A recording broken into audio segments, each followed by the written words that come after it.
Newsflash! Penacony's Charmony Festival has entered its countdown phase. Accompanied by Clocky's TikToks, after 12 system hours, this grand celebration will commence with much fanfare. I already told you! We can talk things out! I'm sorry, Fluffy. I really have something urgent to attend to, so I had no choice but to resort to asking this favor of you. Since you already know what you're doing, I'll also have to remind you of its risks. Hey, partner, what's with the hostility? I thought pulling this thing out was just a way of saying hello. For the last time, state your identity and purpose. My name's Boot Hill, and I'm a Galaxy Ranger. A Galaxy Ranger? You look like you seen a ghost. Did you think we all went extinct? Well, that's the price you pay for being off-grid for too long. The righteous heroes of the hunt would never hijack the Astral Express. I ain't hijacked anything. What, chatting with someone while holding the gun is considered a hijacking? It probably is. Pardon my frankness, but there are plenty of rumors in the cosmos regarding the Galaxy Ranger's current status, and none of them are pretty stories. I have a hard time believing you. Oh, this is hilarious. The tale that this bunch of fools spin is getting out of hand. There's even a bit about the Galaxy Rangers being turned into gibbons by Dr. Primitive, and they're in some valley screwing around on swings.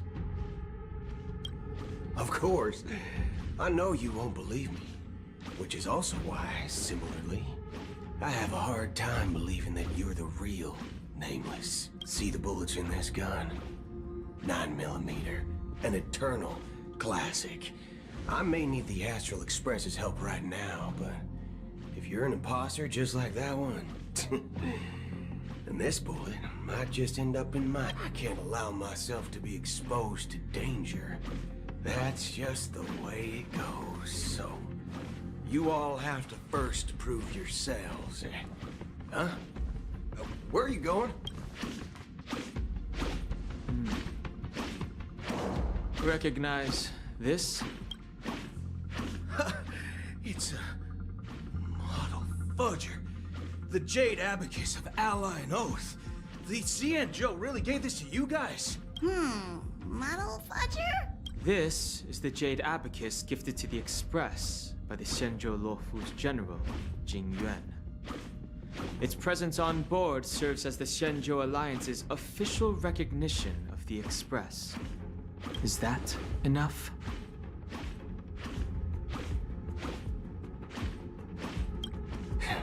Not bad, kiddo. And across these sprawling stars, a gentle squeeze is all it takes to rustle up a whole... Now it's your turn. Been ages since the Galaxy Rangers had the spotlight shone on them. We ain't equipped with such fancy gadgets. But I've been around the block enough to know the way to handle these types of situations is easy as pie. All right, then. Feel free to toss any questions my way. Let's see if my answers can't turn your trust. And why would I play along? If I truly am a real Galaxy Ranger, you stand to lose nothing. All right, then. Tell me, what kind of organization are the Galaxy Rangers? Oh, my friend. This question is a hard one. I don't think I can even consider us an organization to begin with. Everyone's on their own fated path along the hunt, with their own resolute sense of righteousness and not so welcome among such so-called universal values. This reply does not instill trust. and only makes your predicament more precarious. I'm guessing you're gonna ask about some form of shared faith, right? Never bully the weak. Never kill the innocent. These oaths aren't something lofty. As Galaxy Rangers, we strictly adhere to the bottom line. When someone crosses them, and in this moment, I already said that. Well, my informant is. That Galaxy Ranger, Is that the third question? is it a hard question? It isn't. That's impossible. That's what I said. IX never gives. Then you must know that I had the good fortune, even in the to wrecking that night. So, do you understand now? Your companions are in danger. We don't know what's happening in that Acheron.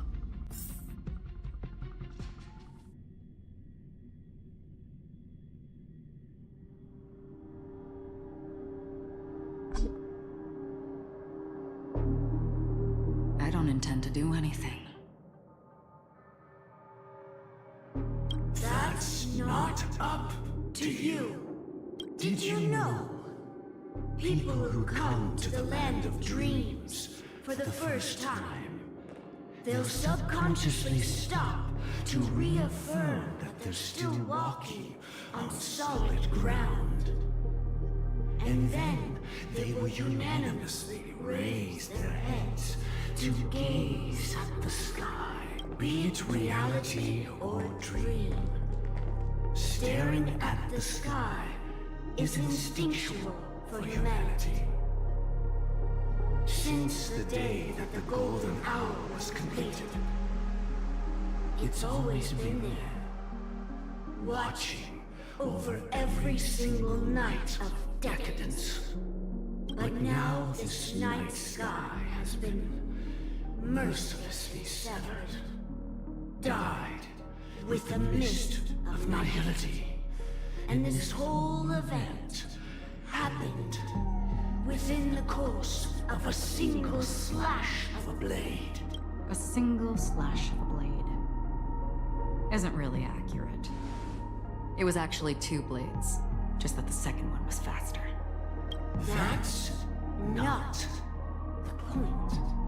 Many guests who weren't supposed to be invited have gathered at this banquet. Even if the harmony is all-embracing, I have no choice but to show some of them the door. For the sake of Penacony and the peace. The planet of festivities has no place for you, a puppet of nihility. Those who live in the shadows do not bear the right to tread the illuminated stage. Speaking of living in the shadows, there's probably not much difference between us. It's only polite to reveal your true self, at least when speaking to others. Penacony's Dream Master.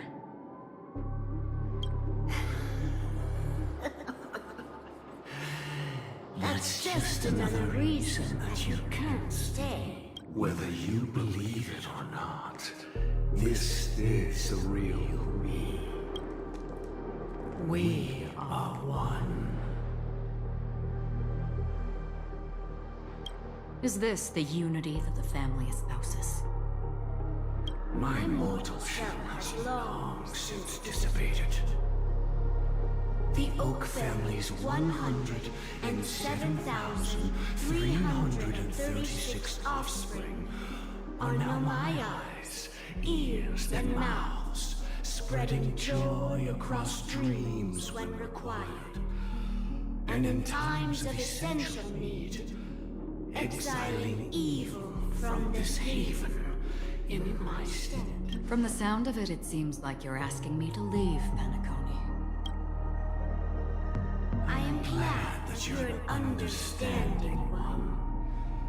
Alas, I'm not asking. If you think you can. Are you threatening me? I ended it with a period. It was a statement, not a threat. Knowing who I am and still showing such malice. You're not the first, nor will you be the last. This scene played out many times before. And usually, when faced with my questions, most people retort, "Why can't I?" The result has invariably been that they can't. You are confident. But be reminded, the family is forgiving, but not weak. The cords of the harmony extend across worlds. If you do not comply, when the blade is unsheathed for even a hair's breadth, you will never be able to escape the eternal Centurion's wrath in 137 individuals. That is how many heathens I have exiled since I became Dream Master. Among them were those who once severed my wings, and those who immolated my body. And here I stand again, about to add another mark to the tally. And you will die. I mean, all of you will.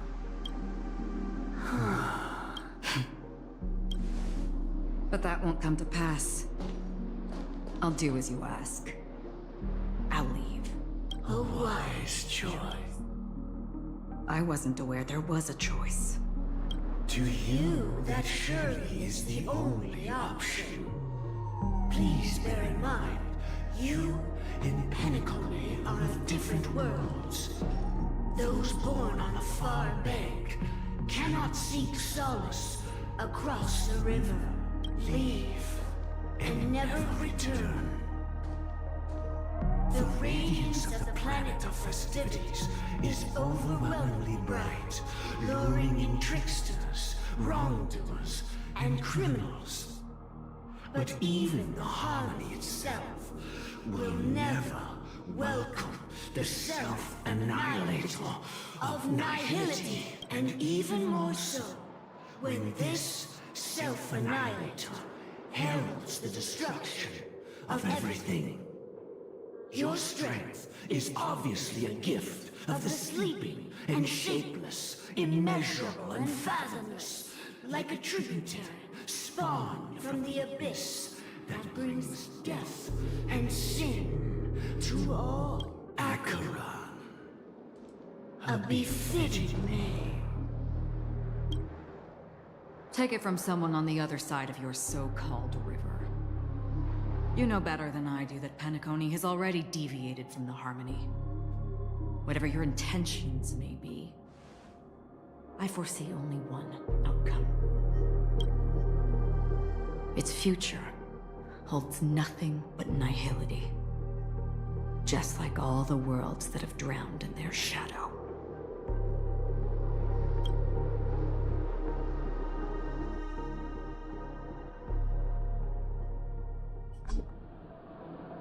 Attention, please. The unusual event that occurred moments ago was due to a technical malfunction. Oh, I swear that was no movie shoot. So many chips fell from the sky, and I even caught one of them. But it vanished in an instant before... Excuse me. Are you talking about the Clock Studios theme park incident? Yeah, what about it? Oh, Miss Robin! Am I seeing things right? No need to worry. I apologize for any inconvenience caused to your delightful dream journey. What you just mentioned about the chips really piqued my interest. Would you mind providing more details about the incident? Oh, it was just... those chips you normally see everywhere. The green ones? They fell from the sky as if it were raining. And then those chips simply disappeared. It appears to be the Dream Sim tech the Iris family has been developing.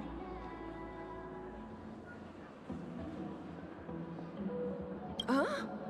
Miss Robin, you mean... those chips were all part of a performance? But I really... Shh. This technology hasn't been made public yet. It was originally planned to debut at the Charmony Festival, it seems it's been leaked. Can you help me keep this secret? The raining chips were supposed to be part of my act. Oh, I see. Then it all makes sense now. I'll do anything to help make the Charmony Festival a success. Thank you. As appreciation, I'd like to give you a token. Oh, this button is... Press it at just the right moment in the celebration. There could be an unexpected treat in store for you. All right. It looks like there are other guests who are also confused. I'll have to excuse myself. Please, enjoy the dreamscape. So many people talking about it. This commotion at the theme park definitely made waves.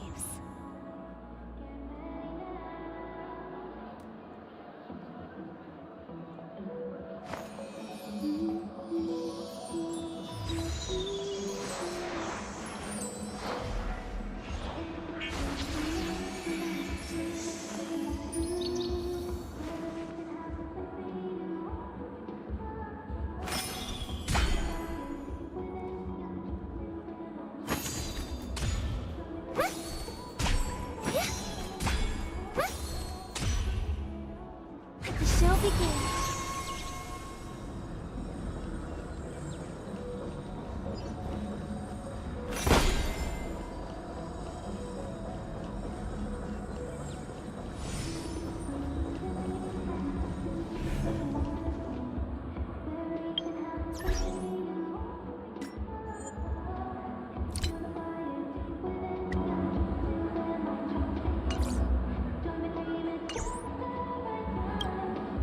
The family promised they would protect the guests within the dreamscape, but I witnessed a group of organic life forms making their way to the theme park. And soon after, a rip tore through the sky, and black rain started leaking out of the void. The family needs to provide a reasonable explanation, or I'll take my loved ones and return to reality. I thought the dreamscape was supposed to be a paradise. If it's not, then there's no point staying here. It appears the good sir has seen many great events.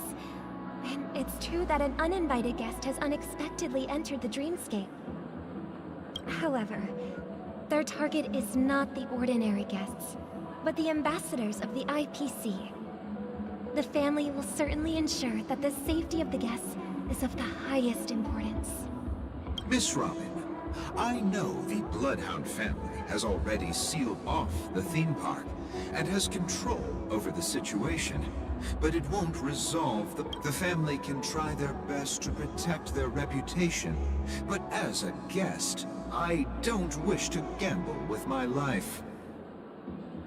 But as you can see, sir, no innocent bystanders were affected in this incident.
Perhaps the dreamscape is not as perfect as promised, but there's no place safer than dreams under the family's rule.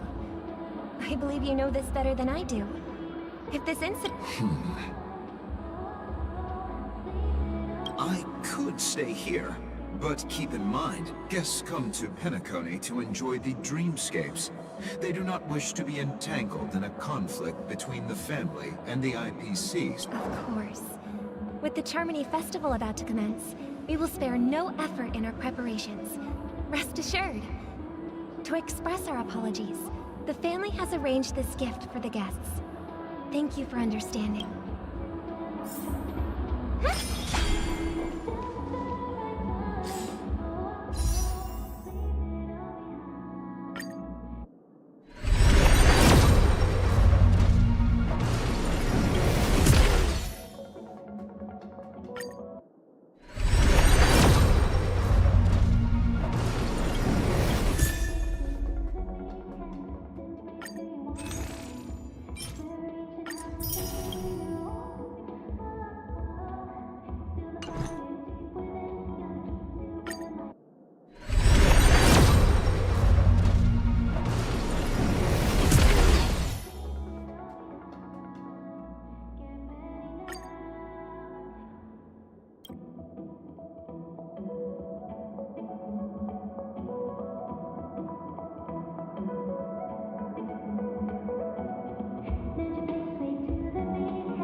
You've had quite a bit to drink.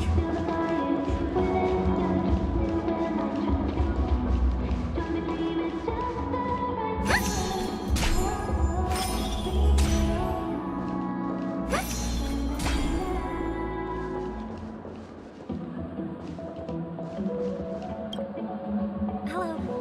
May I ask what happened here? Nothing to be worried about. There's been a small rehearsal mishap at Clock Studios theme park. Please stay calm. Hey, are you a fool? You don't even recognize Miss Robin? Who do you think you're talking to? I'm sorry. I've just been transferred to the Bloodhound family, and I'm still not too used to working on the streets. I didn't realize it was you. I'm so... Hey, don't sweat it. You guys have a tough job. I know how it is.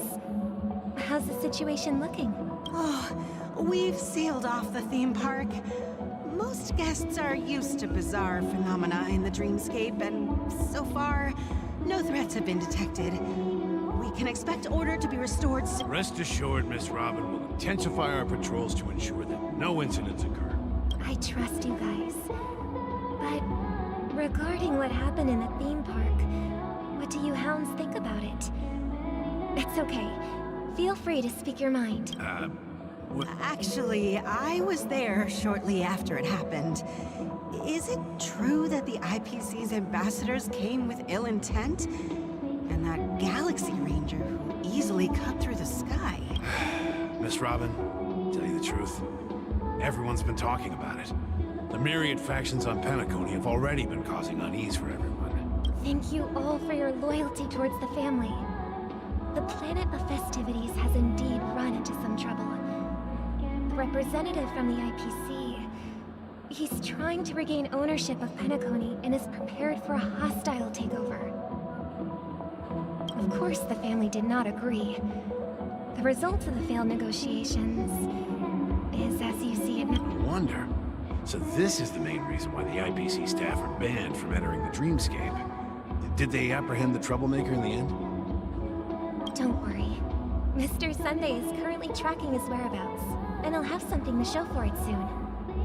However, given the situation, the IPC surely won't let this go easily. Therefore, we are relying on you hounds to maintain the order and stability of the dreamscape. Please be assured, Miss Robin, we take our orders seriously.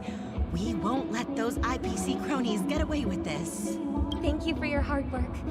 If there are any other members who still feel uneasy, please tell them on my behalf that protecting the dreamscape requires everyone's help. This is a small gift prepared by the Iris family for the guests.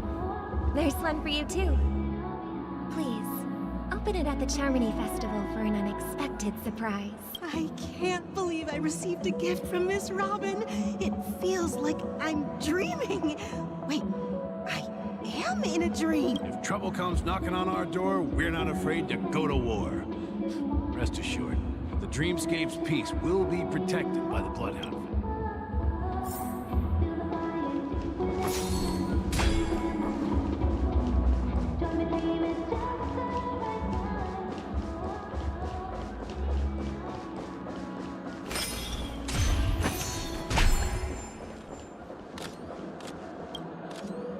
Miss Robin? That's the renowned cosmic superstar, Miss Robin! I didn't expect to meet a fan here. I'm honored. Welcome to Penacony, a world filled with wonderful dreams. I can't believe I'm actually meeting the real Robin! Shouldn't you be preparing for the Charmony Festival? Preparation is important, but the ceremony is fundamentally about sharing the Great One's harmony with everyone. If there's a chance to sing with everyone, I will not refuse. Regarding the recent mishap, I understand it negatively impacted some of our guests. As a member of the family, it's only right for me to come forward and offer my apologies to everyone. But, are you sure it was actually a mishap?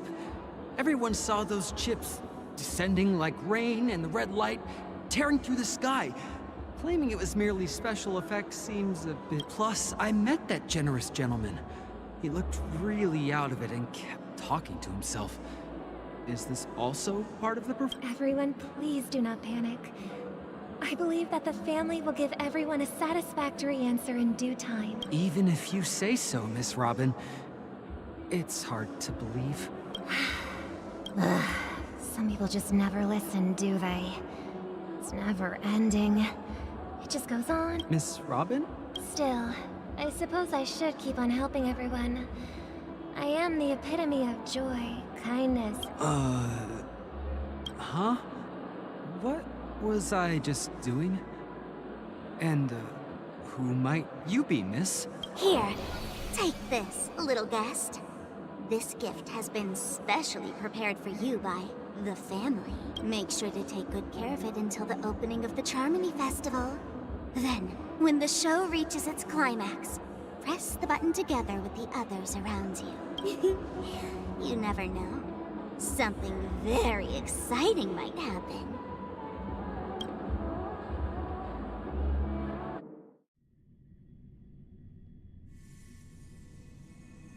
We're back to where it all began. You entered the golden hour from this place. And it is also from here where you will enter the true Penacony. It is a pleasure to journey alongside you once more.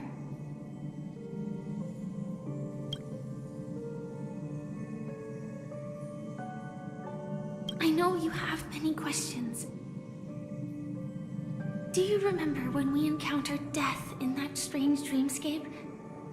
When I was caught by that meme, in that instant before it killed me? I saw the reflection of another dreamscape in its ghastly pupils. So, following the clues in the script, I came up with some theories about the meme.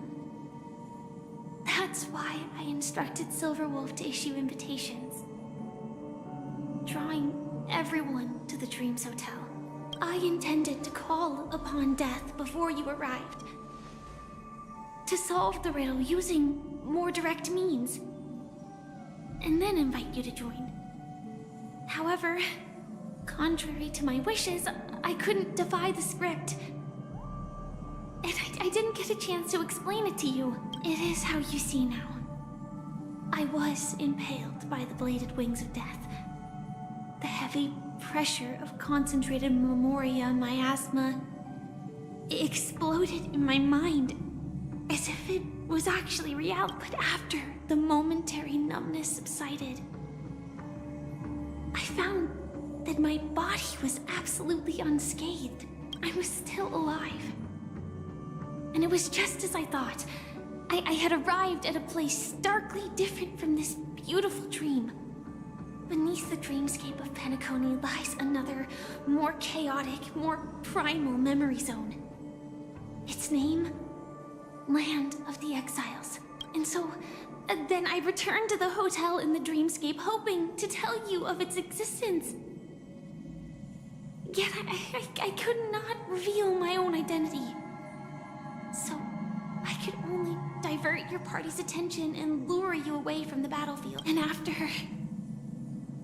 all my attempts proved futile, it wasn't until not long ago when a crimson blade of light shattered the high wall of the dream, causing you all to fall far into the abyssal depths of the dreamscape, that I was able to awaken you and your companions one by one. And that's it. That is all that's happened so far.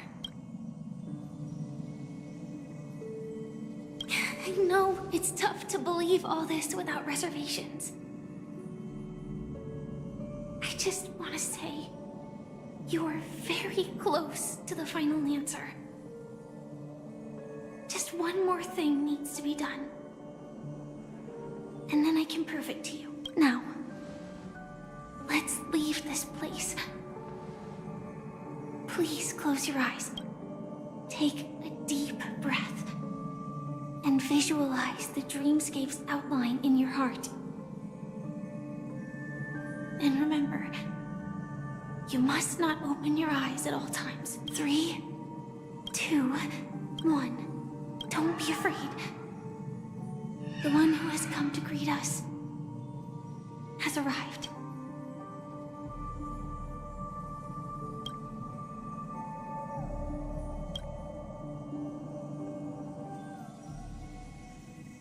I never knew you could do this. Do you have a driver's license? I do. That is surprising.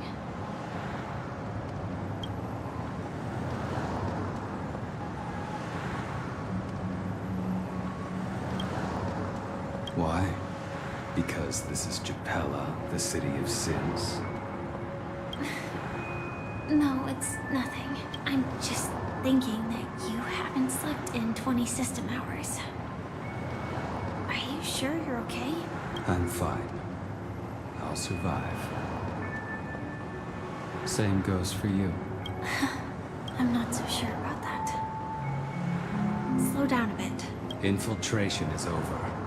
Feel free to activate Sam anytime you like. There's still some time before the next part of the script unfolds.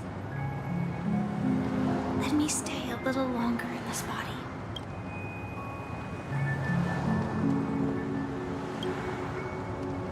Such a long tunnel. Didn't feel this long when I set off. In half a system hour, it will lead us to Kafka. And then comes the downfall of the Japella Brotherhood. Is that also part of the script? It's in your script too. Sorry. I didn't notice. Their destiny won't change just because of your selective ignorance. I told you before, it's a bad habit. What about you then? Is this the moment you finally find the death you've been looking for? As always, it's a blank slate. It's not on this planet. Why the sudden inquiry? Because I'm currently in a car with a sleep-deprived driver. I just want to get there in one piece. This car has full self-driving capabilities. I'll just put my hand on the steering wheel. Will that do? Hey, don't take everything so seriously. Elio would always say there's only one type of destiny. The inescapable type. He can see the future, and we, likewise, are aware of our predetermined end. But before that moment arrives, we can still choose what we do. We all have this right, don't we? After today, Japella's name will disappear from cosmic history, and the Everflame Mansion will take its place. In the not-too-distant future, you'll receive an invitation. That's your next stop. Land of the dreams. Hope you find whatever you seek there. Be it answers or salvation.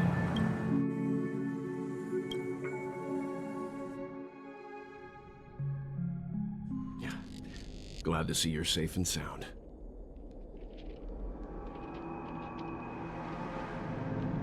Close your eyes. This is the answer. Isn't it incredible? The monster that we have always known as Death is actually the guardian of the land of the exiles.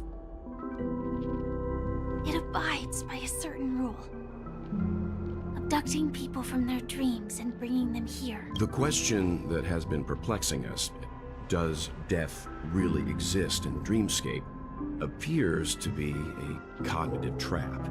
It was laid by those orchestrating events from the shadows to cover up the truth behind the disappearances and the existence of this fortress known as Dreamflux Reef.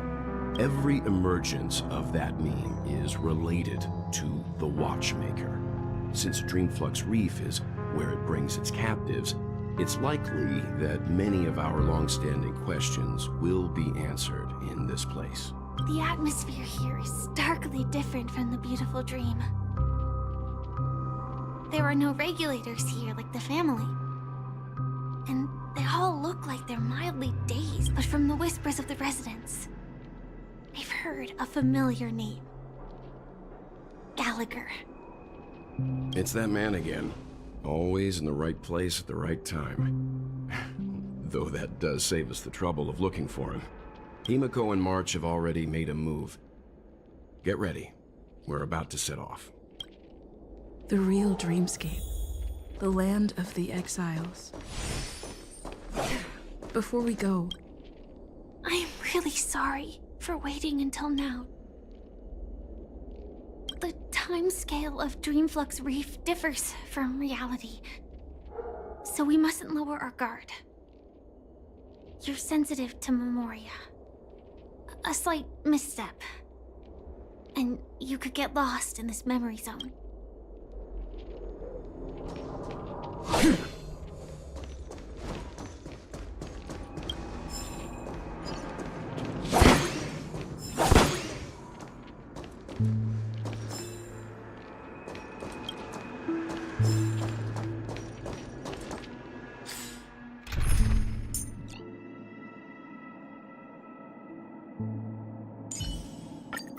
Any justification here for you?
Welcome to heaven, dream.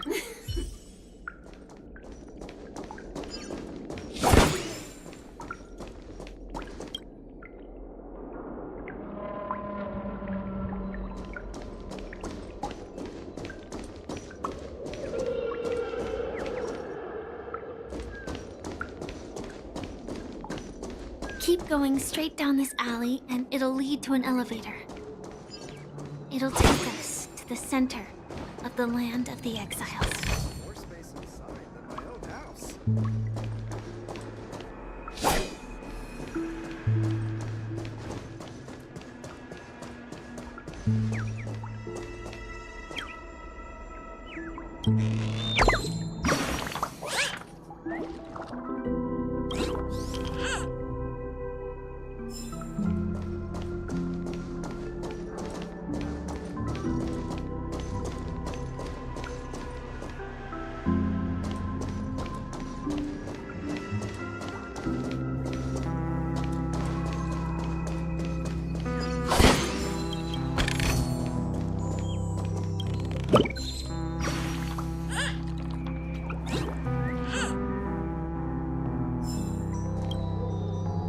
Hi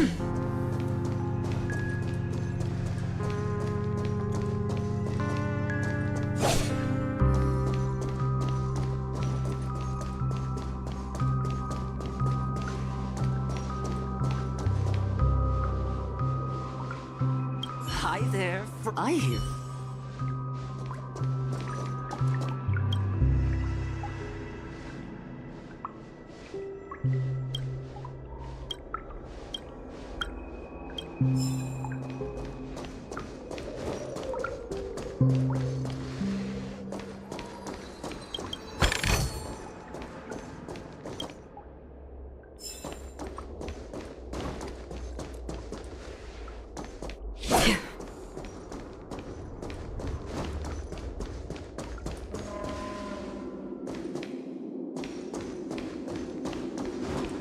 What a huge clock key. Looks like the watchmaker also left his mark on Dreamflux Reef.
The atmosphere in this fortress is pretty different from that in the beautiful dream. When I first saw it, I was in awe too.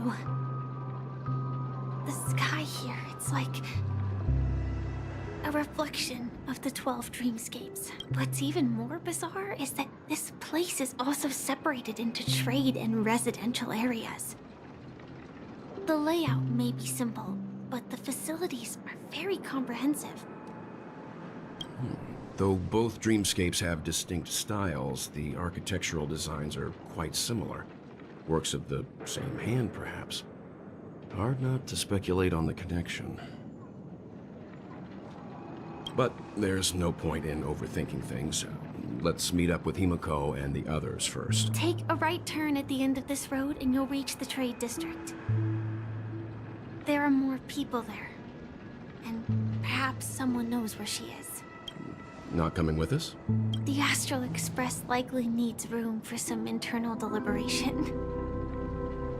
In the meantime, I'll try and locate Gallagher. Sure. Let's reconnect later. Letting her go was the right decision. Further observations are needed before we decide whether to trust her. But first, there's someone I need to talk to. Let's go. I'm sure you've already... He's right over there. The Reverie Hotel's bellboy. How did he end up here? And right after Miss Acheron severed the beautiful dream. We'd better check, just to be sure. This can is perfect for me, and illegal for me to stay in.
Just a wallflower.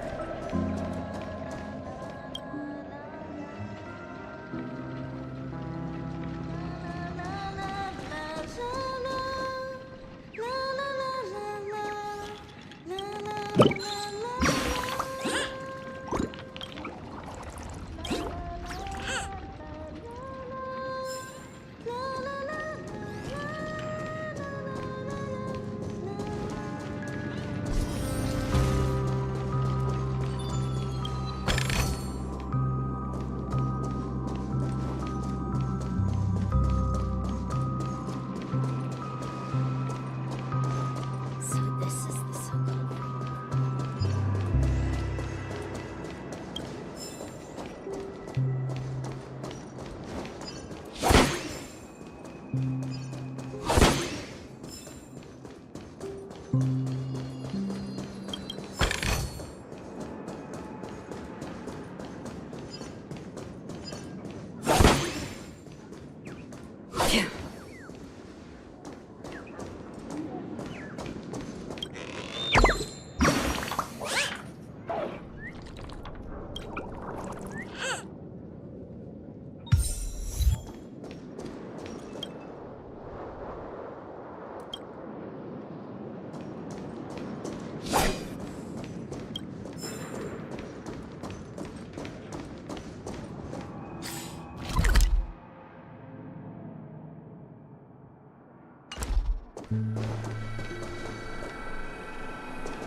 In dreams, embracing.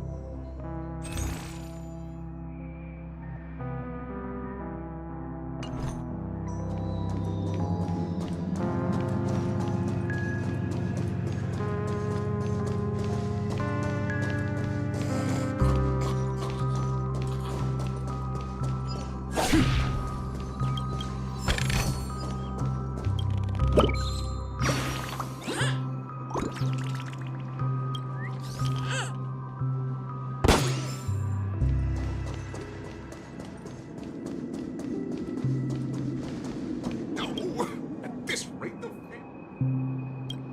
done for.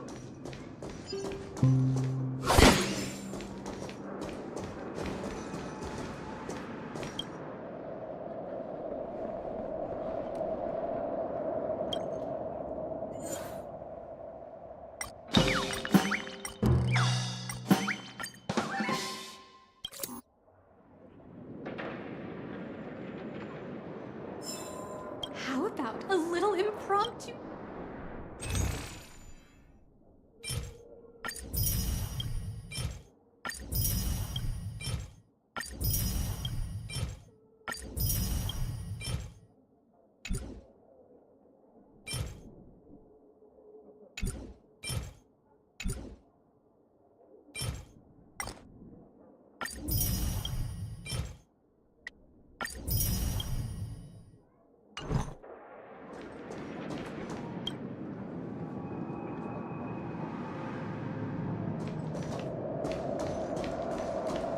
I knew you couldn't hold your liquor.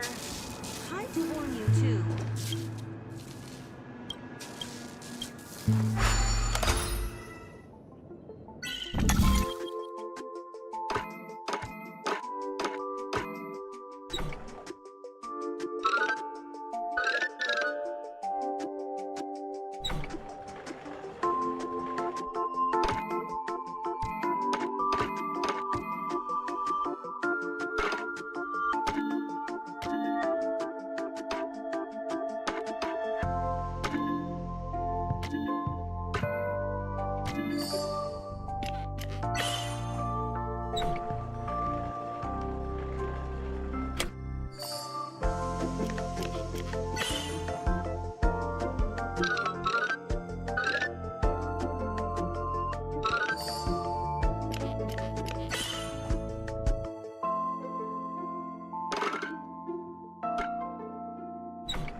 Let's see how you do a stroke of genius like this.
You were the guest from before.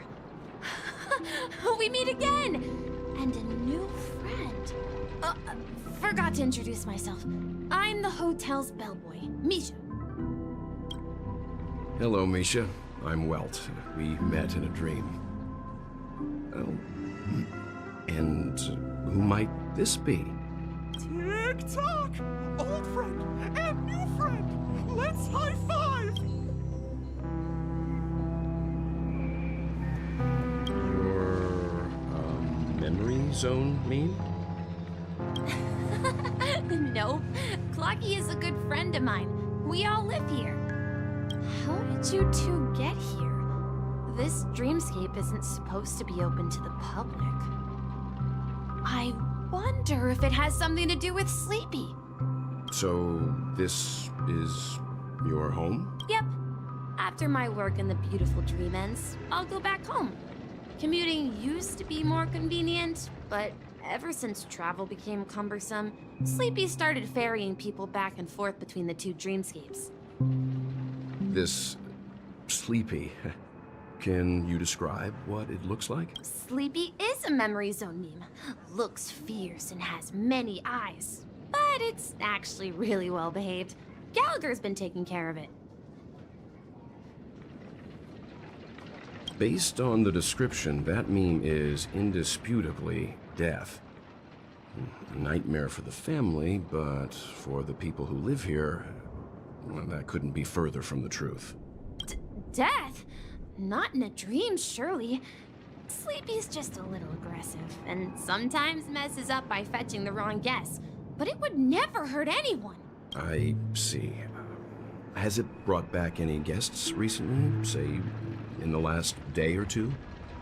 We're currently investigating a missing person case that occurred within the beautiful dream. I see.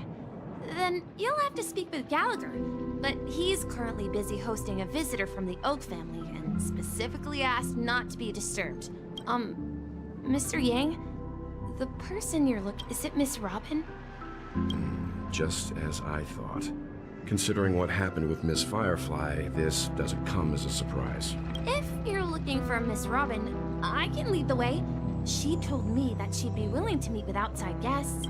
If it's not too much trouble. Also, we're looking for our missing companions. A woman with red hair accompanied by a girl with pink hair. Oh, I haven't.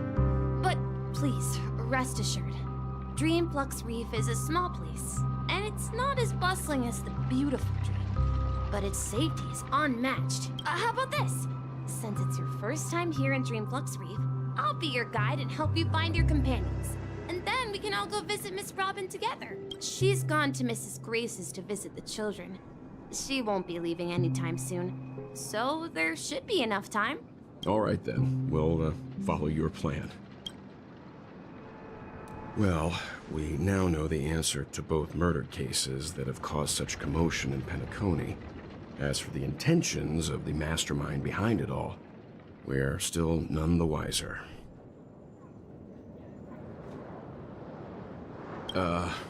No idea. But its connection to Gallagher is worth digging into. Regardless, we have to find him. Say, you mentioned before that you saw a Clocky that only you could see, right?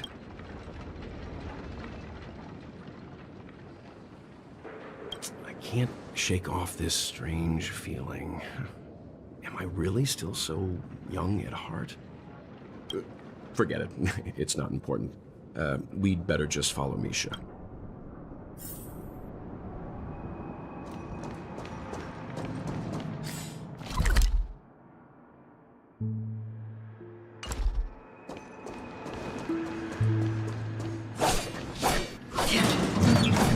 Stream 4.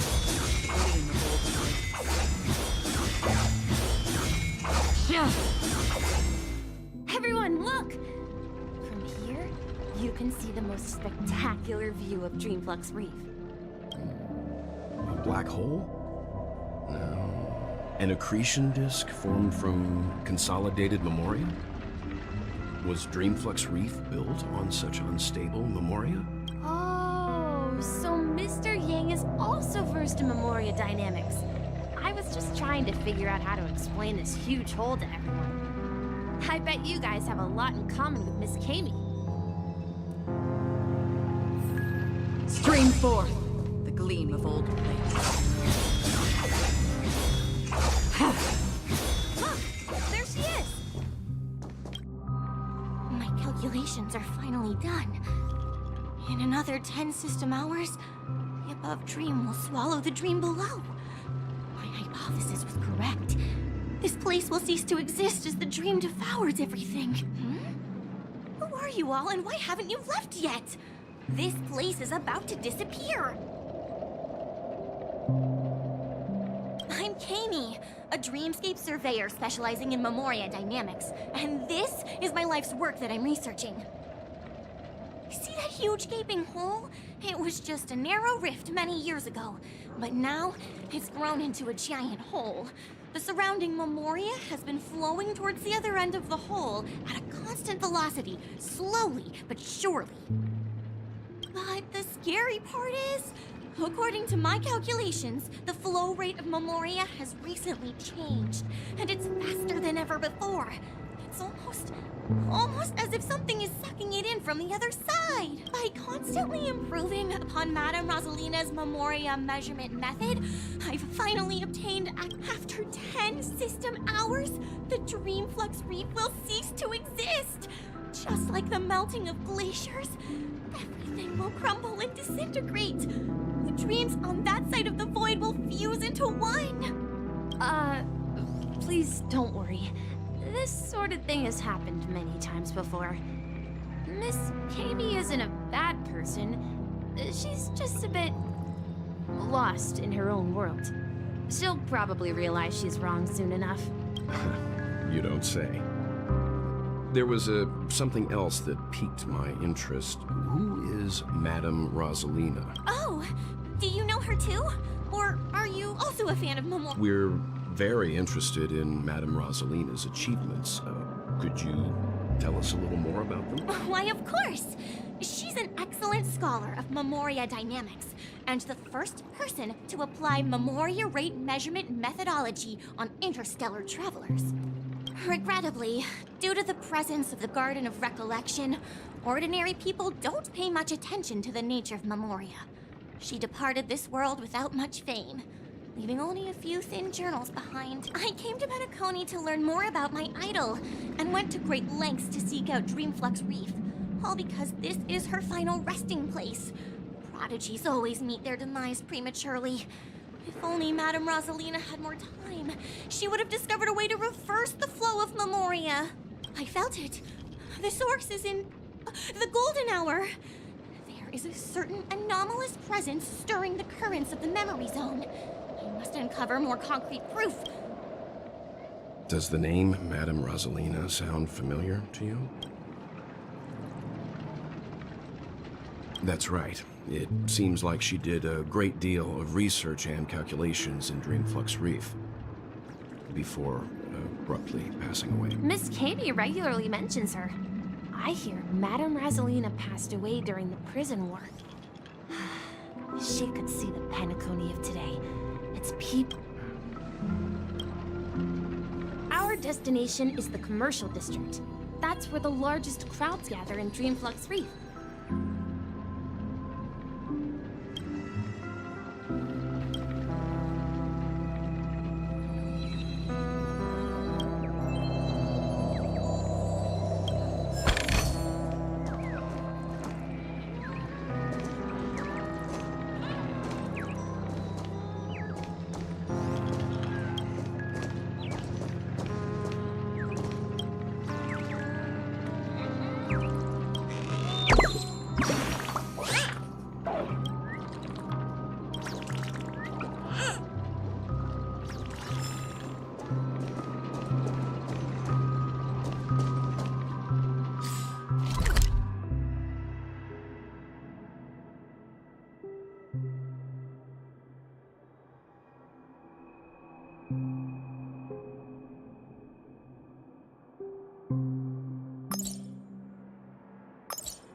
Let me go!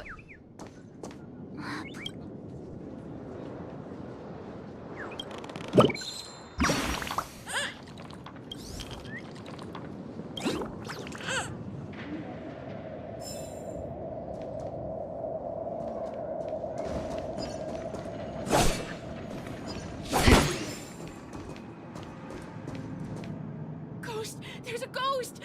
Don't... Oh my. I'm human and so are you.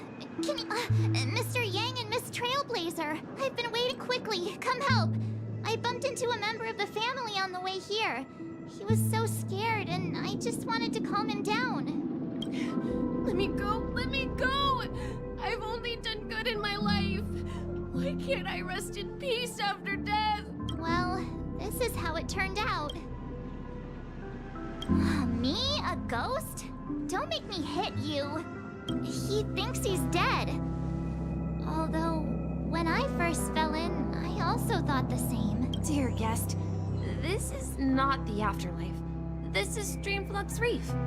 That's right. Did you hear that? Repeat after me. Dreamflux Reef. You're talking to someone invisible. If I'm not dead, what am I? I shouldn't have pushed my luck and tried sleeping in my dream. Curiosity kills the Papashi. Stop asking! You'll alert the monsters. All the dead are right here. All of them. talking about the Memory Zone meme, are you? Don't say that name! It's all your fault. They're coming!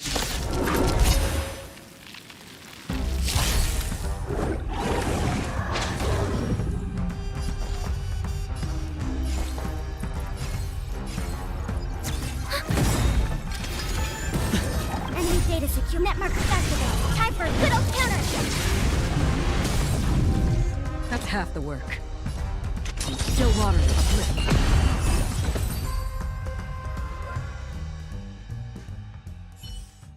He passed out. His intense negative emotions attracted the nearby memory zone. I see. But why aren't the other people around here scared? Unlike in the Sweet Dream, people here don't see Memory Zone memes as dangerous monsters.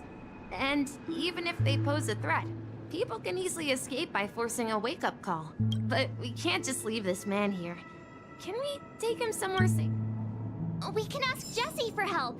I've gotten to know many locals while waiting for you guys. Dream 4. Everyone here is living a self-sufficient life. I don't know how to describe it, but this place feels like the real dreamscape.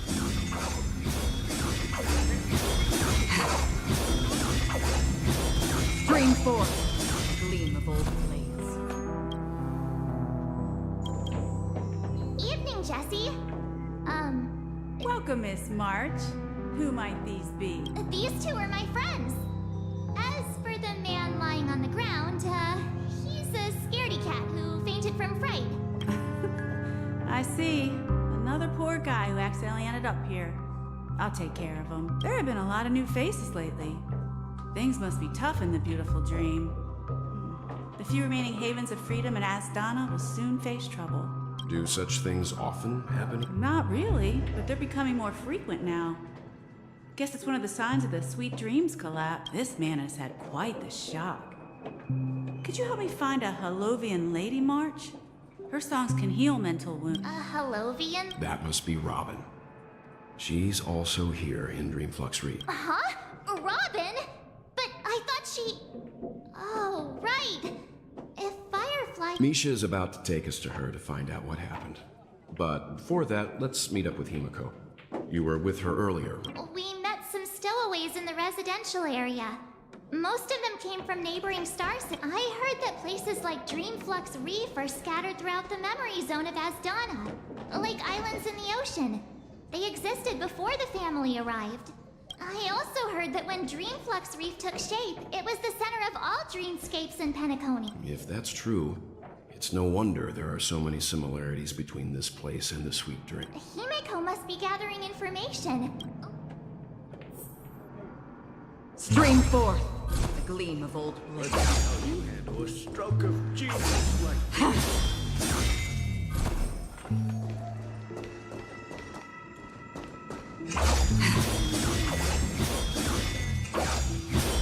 Dream 4.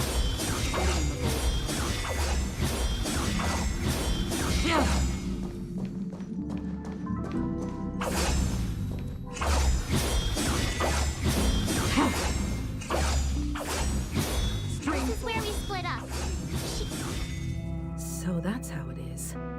I never imagined we'd gather the remaining details here. To borrow Gallagher's catchphrase, what an unpredictable twist of fate. Himiko, here they are. Ah, perfect timing. Now that everyone's here, I'd like to introduce everyone to Micah, who's partly in charge of the Land of the Exiles.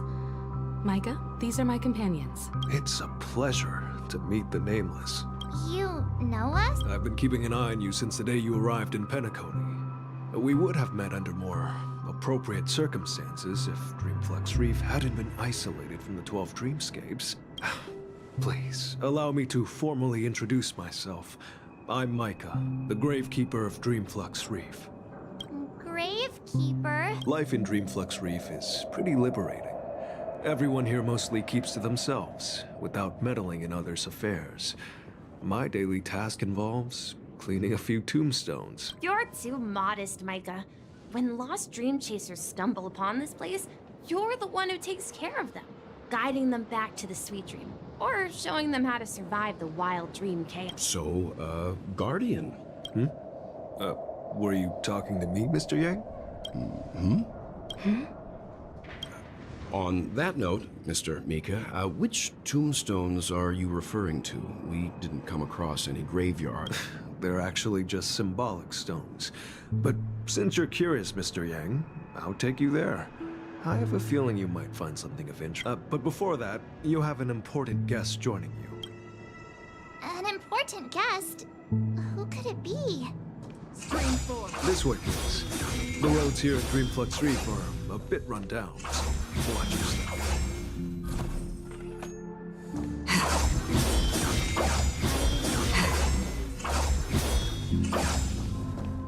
Scream 4.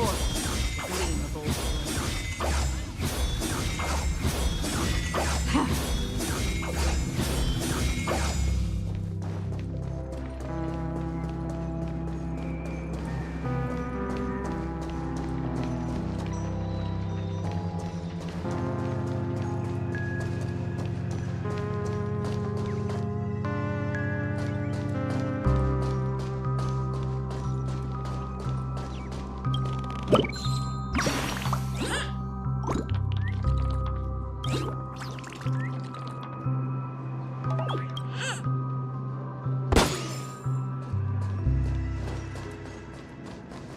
Scream 4. The gleam of old flame.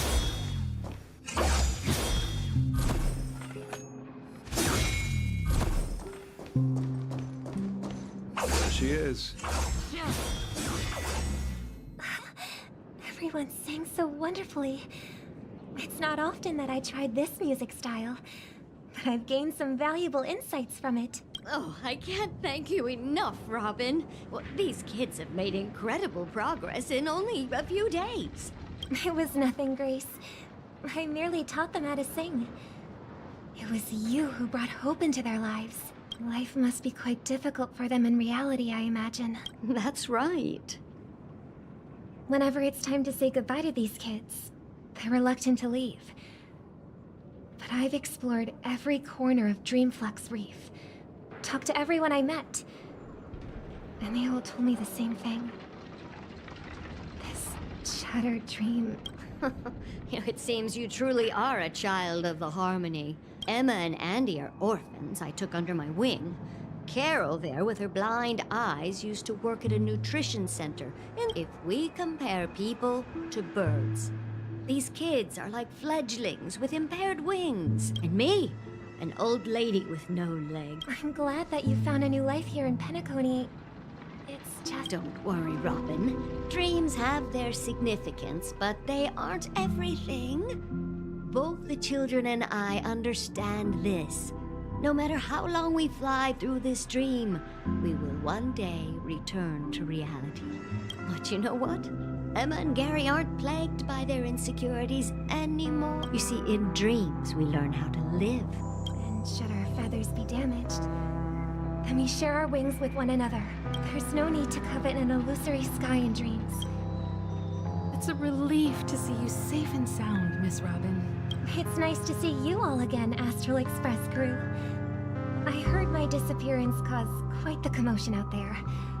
I'm really sorry about that. Since you're here, can we assume that you're fully aware of the situation in Penacony? Ever since I returned to Penacony, my voice started to change, until it gradually faded away. At first, I thought it was a temporary ailment, perhaps due to having been away too long.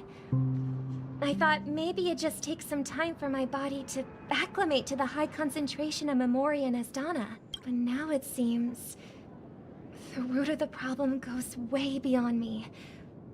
There are elements around me that don't align with the Harmony. Losing my voice is just one of the signs of the sweet dream. Sweet dreams collapse. That memo keeper mentioned the same thing. So it's real. While I was away from Penacony, the boundaries of the 12 dreamscapes kept expanding outward. But whenever I mentioned the anomalies in my dreams, all the family heads refused to talk about it. Later, I discovered the secret letters from the IPC ambassador, which further convinced me that there are hidden secrets beneath the surface of Penacony. So, following the clues in the Oak family's dossiers. The land of the exiles. Concealed by the family under the guise of death. A dream within a dream, where Penacony's past is buried. Hearing you speak, it sounds as if your voice has made somewhat of a recovery. I hate to admit it, but the harmony in this place resonates more broadly than within the sweet dream. It's regrettable, but the family has experienced betrayal. The traitor, or traitors, abandoned. This is not the strong defending the weak, but rather the strong exploiting the weak. Could there be another force influencing the family's shift in philosophy, Miss Robin? Considering what happened with Acheron, it's difficult to conceive of another entity within the realm of the Harmony capable of influencing everyone. I'd heard about what happened to the Xianzhou Alliance, but as far as I'm aware, the family hasn't faced any such external interventions. Regardless, I cannot accept my home is moving towards the very opposite of what the Harmony represents. I must uncover the reason why Mikhail cut ties with the family. I've decided to forgo my role and never step foot on the Charmony Festival stage again.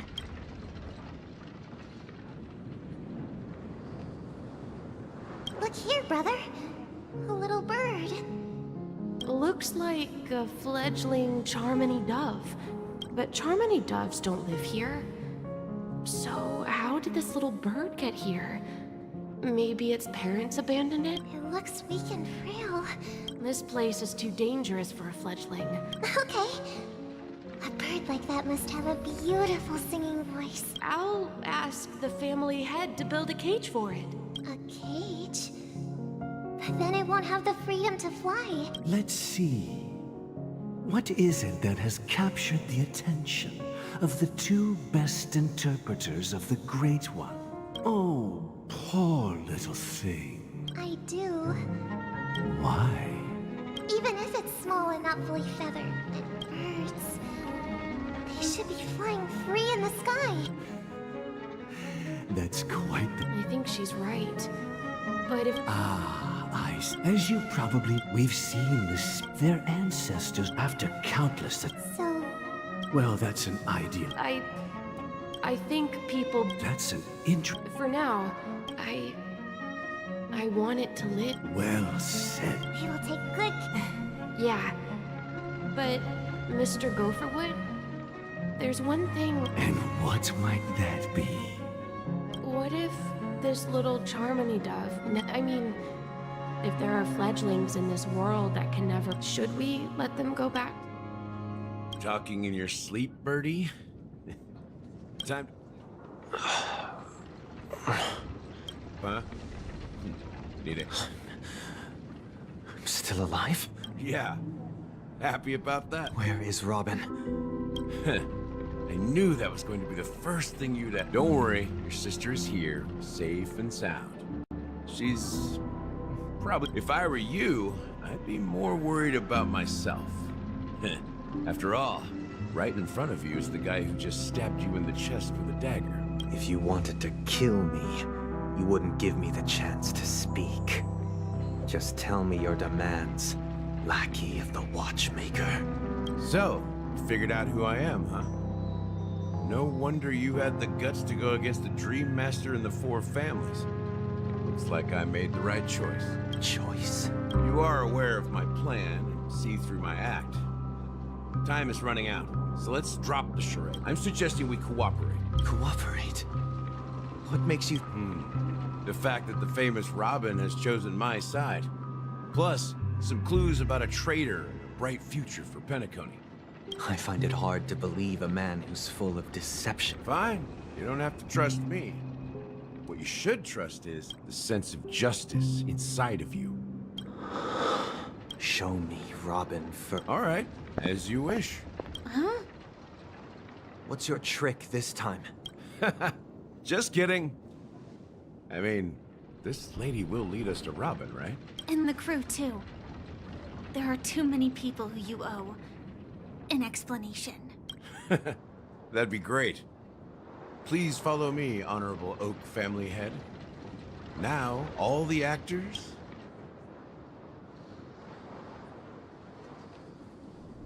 This is the monument I mentioned earlier. The names inscribed on it should be familiar to all of you. Rosalina, and?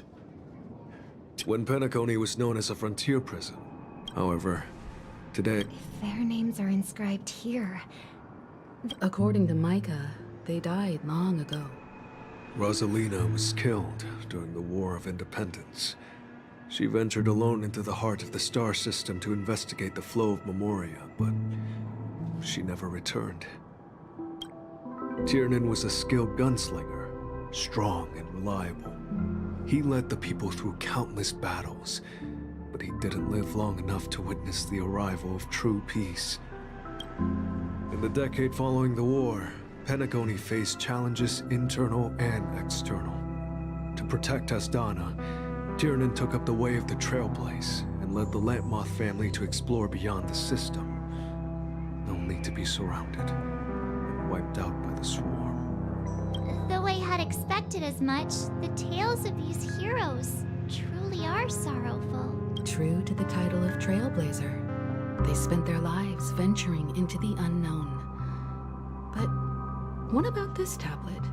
There are no names carved. When Dreamflux Reef was created, its owner was still alive. However, he insisted on erecting a monument for himself, saying that it will happen someday. Here we meet again. Everyone from the Astral Express. Robin.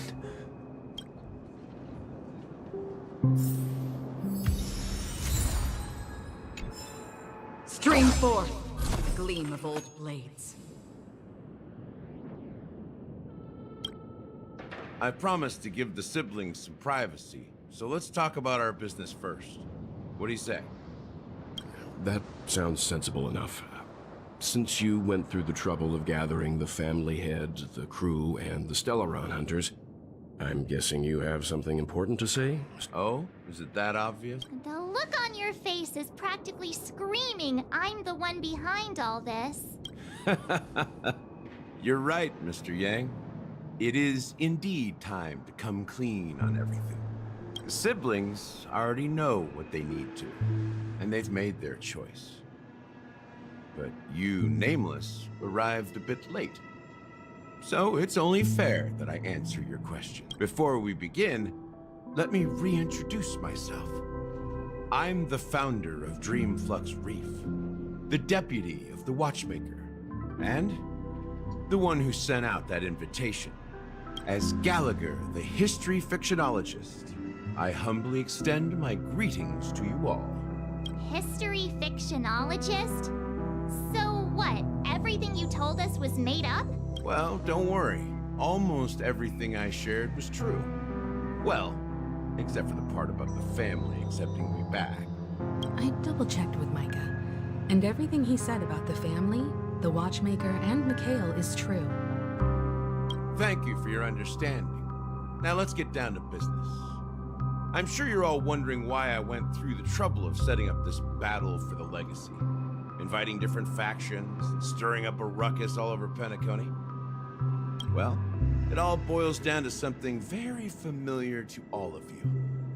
The Stellaron. The Stellaron? But how is that possible? Penacony is a free-flowing interstellar hub. There are no signs of contamination whatsoever. You're totally correct. So, care to take a guess at what that means?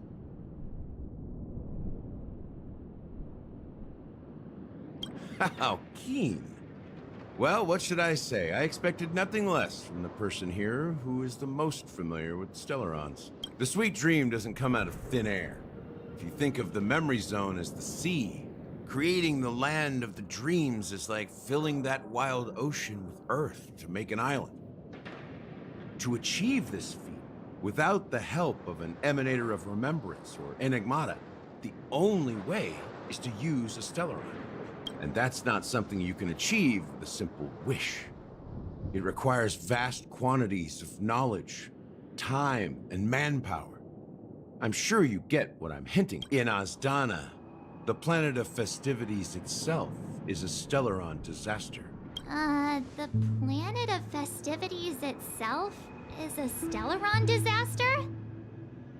It all started a long time ago, back when the Watchmaker and his crew liberated the frontier prison. They faced countless challenges as they began building Penacony from the ground up. That's when the idea of using the Stellaron came into play. The Stellaron first entered the Asdana system during the war. The Nameless warned everyone against the folly of attempting to tamper with such a power, and most heeded their words. But there are always people in the shadows with ulterior motives. The turning point came after Tiernan's death. With 2 of the Nameless gone, the Watchmaker had to go to the front lines. It was at that moment his rivals saw an opportunity. By the time a representative from the Montour Systems family arrived at the Watchmaker's call, the Stellaron had already been activated and was seeping into the primordial synesthesia dreamscape. And I suppose the family happened to possess the knowledge to seal the Stellaron? Not just that. They knew far more about the Stellaron than the average person. They helped Mikhail swiftly quell the civil unrest and played a part in building Penacony under the disguise of the Harmony. Those 3 eras were known as the Age of Dreaming.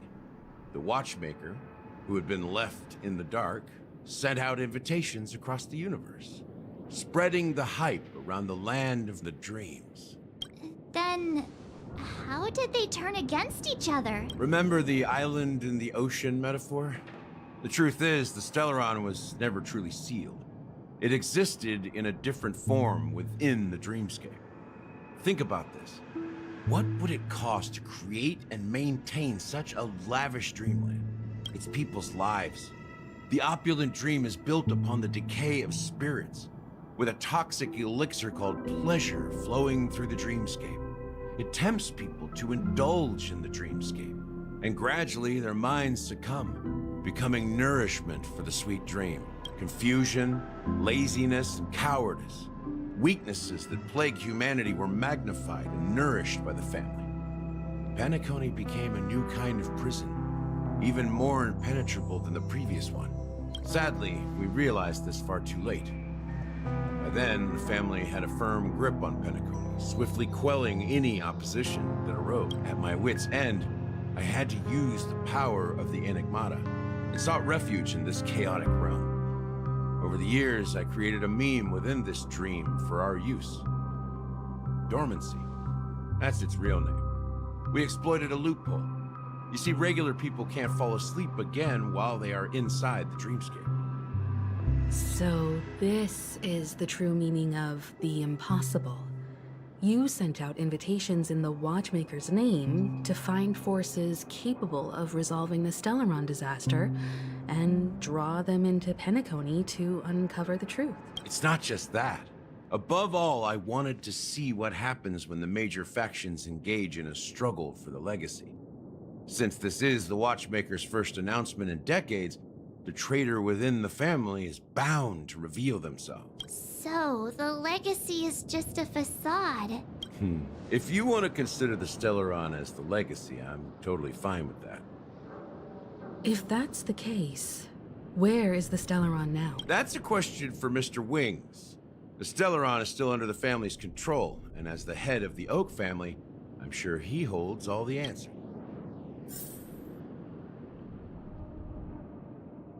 Stream forth, gleam of old blades.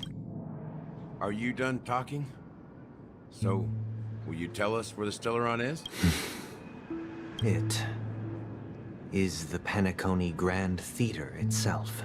As I suspected. It's the embodiment of the family. The edifice that first materialized within the Sweet Dream. That's what turned Penacony into its current state. As for the person who employed its power, it is in fact Mr. Gopherwood, the current Dream Master. Well, that was easier than I thought. Did you conduct your own investigation already? Correct. When I was trying to track down the person who murdered my sister, apart from you, Gopherwood was my second suspect. Confronting me first turned out to be a smart move on your part. I didn't have other options. The Dream Master has been elusive. and even the heads of the families can hardly get an audience with him. Moreover, Mr. Gopherwood has been kind to my sister and me. And I didn't want it all to end like this. What do you mean by that? To be honest, my brother and I are also victims of the cancer of all worlds. We grew up as orphans, and were adopted by the family when they came to help. Mr. Gopherwood recognized our potential and brought us to... But I can't just stand by and watch Mr. Gopherwood become an enemy of the Harmony. I won't use my voice to support an evil cause. I won't step on that stage and sing, no matter who the traitor is, or what orders they give me. I won't let the Charmony Festival become an event that destroys Harmony itself, or the paradise in our dreams. Indeed. For the paradise in our dreams. As the head of the Oak family, I'm responsible for ensuring Penacony's promising future. I'll fight alongside you. The enemies you are about to face aren't like this old dog here, who can barely even bark. Since our interests are aligned, why don't we team up? Maybe, just maybe. We have always been following in the footsteps of our nameless predecessors, and there's no reason to stop now. Yeah, we Nameless won't back down from a challenge. Isn't that... Exactly! It's time for the crew to save the world once more. Rest assured, sitting on the sidelines isn't in our nature. Mr. Sunday, Miss Robin, I'm willing to accompany you on behalf of the Astral Express. Thank you, Mr. Yang. Thank you all very much. The Charmony Festival is about to start, and time is against us. We must hasten. Everyone, let's gather over here. We still need to make some preparations.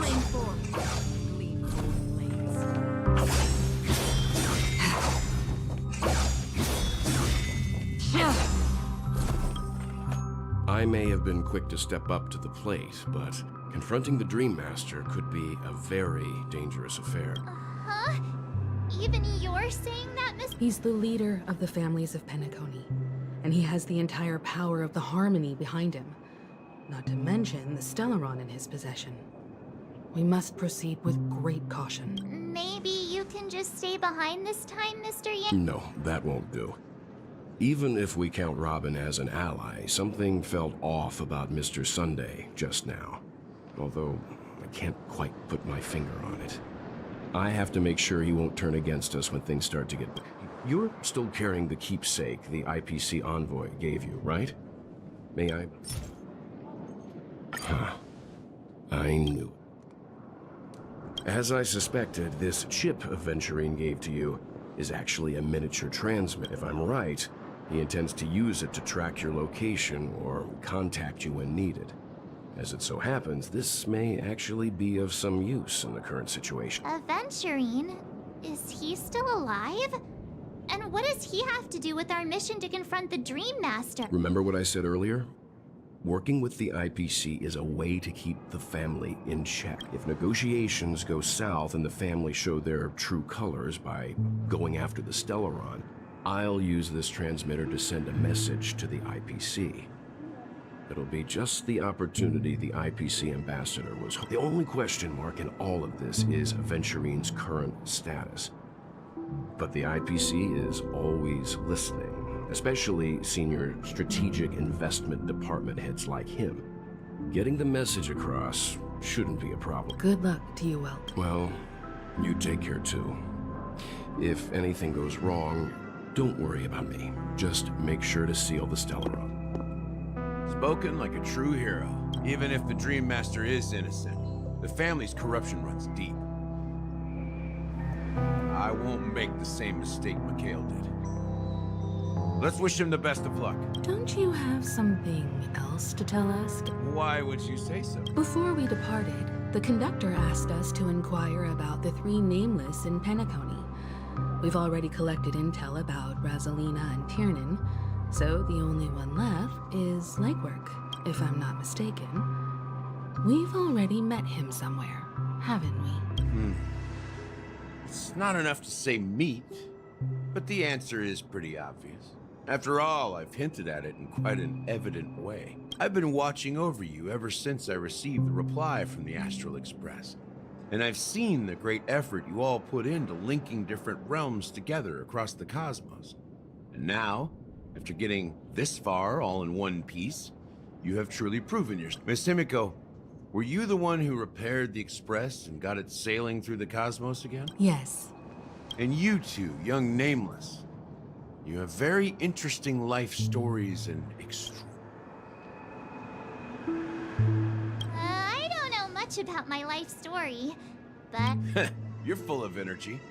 Please send my regards to the conductor, Pom Pom. Please let them know that their friend had fond memories from his time aboard the Express, which he reminisced on every time he had a good drink.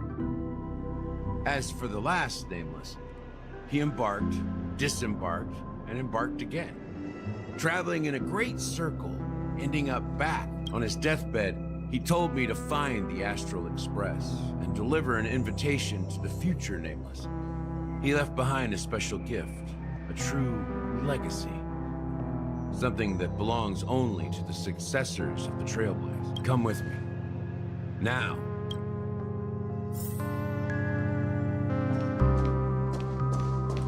Stream forth, the gleam. Back here again. Sometimes I feel like you're still alive, old friend. Like you've still got so much to say and do. I've kept my promise. Brought the future Trailblazers you've waited so long for. I don't know why you were so obsessed with that train. But I remember. Don't let us down, old man.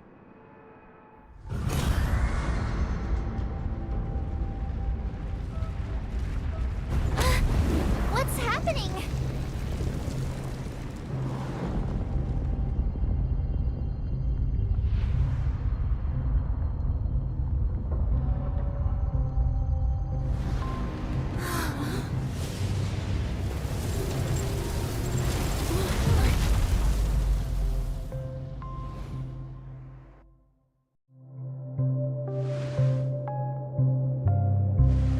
Go ahead. His resting place lies in the garden up ahead. The first and last Nameless of Penacony. Mikhail Char Legward, the Watchmaker.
Sure enough, the Watchmaker is the third Nameless. Even I could guess that one. The legacy he left behind was a dream bubble. I believe inside that bubble, there's something that holds meaning only for the Nameless. After all, when I checked its contents, I found nothing inside. Maybe some Trailblaze runes? Even more mysterious than me. Well, let's have...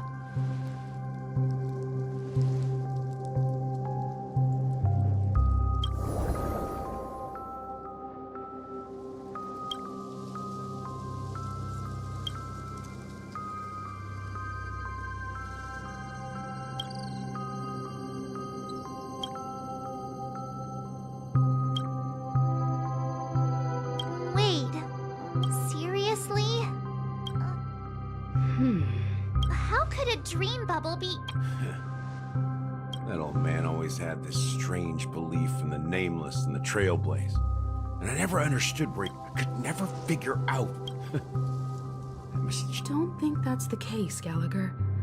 I'm sure Mikhail has left us the most precious thing of all. Don't start getting all philosophical. Just as Mikhail believes in the nameless of the future, we unconditionally believe there must be something contained in this dream bubble. Well, I'm a follower of the Enigmata. My philosophy forbids me to have faith. That's why I understand what... Can I borrow your pet? I need to make a trip back to Golden Hour and check something at the Dreamscape sales store. It's for Mikhail, and for the future of Penacony.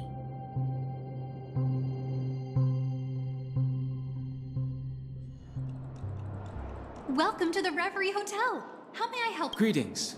We're the Nameless from the Astral Express. The Astral Express? Yes, my companion's already checked in. My name is Dan Hung, and I believe my personal information is recorded. I see, but your companion said you wouldn't be coming due to a change of plans. Now the plans have changed again. And you are... Me? I'm Pom Pom. A new Nameless who's also with the He's my fellow trailblazer. We responded to the family's invitation before he boarded the express, so he wasn't registered in your system. Oh, I see. Another one of the Nameless had a similar situation. Seems like a lot of people are joining the Trailblaze these days. Since there's a precedent, it shouldn't be a problem. Just give me a second to contact your companions. I'm sorry, dear guests, but it seems I'm unable to reach the other members of the Astral Express. What do you mean by unable to reach them? My apologies. This is the first time I've encountered a situation like this. However, the system indicates that those guests are still in the dreamscape. How about this? Give me their room number, and we'll go check on them ourselves. I'm afraid that's not possible. I need to verify both of your identities before I can share any guest... How about you just wake up someone? Let's say, Wilt? I'm sorry, but there are strict rules regarding forced awakening. It cannot be done without the proper clearance. So nothing works, huh? What's your solution then? Are you saying we sleep here? Please be patient. We need to contact your companions in order to confirm your identities. And now it seems you need to confirm our identities before you can contact our companions. It's... Fudge! Look, nothing personal, but if you can't handle this, go... Please calm down, dear guests. I do recall that Mr. Sunday, the Oak family head, personally handled this issue earlier. Oh. I don't think she's trying to give us a hard time. She really just doesn't know what to do. I have a bad feeling about this. You tried to contact them on the Express earlier, but they didn't respond. Something doesn't seem right. I need to leave for a moment. You can stay here with the receptionist. Sure thing. Just don't keep me waiting for... Don Hung seems pretty worried about his companions. I should give him some space. Stressing out about it won't help anything.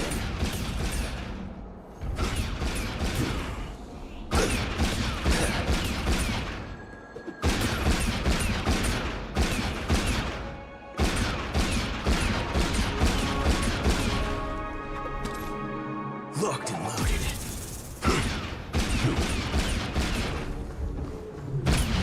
Why is it detecting life forms instead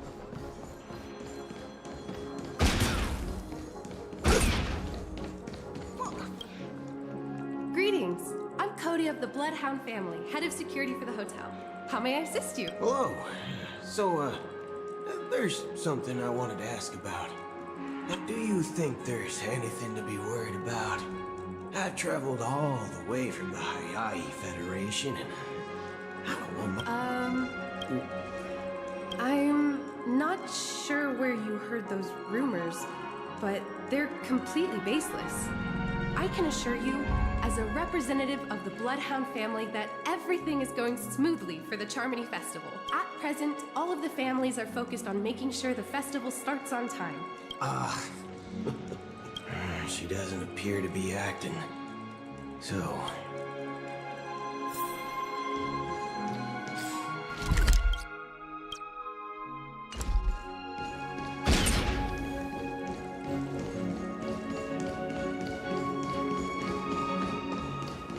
Everything here is so tall. The Charmony Festival is about to start! Hey! You guys... Well, I didn't come all the way here especially for the festival. Honestly. Well, back in my homeworld, Anaria, we have festivals like that all the... Oh, come on. Well, anyway... Unsettling. Relax. With a big event like...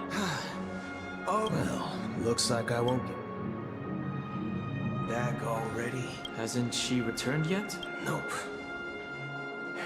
I'm starting to wonder.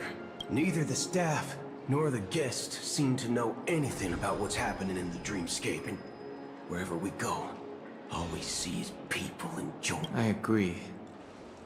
Another unusual thing is that the Oak family is supposed to be in charge of organizing the council and managing everything inside, and I walked around the hotel, but didn't meet a single member of the Oak family. Well, I'll be forked. If I remember correctly, the head of the Oak family is that Sunday guy. We shouldn't linger here too long. Not so fast.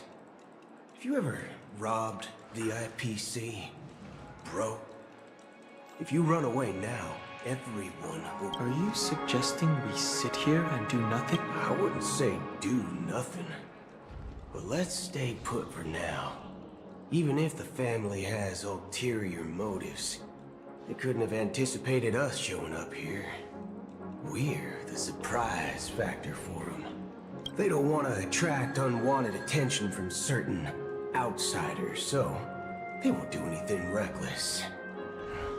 See, the IPC lackeys are keeping a close eye on this hotel. If I were a family member, I'd find an official excuse and keep the surprise factors here. If we just wait here, that would be like walking into their trap. Of course, we don't need to walk into their trap. I give a backup plan to the memo keeper. If it turns out we won't be allowed to enter the dreamscape, she'll order a drink for me in the VIP lounge at the hotel. In reality... A secret signal. That's right. Oh, a concrete object can indeed help the memo keeper establish a connection with you. But Boot Hill, if you have more backup plans in the future... I'm sorry, but it's one of my quirks. I have too many unreliable friends. And if I reveal that I have backup plans, things can go awry. And that would leave all backup plans...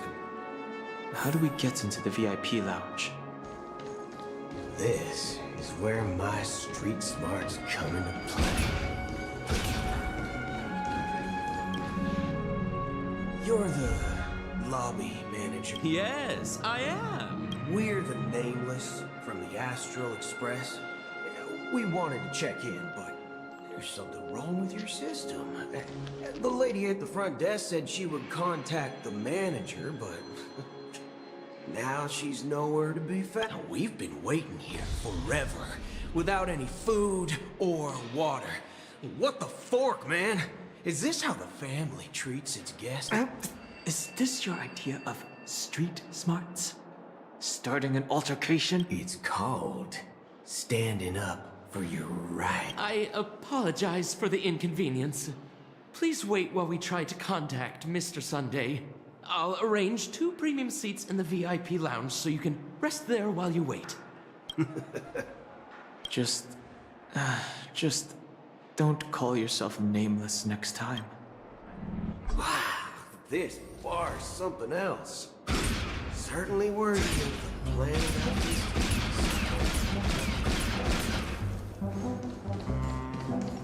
One beach soul gland? Shaken? Not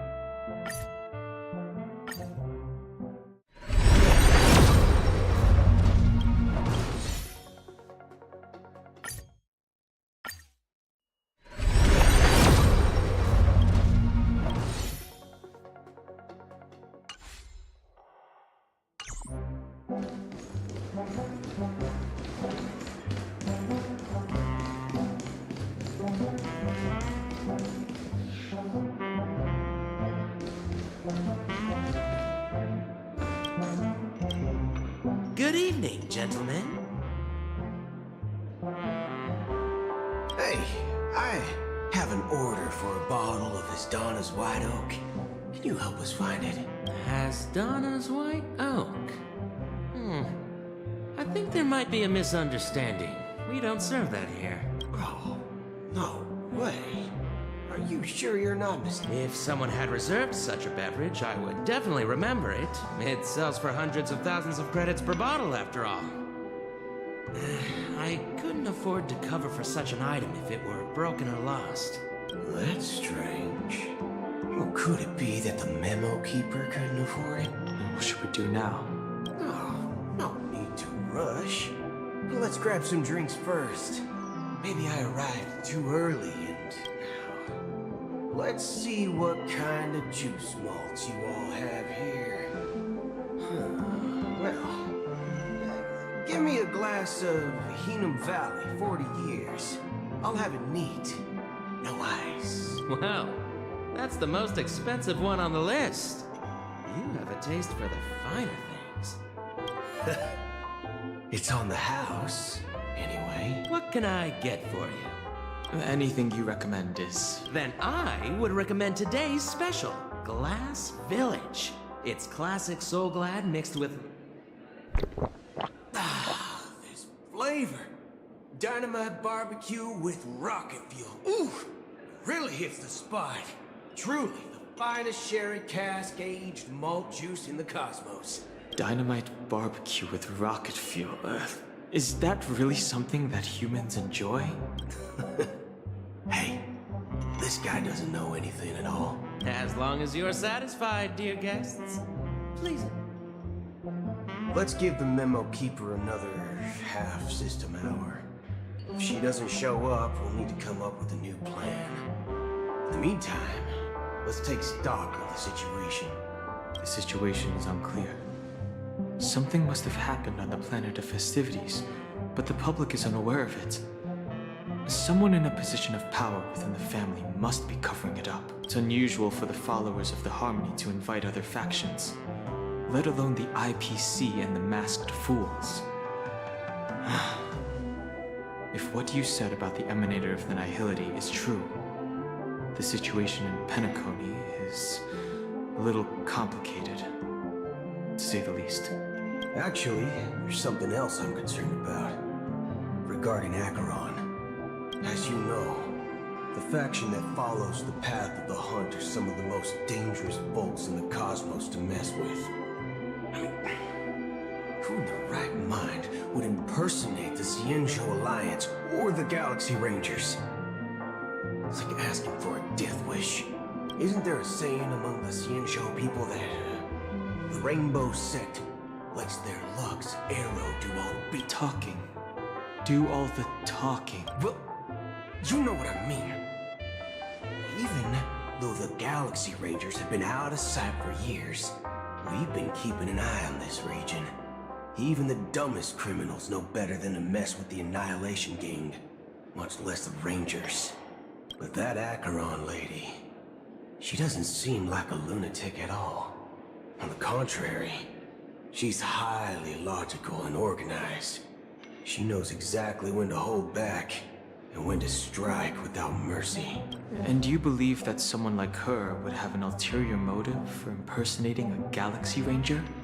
I'm not entirely sure, but I do have my suspicions. Maybe she knows a Galaxy Ranger, or perhaps she's trying to lure us out for some reason, which I can't figure out. Anyway, what worries me more are the anomalies within the family. They've summoned followers from various paths for the festival. No matter how generous such a gesture is, this move seems highly unusual. Unless the invitations weren't sent by them. If that's the case, it's even more intriguing that the family insists on organizing the Charmony Festival, despite the chaos. Maybe it's Shipei the Harmony pulling the strings. You find it beyond human understanding because it wasn't arranged by humans at all. People do stupid things out of irrational impulses. They abandon their principles when self-interest is involved. They believe in things they know they shouldn't, and fudge. But eons don't. They stick to their determined path and never turn back, even if they reach a dead end. You think Shipei's will is behind all this? It may not necessarily be Shipei. There's definitely some higher entity involved. I know it may sound pessimistic, but if human free will were reliable, why would we even need Galaxy Rangers? It's much simpler when you boil it down to the eons and paths. Like how Lon always follows the path of the hunt, or how the Express stays true to the Trailblaze despite Akavilli's disappearance. But in my opinion, Akavilli's fall holds significance for the Nameless. Oh, so you're saying the Nameless now have to take responsibility for their own choices because their absolutely right leader is gone? Exactly. I believe the purpose of the journey isn't just about following a path that's always considered absolutely right.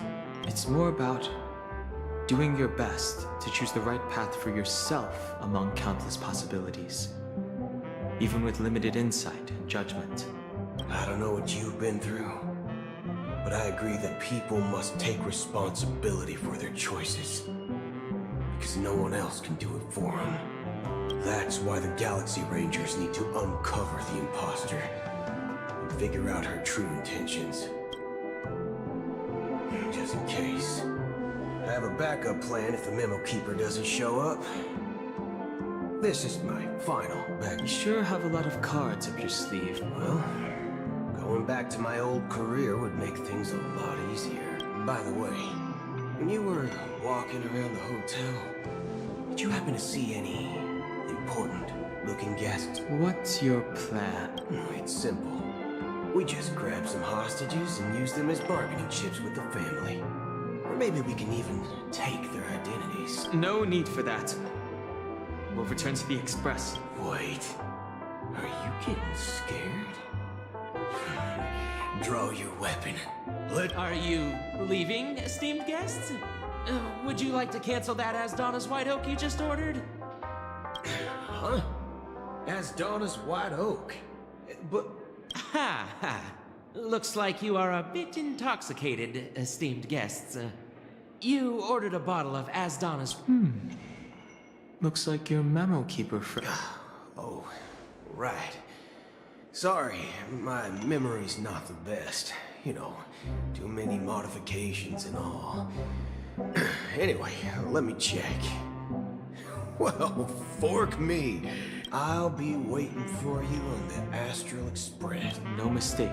That's her message to you. She knew the hotel wasn't safe, so she suggested we find another place. Well, looks like we took a detour, but now it's back to the Astral Express.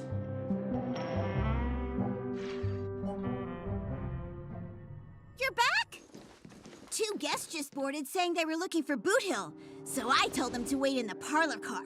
Oh, just in time. 2 guests? Yeah, or 2. Look, we welcome all passengers on the Astral Express, but sneaking in like that, you have no regard for etiquette. My apologies, conductor. It was an oversight on my part. I assumed you were already acquainted with the garden. Given the chaotic situation in Penacony, the Nameless are the only ones we can truly trust right now. You are the memo keeper. Pleased to meet you, Dan Hung. I've seen you in others' memories. And as for Boot Hill, this is our first face-to-face meeting. I hope you enjoyed that bottle of Astana's White Oak.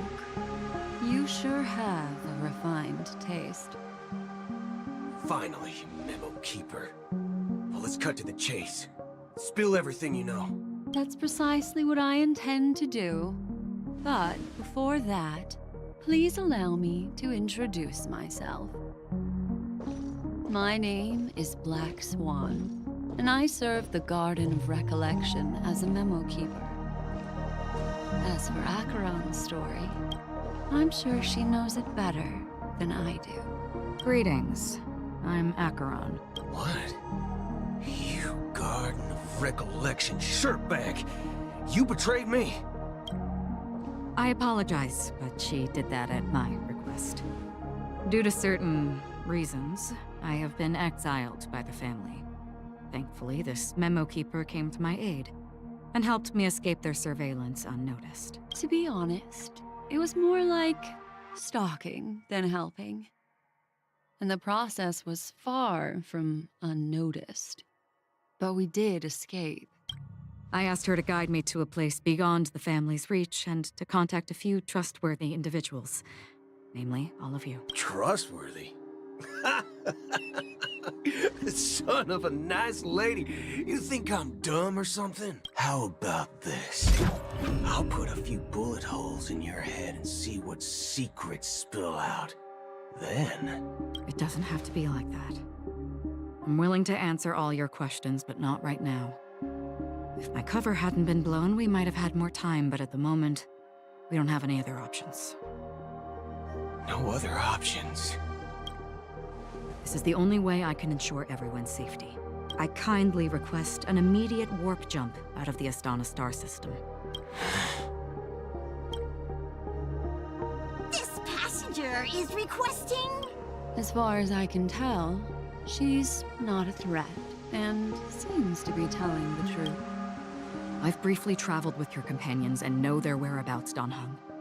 Please rest assured, your nameless companions are safe, but they need our help. As for Boot Hill, you may have guessed. I've been waiting for you.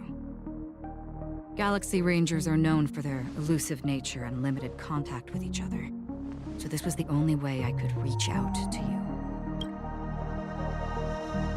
Only by doing this can I find a true Galaxy Ranger and fulfill a long-standing promise. To return his relics to their rightful owner. Someone once told me that every rainfall is like a gift from the heaven. Raindrops are said to be the tears of sound. How long has this rain been going on for? I used to believe, just like you, looks like the god you mentioned doesn't exist after all. Well, mortals who walk the path of some, like sin-thirsters, the obsessions of the Pathstriders, they emerge from the depths of Ix, seeing themselves as masters of their own destiny, unknowingly repeated the actions of they emerge from the nihility we were once my... Are you watching over them? Watching over them? It was of the unwavering transformation. You know these... Does this seem... Well, some tasks have... I can help you. For what? For the meaning of the nihility. I see. After all, thank you, stranger. Before we part ways, I have one more question. It is true that their actions and even their entire lives may seem pointless, but if this is what the departed ones expected, A good question. But I do know someone will stand at my grave.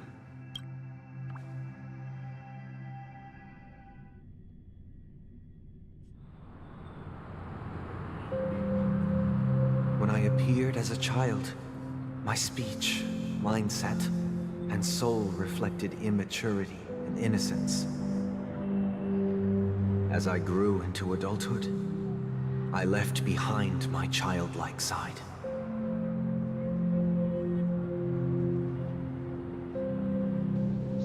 I humbly request your blessings, esteemed advocate of Shipe.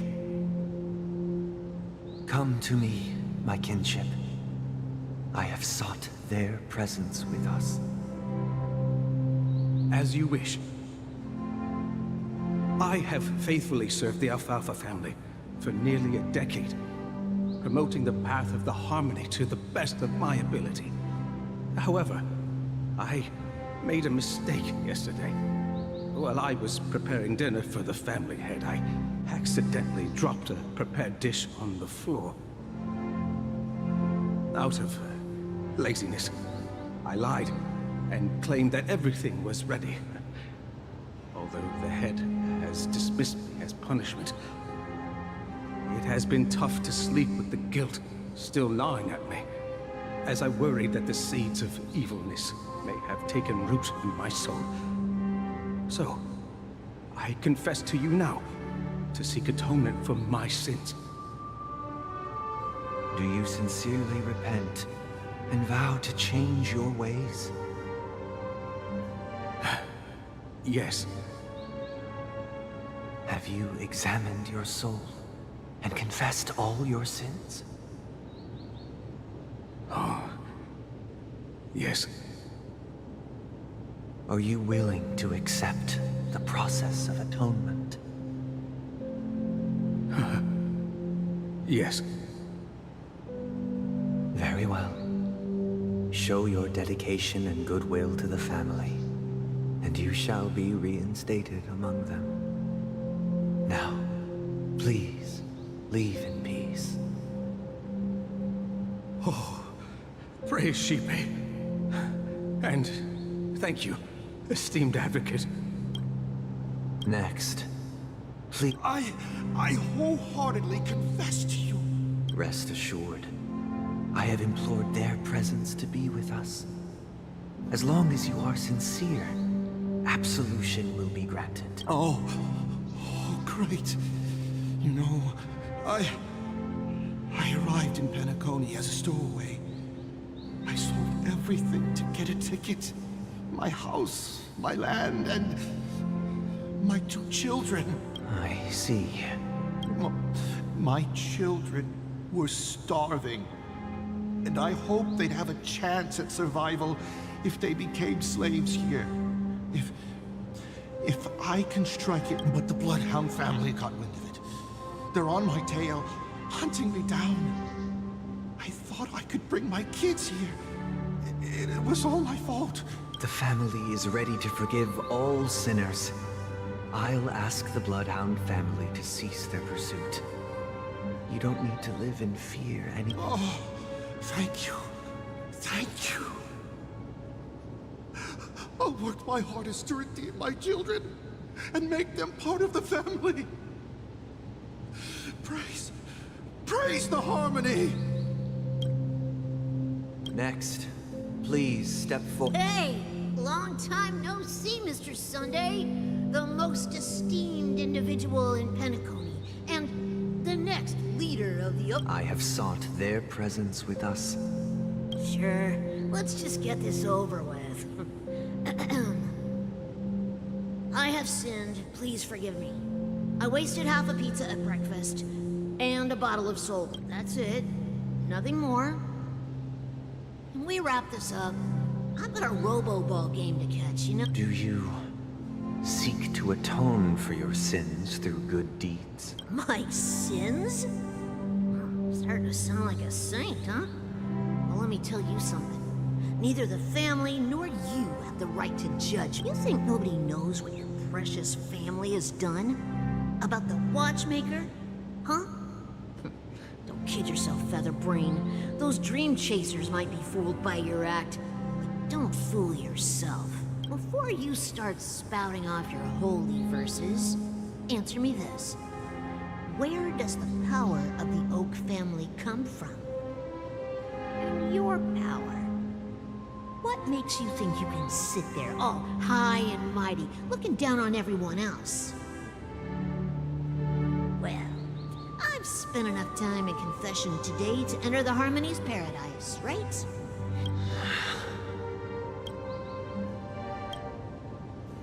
Oh, revered triple-faced soul, hear my doubts. Who can judge the strong when their power hides their crimes? Who can vouch for the weak when they will pay any price to survive? Who can comfort the purest souls when even they get led astray? If the strong defending the weak is truly the foundation of paradise, then who is responsible for the suffering and anguish in this wretched world? Brother? Brother, are you... I'm fine. I've been working long hours, and I just made a trip to Dreamflux Reef and back. So, I'm a bit out of sorts. But it'll all be over before we know it. You've been working non-stop on the Charmony Festival, Mr. Sunday, and no one could have predicted this incident. Even if... No need to worry about troubling anyone. The Charmony Festival was meant to spread joy and harmony across the cosmos. But now that we know the truth, I'm afraid we'll have to cancel it. It has always been our wish to make everyone happy, so... We'll do our best to explain everything to the Dream Master. I'm sure he'll understand, even if the negotiation does not go smoothly. I'll refuse to go on stage. Without the Chordmaster, the Harmonious Choir would not arrive, and the Charmony Festival would be just a grand performance, and nothing more. I'm relieved to see your determination. You know, since arriving in Penacony, we haven't had any contact with this Dream Master himself. I'd heard of the heads of the 5 major lineages, but the Dream Master is a mystery to me. The Dream Master rarely grants an audience, even for us. But, given the urgency of the situation... Perhaps you'll be the first guest to meet the Dream Master in years, Mr. Yang. Let's hope we can reach a consensus that's satisfying. Indeed. It's about time. We'll have to... Don't worry. I'll be waiting here. It's Mr. Sunday! Hey, come over here!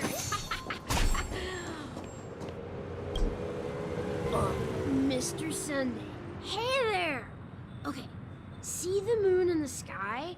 It's about the size of the cap on my... If I just reached out my hand... The moon? You mean the Grand Theater? Yeah. Look at me. I've been away from home for too long. I must be missing that moon. But it's no big deal. The Grand Theater here looks much better than the moon back home. It's just magnificent. They told me not to sell everything I had just to come to Penacony. How short-sighted. Selling everything you had? Why would you go to such lengths? Why? Can't you see? Life back home is miserable. It's not really living at all. It's better to be here at Penacony. No pain, no worries about tomorrow, just sweet dreams. You can do whatever you want. That's what I call living. Is this truly living? Huh? What did you say, young lady? Oh, it's nothing, sir. You see, the traffic on Glock's Avenue can be dangerous. How about I ask a Bloodhound family member to escort you to Ideen Park over there, so you can continue enjoying your sweet dream? Oh, yeah, that's a great idea. Wow, no wonder you were the leader of this sweet dream. You're totally a lifesaver. See you around, Mr. Sunday, and it was nice chatting. What's up, sister? This is the land of the dreams. But why do they live like this? The man we ran into, he doesn't seem happy at all. Even though sweet dreams are nice, they're just illusions. But for him, they're the only way to survive, even if it means giving up on reality. That's not really living at all. I suppose you have a point. But, in my opinion, that's how most people live their lives. Why do you say that? You think that man is not actually living, but that's not quite accurate. Even without Penacony, people create their own illusions called self-value. People believe they have a predetermined value to fulfill. Gaining value means gaining power, and those deemed worthless are seen as the weak. However, value doesn't come out of thin air, and there's a limit to it. Are you suggesting that this is not how things should be?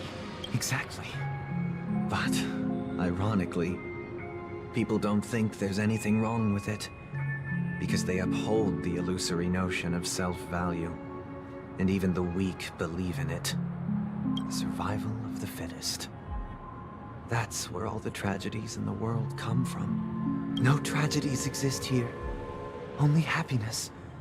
Although in its nascent form.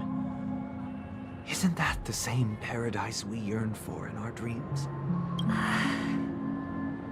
Perhaps that man is just an exception. Let's not jump to conclusions. We should experience the dreamscape ourselves. Just as I did at Dream... Yes. Seeing is believing. I'll accompany you. The Dream Master hasn't shown up yet, so we have some time for a stroll.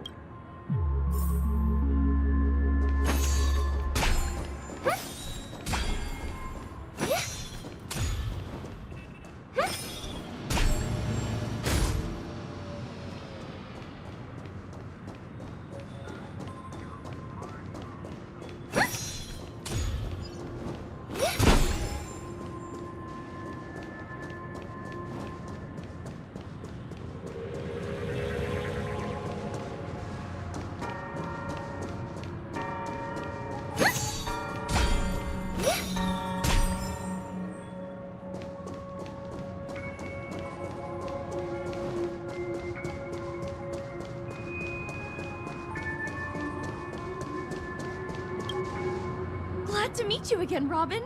How are the preparations for the Charmony Festival coming along?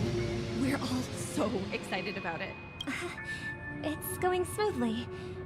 Thanks for making the trip to join the festival. You're too kind, Robin. It's a pleasure to have guests from all over the universe celebrating day and night. I can't stand being lonely or bored, so this jubilant dreamscape is perfect for me. But if this went on forever, would it get boring too? Nah, not at all. Who would get tired of having so much fun? Every day, you get to wear fancy clothes, explore all sorts of dream bubbles, indulge in delicious food without gaining weight, and you never get old or sick. As long as you can afford a room, this place is the ultimate paradise.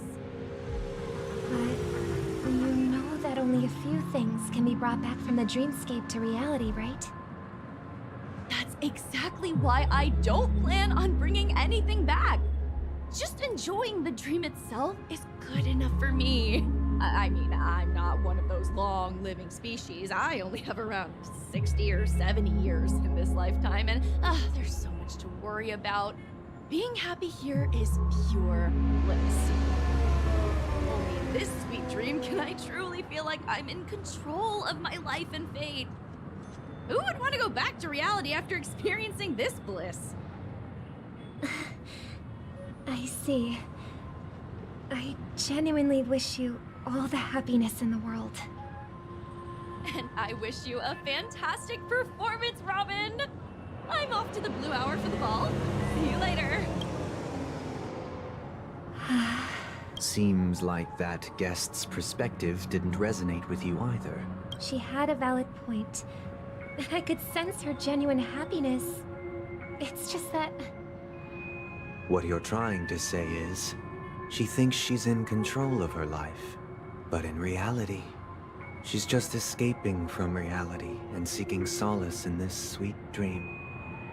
Once she steps out of this sanctuary, everything will be lost. Well, she did make mention of being able to afford a room. However, the paradise in our dreams, it doesn't have to end. No. And the paradise we yearn for shouldn't be just a fleeting dream either. The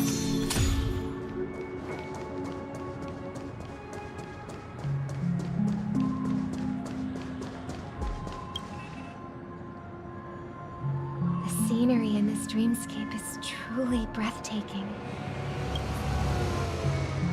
Oh, Robin. Can't believe I'm meeting you in person here. You're right.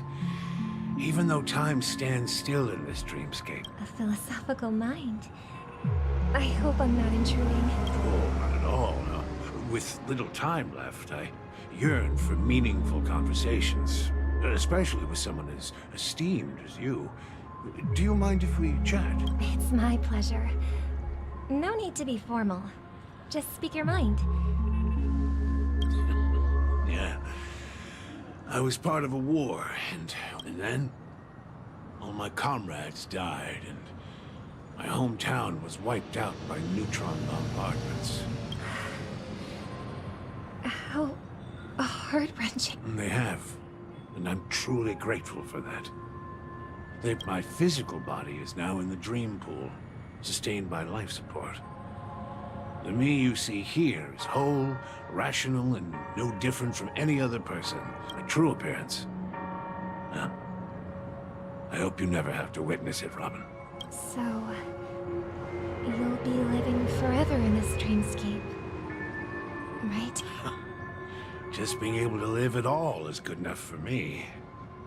Whether it's in this dreamscape or not, well, I don't really have much say in the matter. My world has been torn apart, and my life could end any second. So, even if this whole place is an illusion, it's... how I envy those everlasting things. That old man's story. It's so tragic. That's precisely why this sweet dream in Penacony exists. However, even this sweet dream has its limitations. There will be a way out.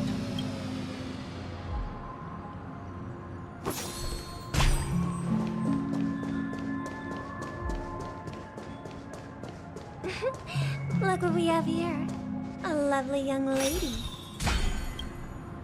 Brother, what a surprise to see you again. Show yourself. Your trick won't work on us. I've heard that a skilled mass fool received an invitation too. That must be you, right? Did you enjoy yourself? Barely. The people here are way too gullible. A little bait is all it takes for them to bite. And they run away at the slightest hint of danger. In other words, they're naive and cowardly. Now that you've had your fill, it'd be wise to leave before it's too late. The music of the harmony doesn't tolerate discord. What? Now that you have the real Robin, I'm useless? Oh, how disheartening. I've done so much for the family. You should be thanking me, because if it weren't for me cleaning up this mess, Penacony would still be in shambles. Don't you think? That was a personal request from the head of the Iris family, and it has nothing to do with us. Step aside and stop causing trouble for the Charmony Festival. The Charmony Festival? You think you can scare me? You think I have no idea what you're planning? I don't care what you're thinking, Chicken Wing Boy. But I'm pretty sure our lovely Robin won't be appearing on stage. After all, you're well aware of what a sorry state this dreamscape is in under the banner of harmony. Penacony, the land of the dreams. Is this truly the paradise you desire? Stop it. What's the rush, Chicken Wing Boy? Did I get tea? Our paradise is none of your concern, Master.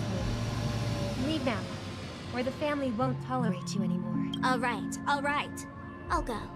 But Robin, I suggest you seriously consider this. Do you really believe those living in dreams can escape pain and find true happiness? Well, I've done my part. And now I'm simply waiting for the fireworks to begin. Here, the last 2 gifts for both of you. And don't lose them. If by some unfortunate chance the Charmony Festival starts against all odds, remember to use them during the show. And it'll be thrilling. Bang! I heard a raven cawing in the distance. It seems the Dream Master will arrive soon.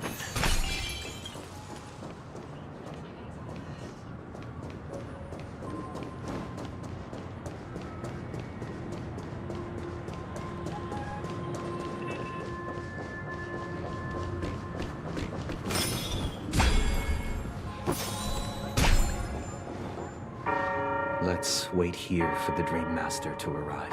Okay. By the way, brother, I heard you no longer have a sweet tooth. Back when we were kids, you used to steal my desserts. Seems like a lot has changed during my absence. What exactly happened? Well, someone has to stay awake even in this sweet dream. But that someone doesn't have to be you, or anyone in particular. You're carrying too much on your shoulders, brother. The paradise in our dreams. It shouldn't be like this. Penacony is nothing more than a dream. It can't erase the worries and pain of reality, or bring true happiness.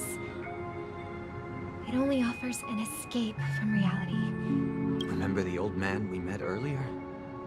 Without this dream, he might have completely lost himself. That might be true, but even without Penacony, he could have chosen another path.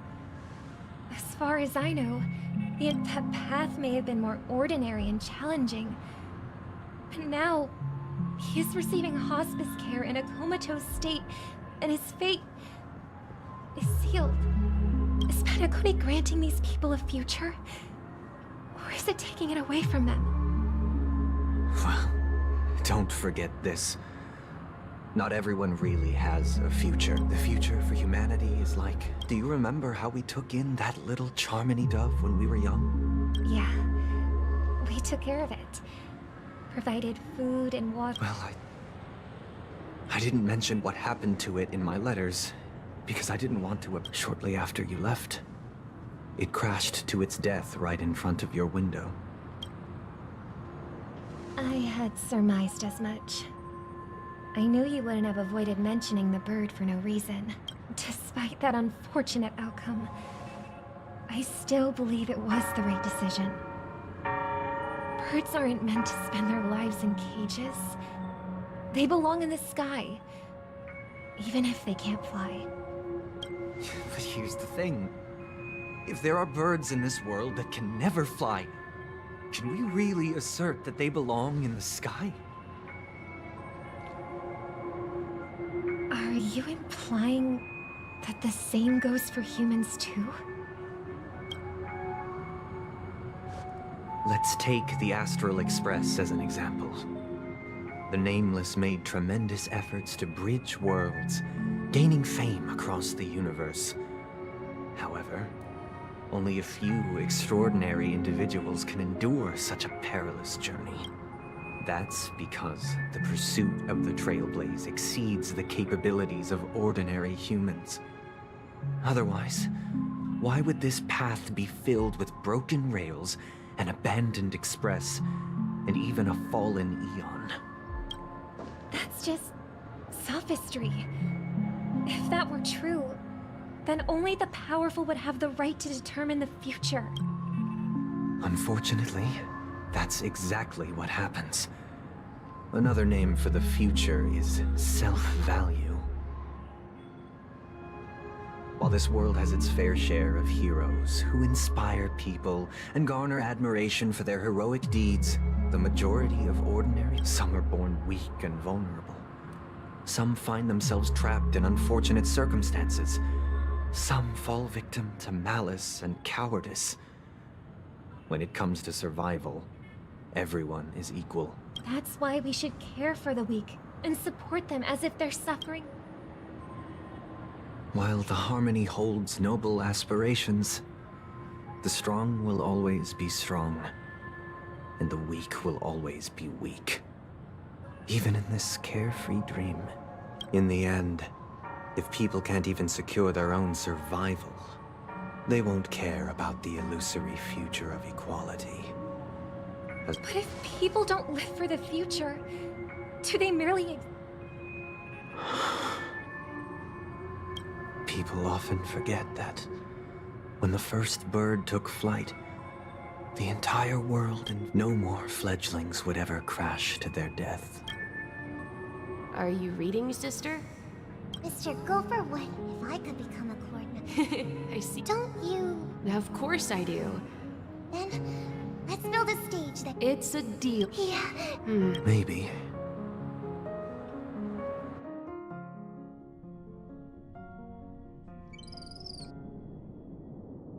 You're back sooner than I thought. Any results? Yes. And now, it's up to us. But, pardon me if I sound... Why else would he have chosen? Do you have the numbers? Got any more encouraging words? As I see it, relying on Welt's negotiations alone is far from enough. Regardless of whether the other party will be compliant, Penacony is our rival's home turf. And we already have very few chips left to play with. We're more familiar with the Stellaron's properties than most. And since it's the key to stabilizing the sweet dream, it's vital to the family's interests. That's right. As long as we pose a threat to the Stellaron, either with words or otherwise, we have a chance at gaining the upper hand. But the problem is, on the eve of the Charmony Festival opening, how exactly are we going to get close to the theater? Family security will be airtight, and if we brute force it, even if we succeed, it's too risky. So, no one's gonna say anything? Then I'll raise my hand. I know the answer to this question.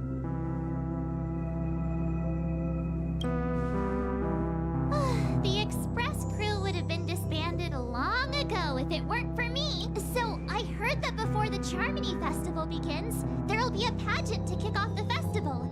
It's called the Soul Glad TM Festivity Auditions, or something, and it's going to be held in the moment of Scorch Sand.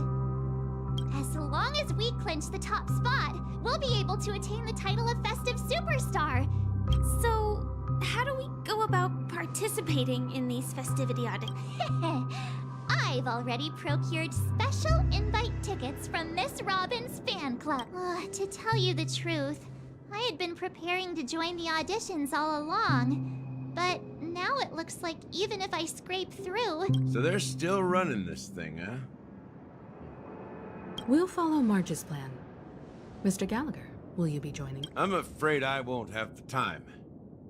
As a virtual character, I've already completed my final mission. Whether Penacony can awaken from this dream is... Should we ever cross paths again? I'd love for you to visit the... All right. I'll have to add to that data bank of yours you've got on the Express. And Miss Firefly, we thank you for all your support. We're faced with a formidable enemy. As long as the Astral Express and Stellaron Hunter's objectives are aligned, we're willing to cooperate with you. We've already come this far together. I'd like to join you for the rest of your journey on Penacony. I'm pleased that we can finally fight shoulder to shoulder. I couldn't ask for a better ending. This is also the spirit of the Trailblaze. Now, everyone.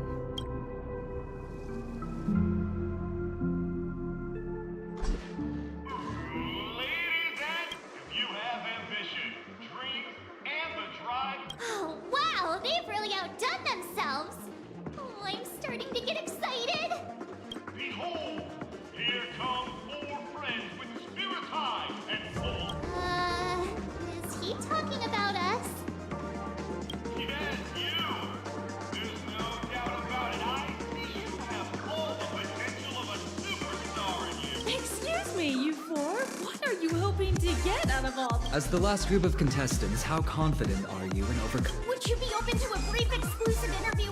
Your journey is long and... Sword and rose! A knight's head is hard as steel. People are pouring in. Kinda feels... Ladies and gentlemen, please make way. Allow me to introduce myself. I'm... Hello, everybody. I'm Himiko, a nameless from the Astral Express, and these are my companions. Don't you guys need to hide your identities? Can't hide it anyways. Penacony is plastered with our posters. And because the Astral Express is so well known, the family won't dare...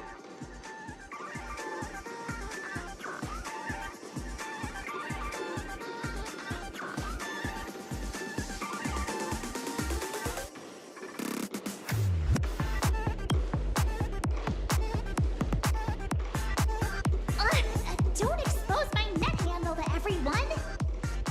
Hello, everyone! I'm Mark 7. I'm an ordinary girl who loves adventure. Hello, everyone. I'm Firefly. Total bunch of nameless guests. This final face-off is bound...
This place is buzzing. That's right. This event is a miniature representation, at the time known as the era filled with boundless possibilities.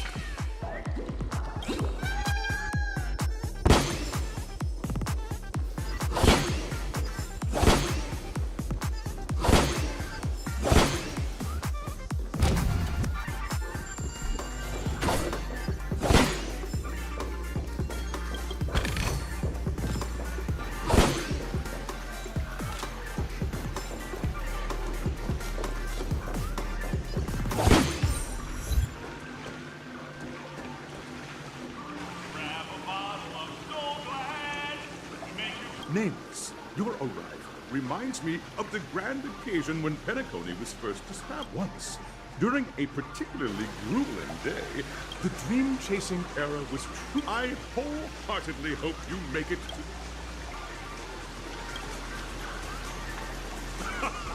Hello, everyone! Next up, get ready for the Mega Mark 7th adventure! Trailblazing into the uncharted and... I hope that by the end of this journey, everyone will have achieved the outcome that they hoped for. Ah, a wonderful wish! Miss Human. Safety first, everybody. Simple words waiting for you are 3 stages, each connected to that era. The first 2 stages offer 2 distinct paths, and in the last stage, you will face off against a champ. Those are the rules. Everyone, as the Charmony Festival is drawing closer, we must reach the... March and I haven't known Miss Firefly for too long and aren't overly familiar with her. Fine by me. All right. I don't have a problem with that.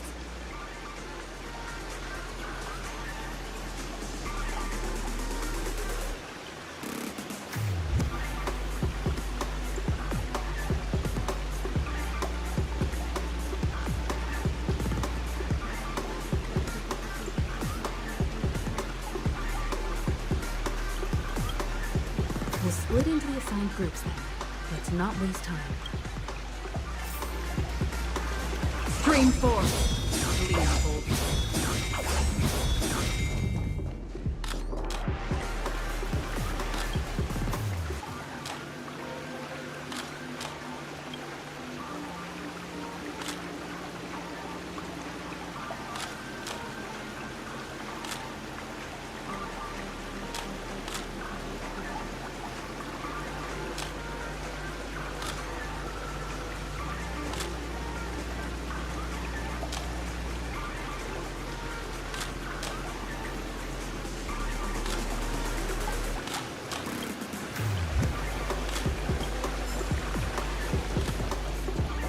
Stream 4. Gleam of Old Blade. Welcome to the first stage of Soul Glad Enterprises' 33rd in the School of Acting Challenge. You now...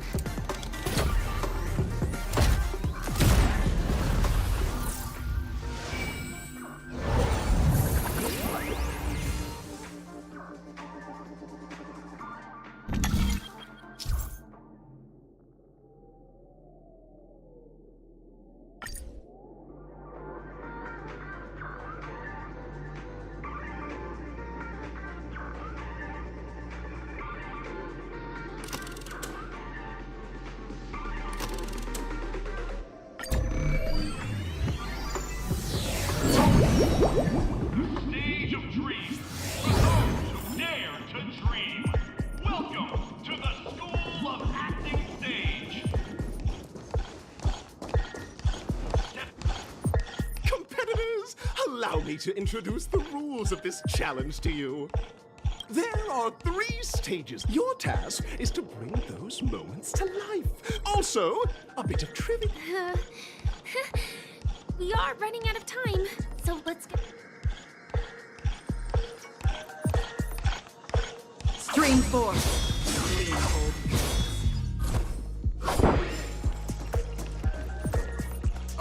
Just take a look at this pair. You two. Are you? Envision that you both, driven by the spirit of your driving an old club now. Miss Greyhair, what line would you deliver to express your disappointment?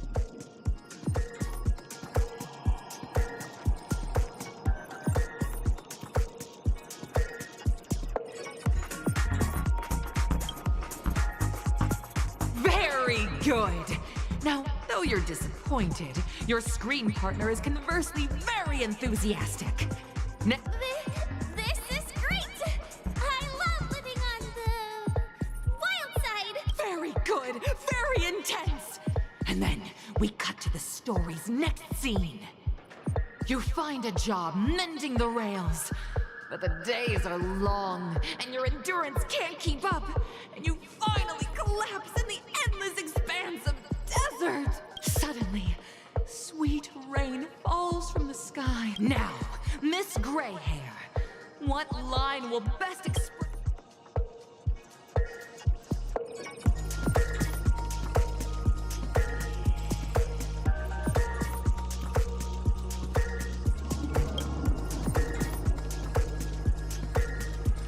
But at this moment, your partner yet gazes into... Perhaps we were never meant to succeed. Fantastic! Both of you have an incredibly solid foundation in dialogue delivery. Up next, you'll be challenged with a book. I hope these tests won't take too long.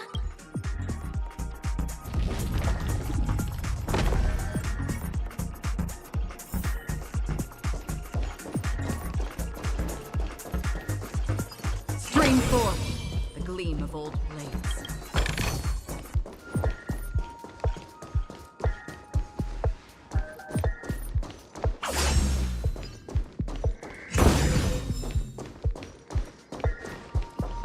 Stream 4.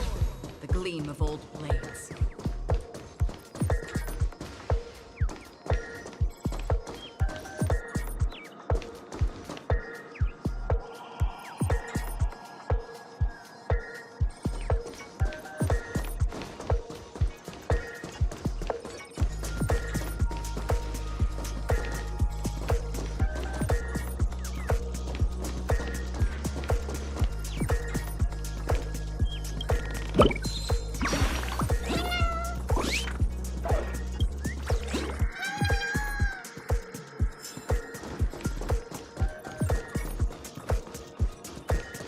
Bring forth the gleam of old blades.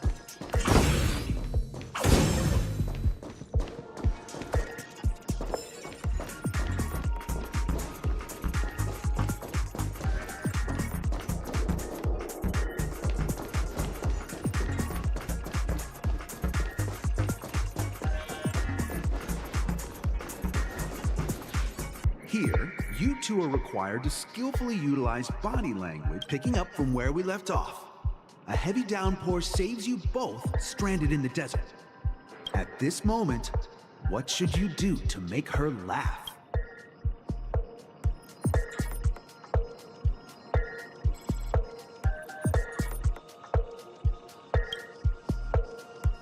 You seriously think that would make someone laugh?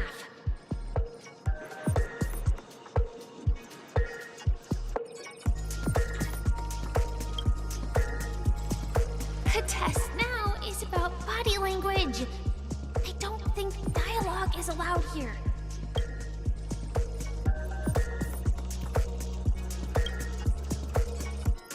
You look less like you want to make me laugh and more like you want to abandon me.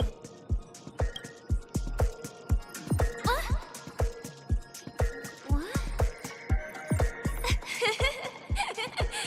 Right answer.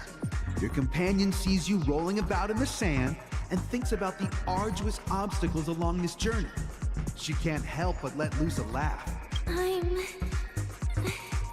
gonna get back on my feet and keep... A tug at the heartstrings! The story continues to develop. You have no choice. The goods you stockpiled at high prices have to be sold at a loss. This is a pretty self-destructive move, which drives your business to the brink of bankruptcy. At this moment, what would you, who refuses to admit defeat, decide to do?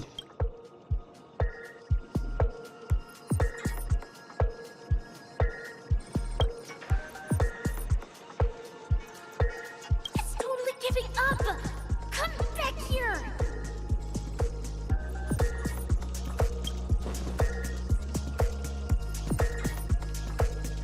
Get up! No one wins a trade war by kowtowing!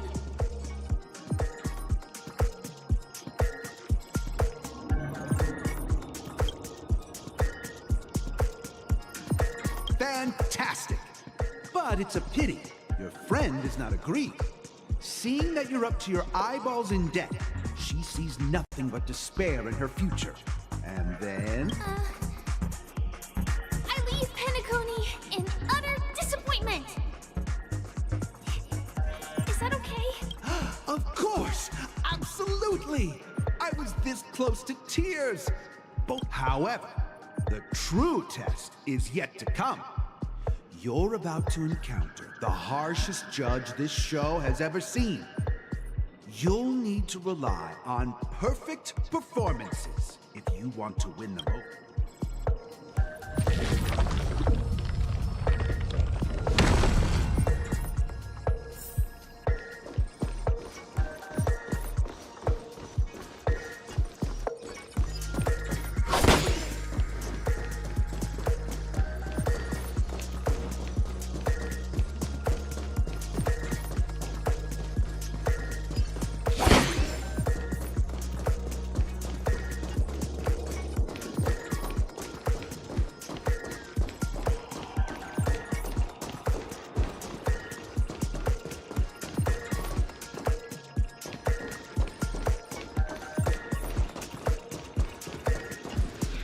Welcome to the final stage. Actually, all the Centu companions arrive on Penacony with nothing but many years later their paths against the backdrop of a revive. Give it a shot. Try and This is never going to end.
Stream 4.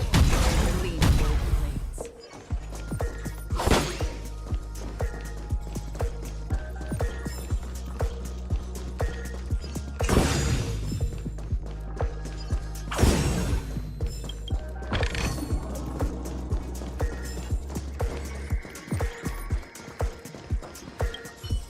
Your performance is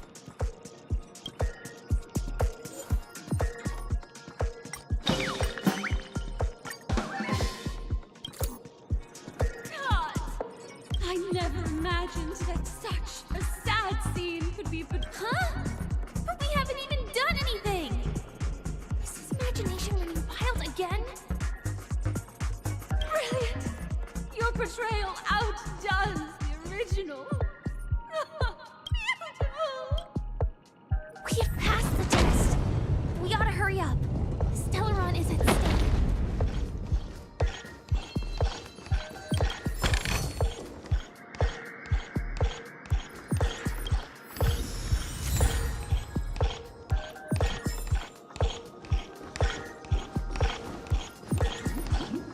Congrats to both of you for clearing the stage. Look at the time. That red-haired contestant. You'll find out eventually, but only if you clear the next test first. You have the option to choose gunfire and undergo Brother Hanu's trial, or time, where you'll face Clucky's. And now...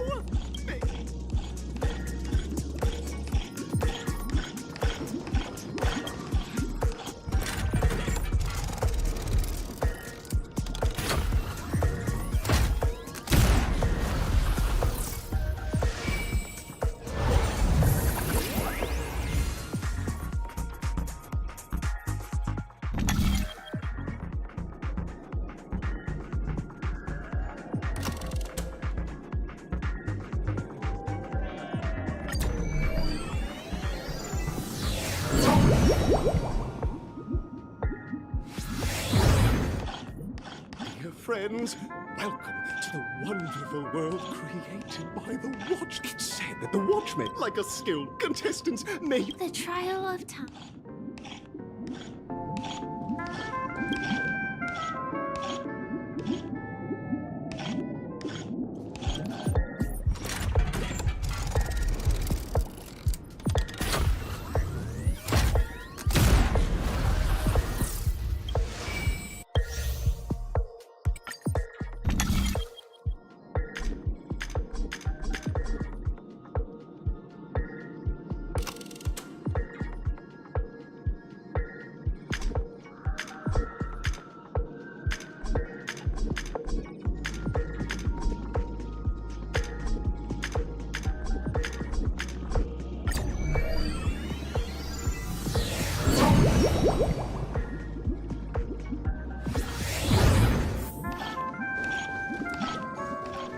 Stream 4. The gleam of old blades.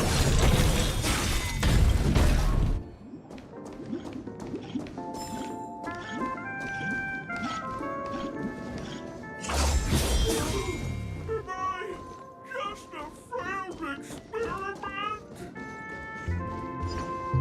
Statue. Did it just speak? Stream 4. The gleam of old blades.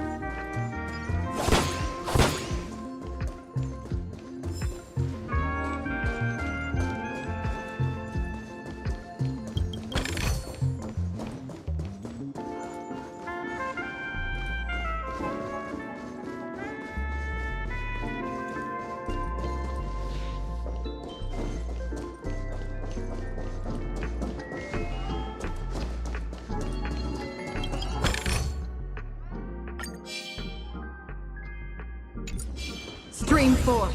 The gleam of old blades.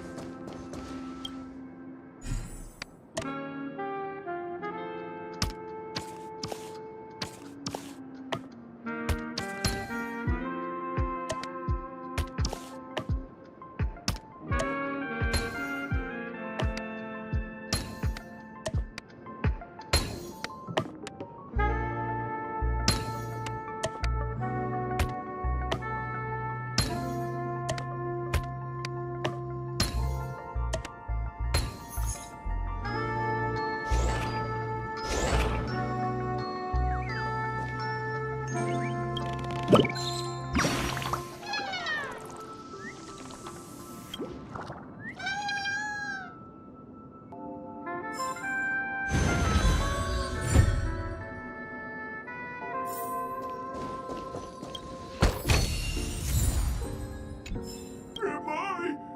just a friend? Don't be that, you guys. See? I'm just TikTok. Clocky? You see, I came across a please. Just leave me. Oh dear.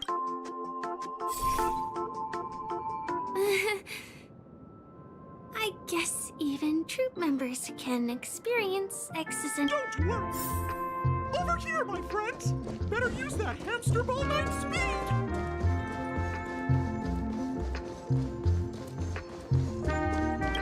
This must be one of the missing parts that Big Tinker needs. That's correct. We're here. There's a missing part on the opposite side. But how do we get over there? There's also a dream side left here by a Dreamweaver. We're running out of time. We'll have to use it if necessary.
Ouch! A roasted!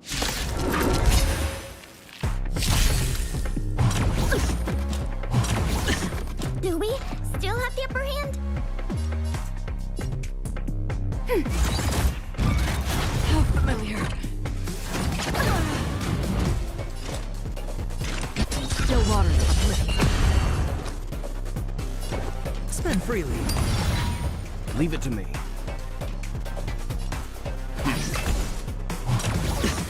Watch your head. No dirty the dice have been cast. Bust. Or maybe I'll take it off. I weep for the departed. Yes! It did so far. Enemy data secure. Net markers activated. Time for a good old counterattack. Commencing support. Ready for another? Let's begin. Destined for oblivion. You know nothing of survive or be destroyed. There is no other choice. Enemy targets detected.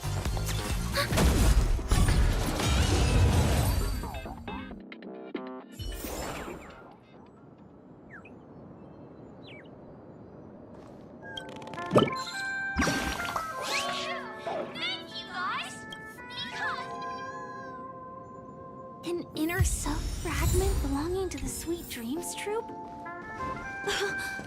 This is just too surreal.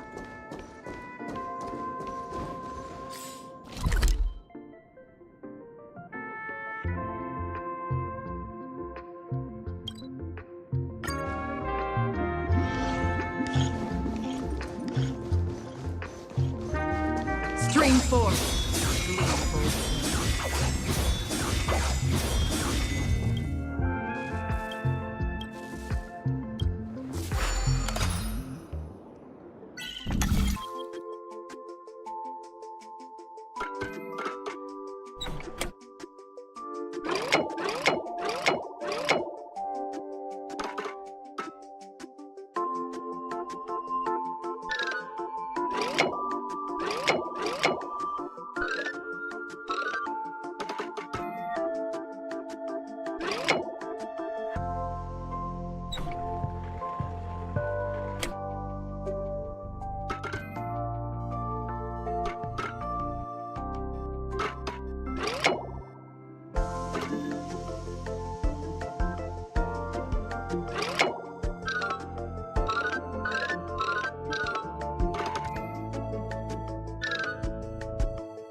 Dream Force.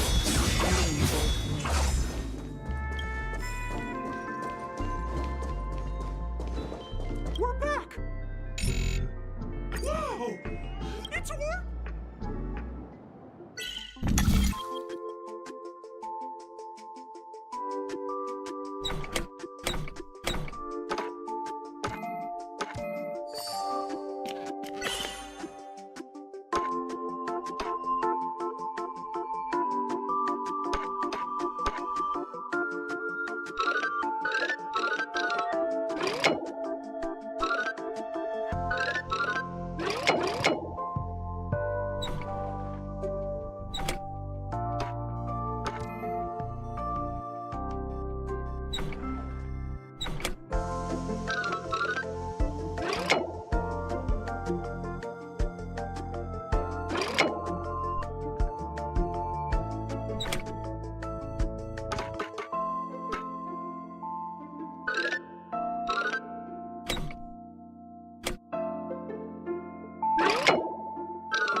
What's going on in here?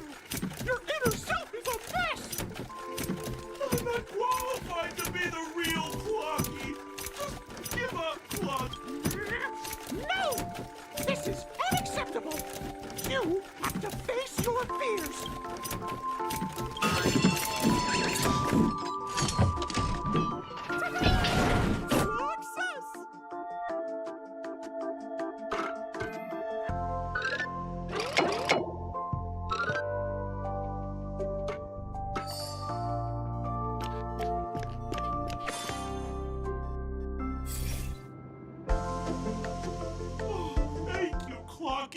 If not for you, I'd never be able to connect with people like this. No problem at all. Oh, my friends, you still have other. Go forth, my friends. It's all done. Victory's in sight. Let's head to the final stage.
Stream 4. A gleam of old blades.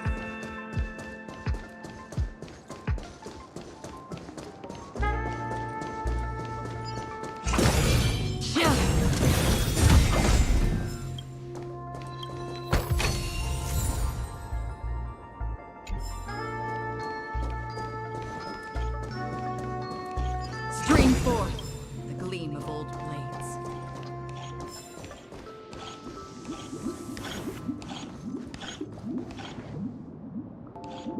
Congratulations to both. In the final stage, you will face the defending champion.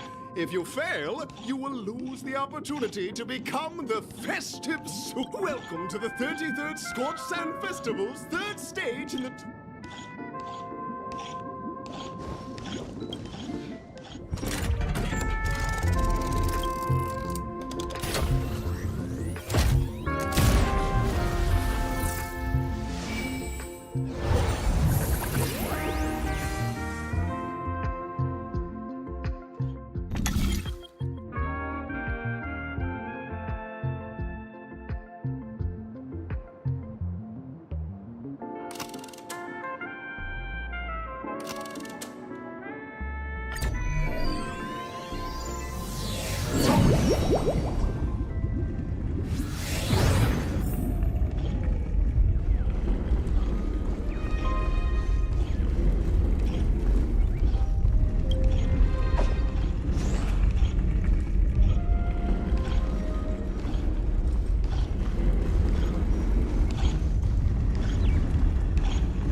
Someone extraordinary.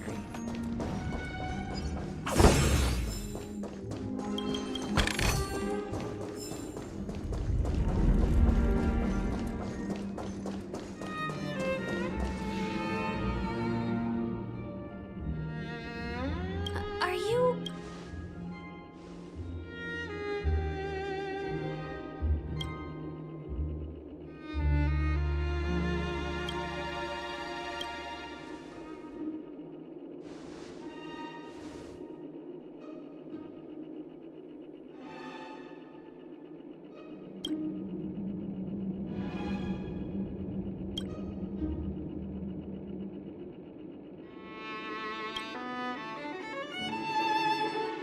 That's right. This magnificent...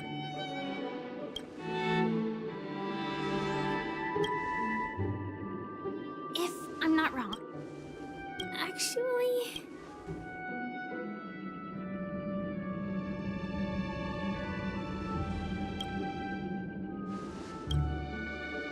Thank you, Knight of Beauty. In that case, let's make our way to the end. Penacony's really thronging with talent. I hope we make it in time.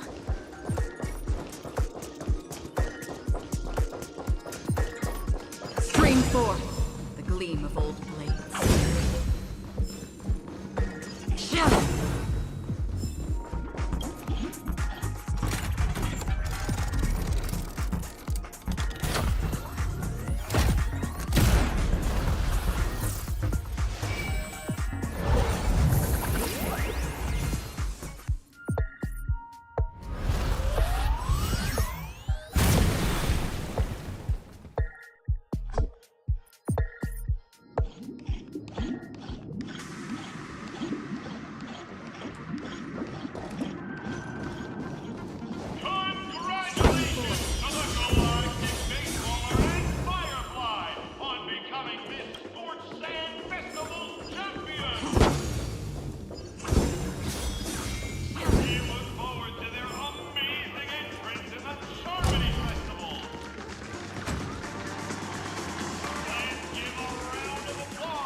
congratulations to the both of you on becoming the festive superstars of this year's Charmony Fest. I, on behalf of the organizers, extend my sincere congratulations to you, wishing you joy under their radiance.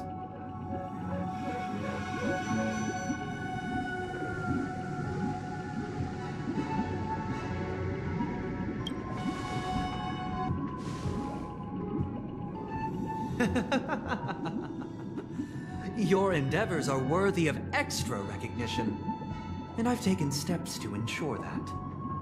However, this reward is not a material one, but rather the opportunity for an open and honest communication between us. As previously promised, my sister, Mr. Yang, and I have met with the Dream Master.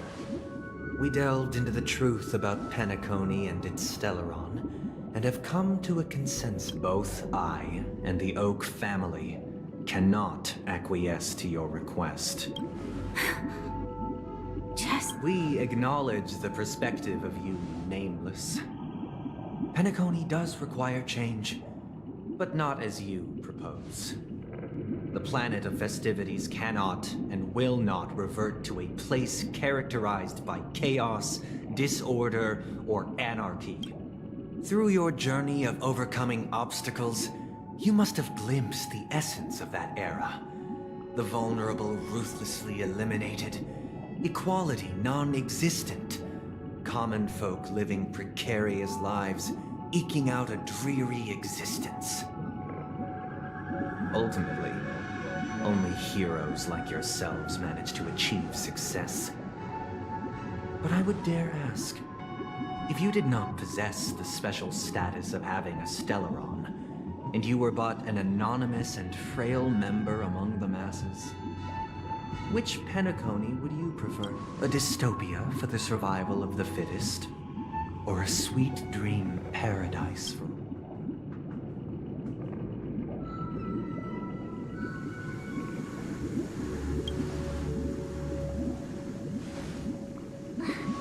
That's not the point! Don't let him mislead you! Mr. Sunday, even if the members of the Oak family can't fully agree on what to do about the Stellaron, now's not exactly the time to be holding an extensive discourse about Penacony's past and future. The Stellaron issue concerns the life and death of everyone on Penacony. If anyone has a better suggestion, the crew is more than willing to listen. Also, it'd be best to tell us the ins and outs of that meeting. This way, we'll at least know what Welt and Miss Robin are dealing with, and the reason why they failed to make our appointment. Ah, Navigator. That is precisely my intention. With all present, let's begin by discussing the details of that meeting. Let's talk about our tribulations and choices, and our final course of action. The only path to take.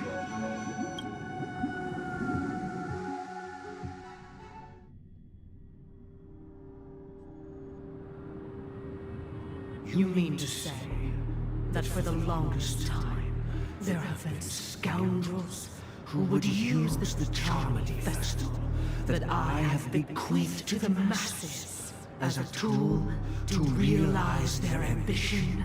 Indeed, Dream Master.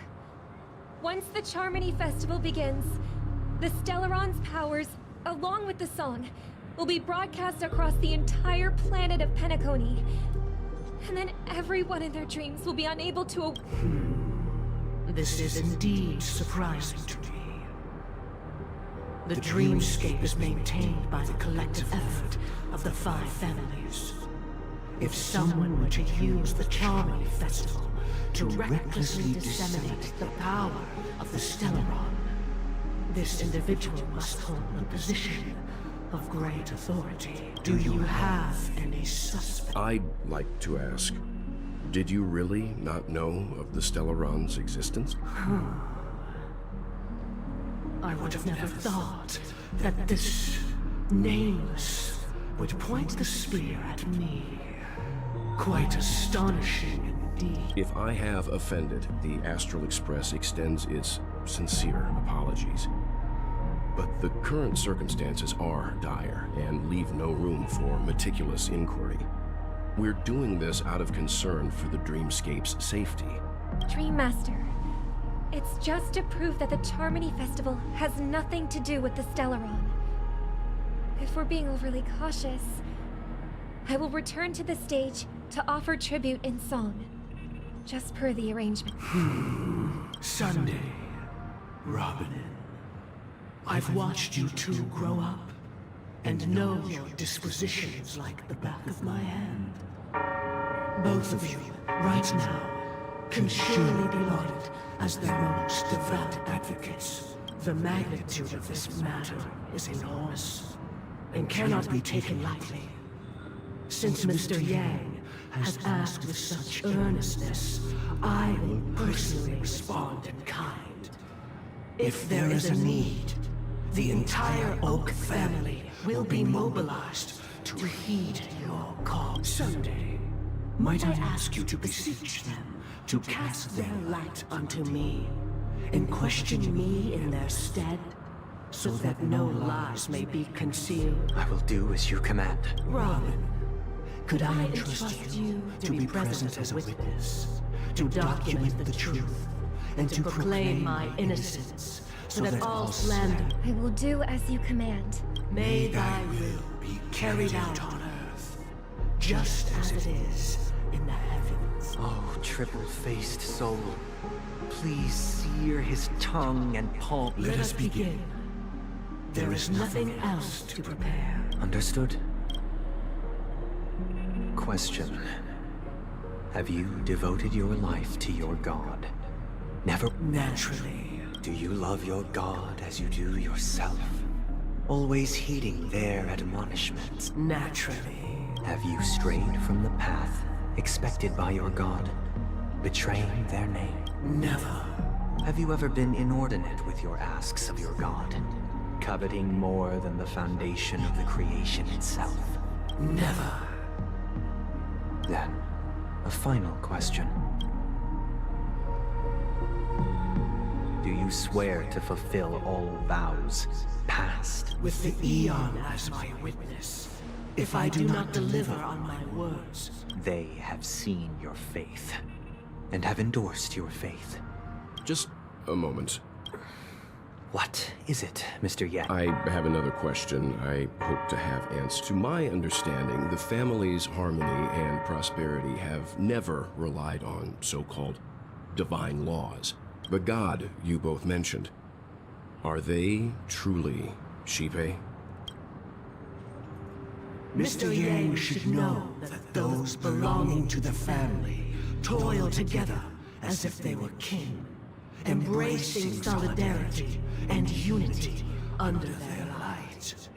All duplicity, such a delicate and complex symphony. Which other god could perfectly harmonize this, if not for the great one, Shipe? Perfectly harmonized. Therein lies the problem. It isn't an outsider lurking in the shadows who changed the harmony, but a dissonance that has surreptitiously emerged from within this very symphony itself. In the distant past, there existed an Eon. With one flick of the wrist, they crafted the laws of the cosmos.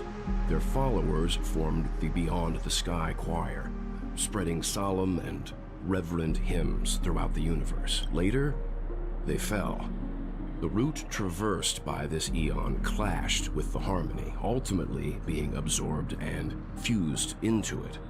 The chorus that once reverberated across worlds fell silent, and when it echoed anew, it was transformed into the hymn of harmony. Though an Eon may perish, paths with no masters still linger.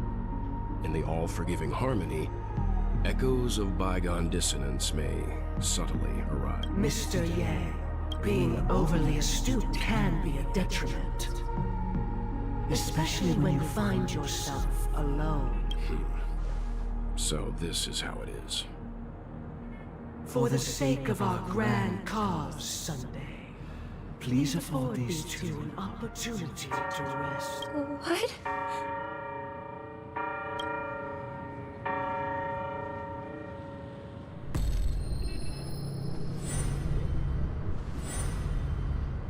sorry, Robin. It's just you... I did not wish for you to know this. So, this is the true reason I can't sing? The shadow... We were never children of the harmony. Our ideal paradise could not have been crafted by Shipe. True bliss can only be guaranteed by the one who transcends the many. Within the foundation of law, humanity establishes civilization, and through harmony, we obtain order.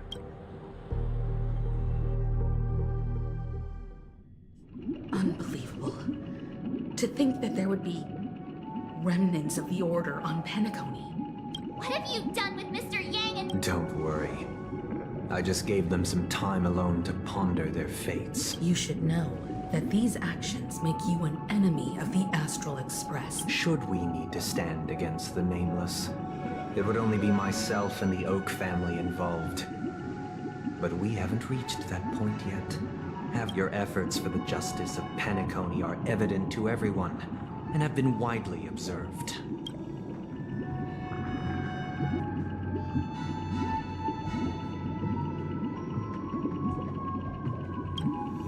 Smart kid. You're just as sharp as the other one. If it is the Order that drove you to imprison Welt and Robin, and you're using them to coerce our compliance, then there'll be no point in entertaining any type of discussion. You're mistaken, Miss Himiko. They are in very safe hands. And just as the family has always proclaimed, no one can be harmed in the dreamscape, least of all in the beautiful new world belonging to the Order. Penacony and the entire universe have witnessed far too much innocent bloodshed. The strong wield their blades against the weak, and the victors push the vanquished to the brink of life. Natural selection. The world abides by this principle, establishing the well-being of humanity atop the corpses of the downtrodden. Only we, or rather, I, possess the power to put an end to this farce. So you've decided to resurrect a dead Eon? No one's ever done such a thing. If Miss Himiko is interested, let's draw back the veil and speak candidly. I've always firmly believed that people can understand one another through peaceful means. I'm willing to divulge the unembellished truth as to the intentions of the Order's Pathstriders, so that you will make better judgment for the Astral Express, for Penacony, and for this stretch of the universe. Words can hardly do justice to the beauty of that ideal. So, come with me, everyone. Let us retrace our steps, and see once again where this road leads. Huh? Where'd he go? Welcome. This isn't any location in Penacony's dreamscape. It's my inner world. The reason the scenery before you remains unchanged is because your consciousness has drawn on similar concepts to fill in the gaps.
Did you do the same to Welt? It's a tuning process. Stronger in effect and more draining on the mind. The gray-haired guest has experienced it before, so she should understand what it entails. Tuning allows you to intuitively grasp my feelings, which also means that I cannot hide anything from you. Now, everyone, please look at the huge screen. The road we once took begins here. From this point on, you will witness the numerous decisions I've faced. I believe after going through similar predicaments. Let's begin. The first decision. This story happened when Robin and I were very young. We were victims of the Stellaron disaster later on. Robin and I lived a time with nary a care in the world. That baby bird was tiny. It didn't even have all of its feathers, and it couldn't sing. When we found it, it was already on its last breath. We decided to build a nest for it right there and then. However, thinking back, that winter was unusually cold, with fierce winds at night in the yard. Not to mention the many poisonous bugs and wild beasts. It was clear that if we left the fledgling in the yard, it stood no chance of survival. We decided that when it regained its strength enough to spread its wings, we would release it back. Its destiny was determined by our momentary whim. Now, I pass the power of choice to you all. Faced with this situation, what choice would you make? Stick to the original plan, and build a nest with soft net where the Charmony dove fell, or build a cage for it, and feed it, giving it the utmost care from within the... I eagerly await your answer.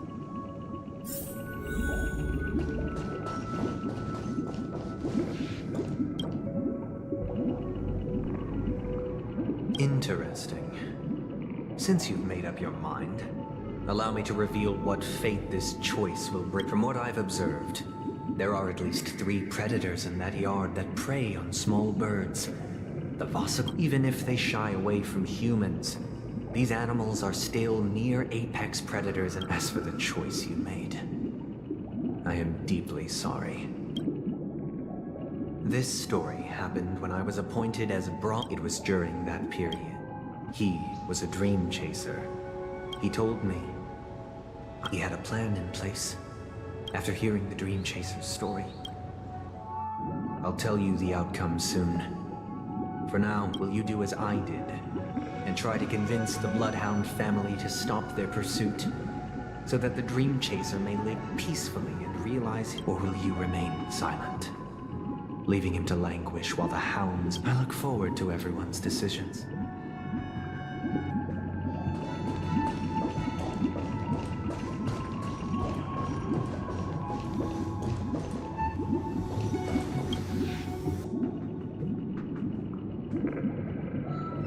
It seems you, like me, are pondering whether a different choice could have led to a better outcome. Sadly, his fate would only be more tragic. Say he never gets caught.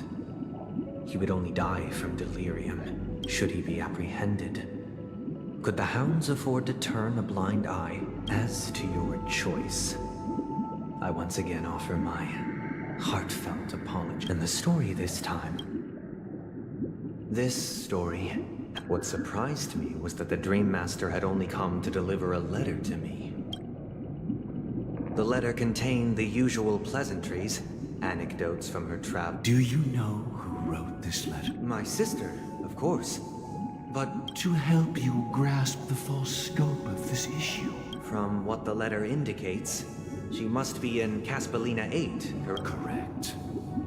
Has she mentioned anything about a stray bullet? A war has broken out on that planet. It is because of this very reason that Robin chose this destination. She hoped to ease the people's suffering with song, and was willing to brave mortal danger to deliver the IPC's medical supplies. Is she all right? If the operation was successful, she should probably be recovering in the field by the eon above. The bullet struck her neck directly, yet possibly as a reward for her consistent deeds of harmony. It didn't hit any vital arteries. Those damned savages! I'll pack my bag. Now you understand why she always wears such elaborate neck ornaments, don't you? How could this happen? It's all in the past, so please don't worry. But likewise, I've prepared one last question. One last, because this is merely a figment of imagination. A nightmare. Would you still support Robin's journey on the path of harmony?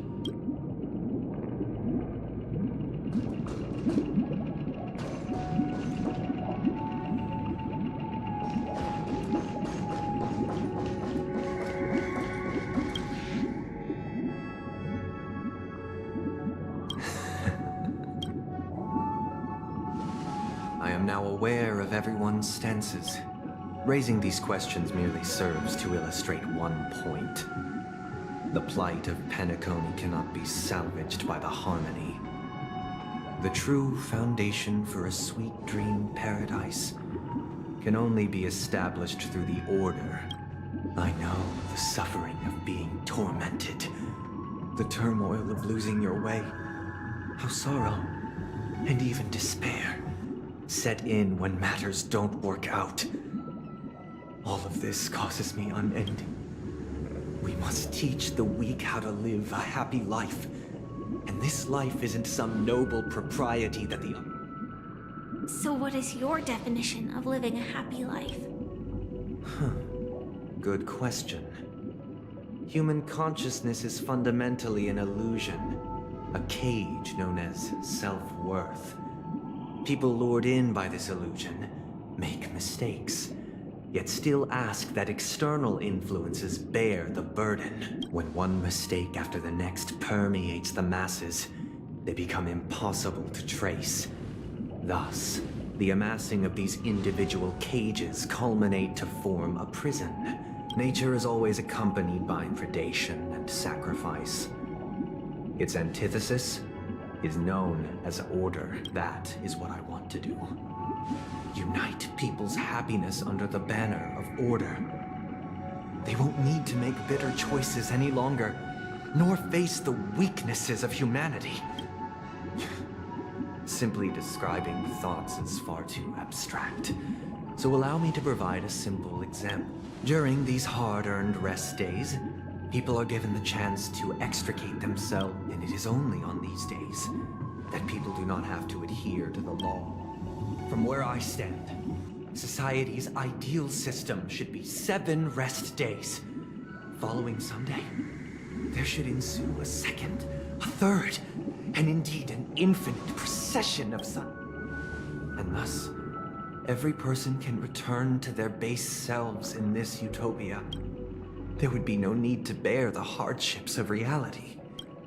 Miss Firefly, you who are stricken with entropy loss syndrome, you of all would surely... It sounds like a flaw. But what is the price to attain all this?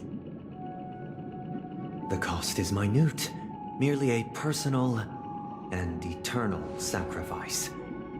If this paradise is to be maintained for everyone, someone must remain trapped in solitary wakening. Wakening. Which means that this so-called paradise is still a dream. Stepping into this paradise means forsaking reality. It is not forsaking, but transcending. Flesh, blood, sorrow, weakness. If the physical is the root of spiritual suffering, it is only logical that But in this supposed bliss, people won't have defeated their demons. The chance to overcome their tribulations would be forever lost to them. In other words, it is an escape. That's another way of understanding it. But there is no shame in escape. On the contrary, The seeds of escape exist in everyone's hearts. Don't you agree, Miss Firefly? And as to why we sleep, it is because we are afraid to awaken from our dreams. But this is not in conflict with the grand plan. Only in acknowledging this can we truly understand the frailty of human nature.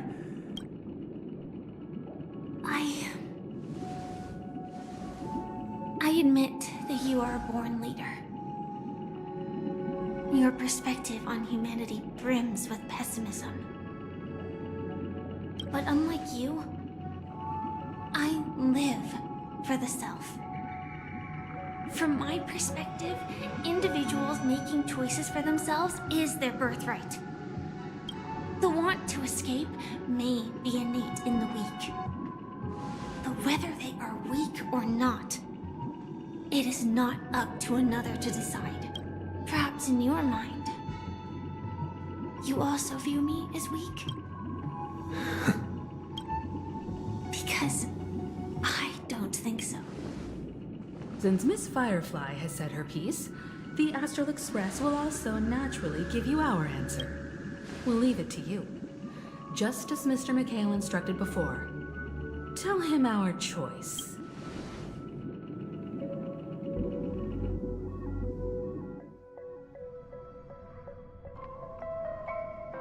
What is this place? Does this place ring any bells, Misha? I don't know, but... It's the realm within a dream bubble. This was left to the Astral Express by a nameless, but weirdly, when we entered it, it was completely empty. Dr. Edward from the Dreamscape sales store told me that dreams are formed from memories, and a dream bubble can't take shape if its core is empty. So I thought you might be able to help us in unraveling this mystery, Misha. As a hotel doorman, you know Penacony best among... I don't know much about dream bubbles, but if you want to figure out what this mansion is, I'll do my... I'm counting on you then. Himeko, I still don't get it. Why were you so sure that Misha had a connection with this dream? I wasn't sure. It was just a hunch. But since Misha feels familiar with this place...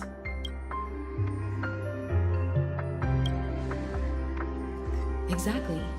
This is where you and Firefly encountered death, which we now know as dormancy.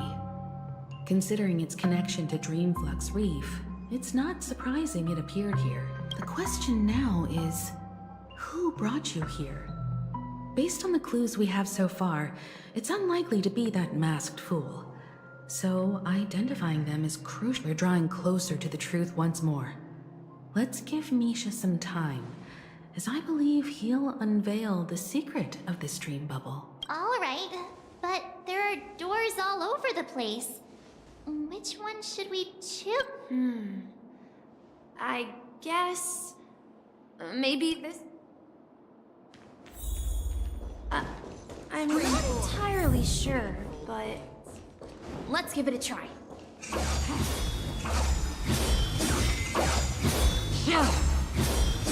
Wait, you managed... Weird. This place is quite different from the hotel.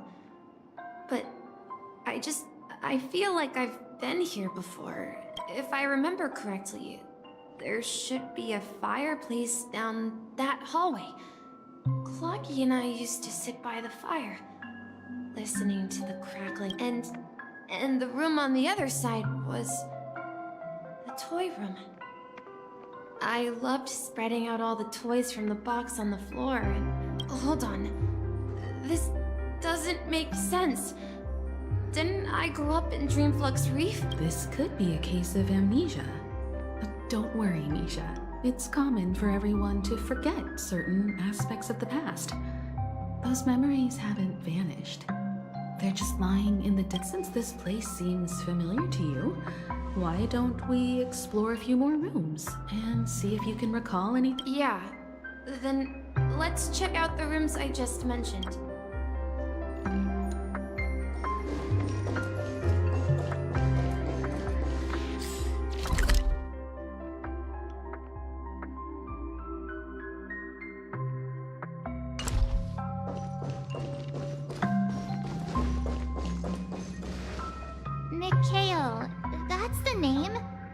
Now we all know him as the Watchmaker. So, who is he talking to? Do you know anything about it, Misha? I'm sorry. I don't know much about the Watchmaker. Anything special about that name? Mikhail is Grandpa's name. Grandpa? Do you mean you're the Watchmaker's grandson? But we haven't heard anything about the Watchmaker having descendants. And the name Mikhail is not rare. Perhaps it's merely a coincidence. Could you tell us more about your grandpa, Mikhail? Yeah, sure. He was a seafarer who fearlessly ventured into mysterious seas, and he didn't want me to call him Grandpa because that would make him sound old. He believed he was still young. The name Mikhail was given to him by his parents, Mihaly and Elise, both renowned seafarers. Every time he came back, he'd share his logbook with me and tell me about his adventures at sea. It appears that the Seafarer has nothing to do with the Watchmaker. So, perhaps it's just a coincidence? So, where is your grandpa now? He went off on a new journey, and it's been quite a while since I last saw him. So, where has Clocky gone? Did he leave to protect Dreamville?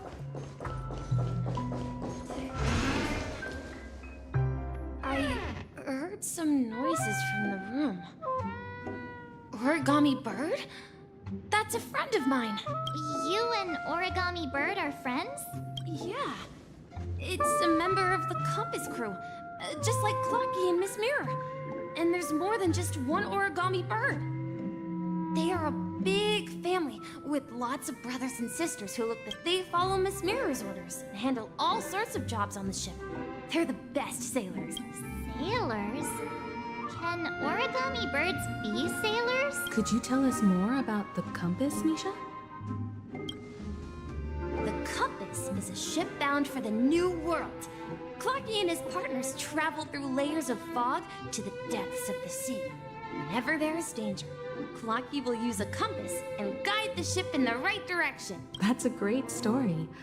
But in the Penacony cartoon, Clocky and his partners have always lived in Dreamville and never ventured out, right? Huh? Oh, that does seem to be the case. Weird. I clearly remember Clocky arrived in the New World in the end. Perhaps Clocky has a hidden past. I think I hear the sound of water. You once mentioned there's a magnificent fountain up ahead.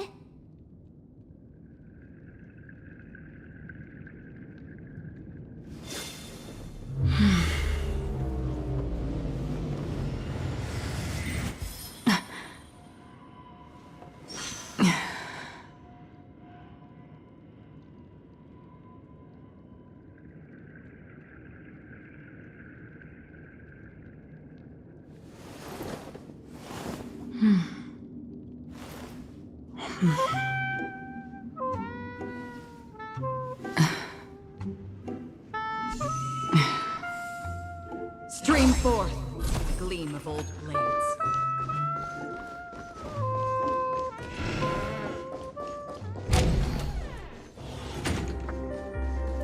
Look, there it is!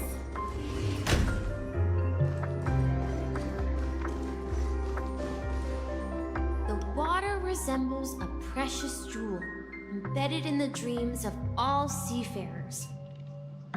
Every time I gaze at the shimmering lights beneath the waves, it feels as though I'm back in this place, standing by your side.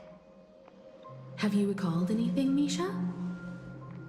Yeah, I saw these sentences in Grandpa's logbook. He used to say that despite the perils of the sea, whenever he stood on the deck in the afternoon, overlooking the sparkling waves, he would think of this fountain in front of his house. He often said that those moments felt like returning to his family's side, and the difficulties at sea didn't seem quite as challenging. You know, I quite understand such sentiments.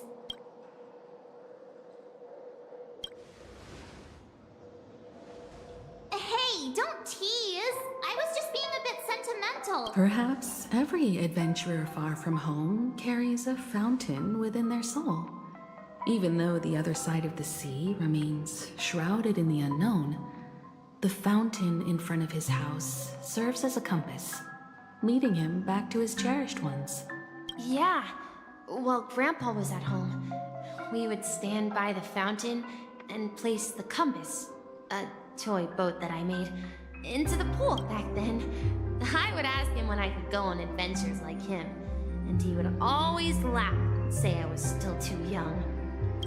It seems this Mikhail is truly a seafarer and has nothing to do with the watchmaker. Yeah. Based on Misha's recollections, the scenes in the dream bubble appear to be his childhood memories. But this raises more questions. According to Misha, he was clearly born on an oceanic planet and led an ordinary life, with no connection to Penacony at all. Could this be some sort of metaphor? I'm sorry. I don't know, but my memories keep pouring out uncontrollably. Like, perhaps I'll remember more things if we go further. I wish to share your burden. We're going to the opposite side, right? No, we should turn left here.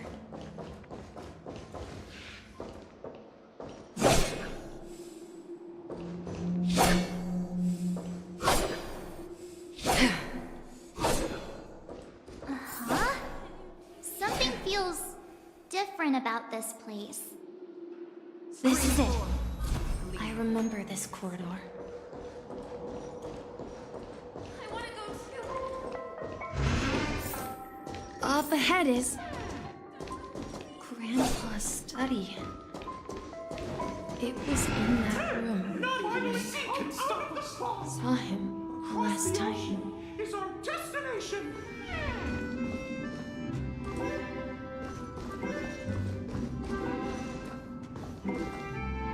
The atmosphere in this room feels totally different. Misha! You finally come!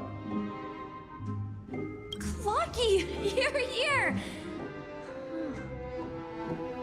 Yeah. Are those books on the bookshelf logbooks left behind by that seafarer? Yeah.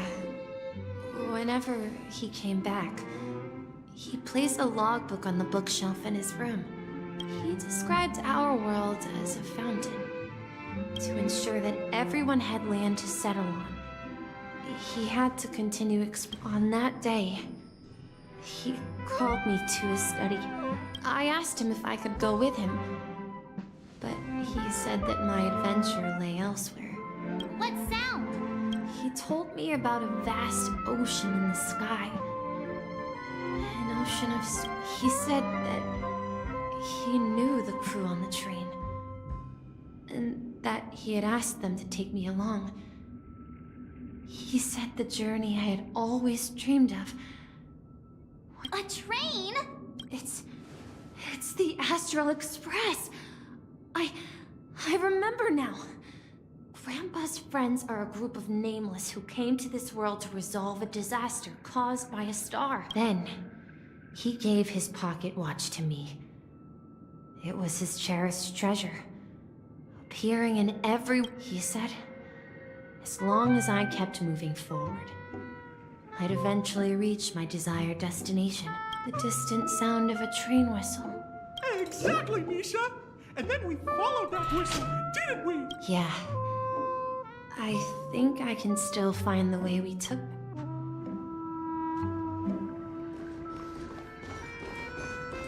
This is the dream jigsaw, right? Do you remember? You said you obtained a mysterious... Hey, the shape... Looks like we're just one step from a...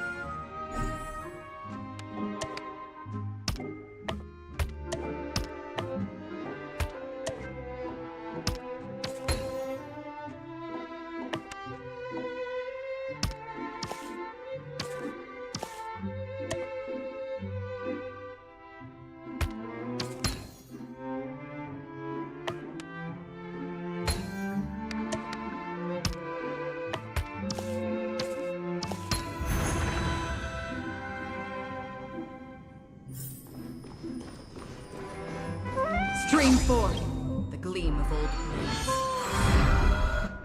This is it. This is my room of clocks, while I spent my time waiting for Grandpa to return from his voyage. Here, I learned how to repair clockworking gears. Out of my fondness of precision mechanics, I was born and raised here. So, this building in the dream bubble is your childhood home? Yes, but not exactly.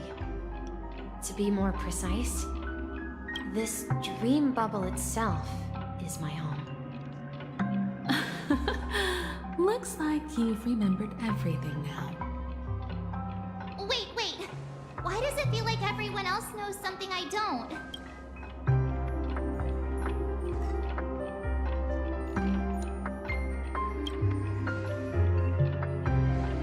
March, do you remember when she mentioned a clocky that only she could see? Yeah, the little guy here, right? But we all saw him in Dreamflux Reef, right? And Mr. Yang even greeted him. Looks like everyone on the Astral Express has a childlike spirit. The answer lies in the Astral Express. Her experience shows that neither Firefly nor Acheron can see this clocky. And when we were in Dreamflux Reef, you may have noticed that for some reason, nobody outside of the crew had ever talked with Clocky.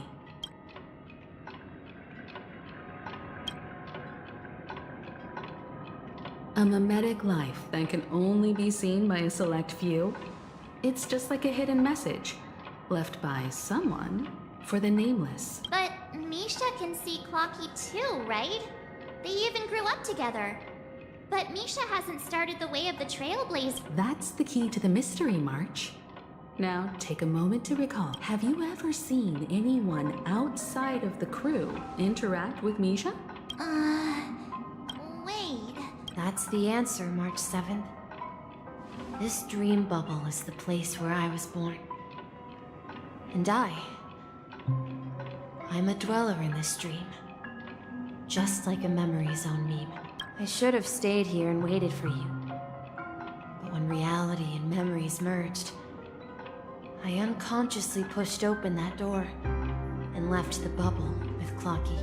So it's not that the Watchmaker's dream bubble is empty, but rather the stuff inside ran away? And the whistle you heard was the sound of the Express arriving at Penacony? That's one way to see it, but I believe there's a longer story behind all this. How about we start with your name? Now, should we call you Misha, or... Thank you all for helping me rediscover my true self. Now, I was born on Lushaka, in the Presmere system, adopted by seafarers Mikhail and Char. They gave me a treasure, a name. Mikhail Char Legwork, or simply, Misha. If you prefer, you can call me by a more familiar name, the Watchmaker. So, you're the Watchmaker himself? Unfortunately, that legendary figure is no more. As for the child who has been with you, he's the innocent protagonist of Misha's childhood dream. A friend of Clocky, a young apprentice, and a future mechanic on the Express. And this also marks the beginning of his journey. At the end of the journey, I left this little flame, which I so cherished, in my deepest dreams, hoping to pass it on to the nameless of future. However, he somehow left the dream bubble and forgot all about his task. I apologize for all the confusion this caused. Because he was born with a desire to trailblaze, wasn't he? I don't think Misha has forgotten his role as a guide. He remembered it, and that's why he mistakenly appeared as a hotel doorman in her dream from the very beginning. The one who brought our unconscious friend here must have been Misha. If that's the case, we encountered the Watchmaker's legacy from the beginning, didn't we? Well, I have a sarcastic friend who says I always take big detours and end up back where I started. Perhaps that's what every nameless has to go through, but in the end, you found me. I'm sure you're all wondering what my legacy is. I believe my hound has mentioned the Stellaron and my wealth. If I may apologize, the Stellaron part is real. As for my wealth, however, I left my homeland as a child and embarked on the journey of trailblaze. I traveled to various planets until finally reaching Asdana, where my friends and I built the original Penacony and fought for its future ever since. I've been moving forward all my life, doing what I could to overcome the obstacles in my path. So, if you ask what's left within this worn-out train engine that can be called a legacy, I suppose it's the things that are still burning in the engine's furnace. Now that you're well aware of the current situation of Penacony, I certainly hope that you'll help me get this world back on track. But I'll leave that decision to you. For the past, all I have for you is a story and 2 gifts. I want to give you my pocket watch. It has accompanied me throughout my long journey, guiding that naive child forward, and has been blessed with the presence of so many great people up to this day. And my hat, too. The one who navigated for me placed it on my head and planted a fanciful thought in my mind. The trailblazing expedition will never end. Now, it's time for you to make your choice. Once you've made up your mind, open that door and enter the long dream of an old man. I'll be waiting for you at the end of this corridor of time.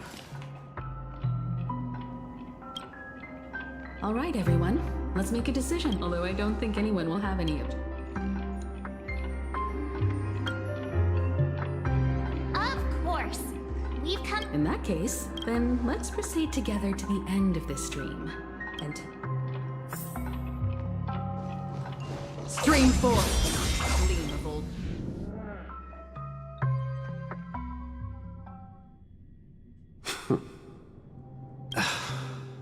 Mikhail, where are you going? Someone has to step up and save Lushaka. So why? Please don't go. And if you must, please take me with you. Even without me, you know how to proceed forward, brave Captain Misha. Now go, board that train and start your journey. Where are you going, Mikhail? I'm going to clean the floor in the parlor car. I've promised the conductor. Wait, first tell me, did you fix this watch? Yeah? I know what it looked like before. Its chain was broken, the back case torn, and the marks on the dial all worn out. Well, it's hard to explain, but I knew it could be fixed. It's the hands, Mr. Amundsen. Its hands were intact and pointing in the right direction, so I knew there would be a way to fix the rest. I see.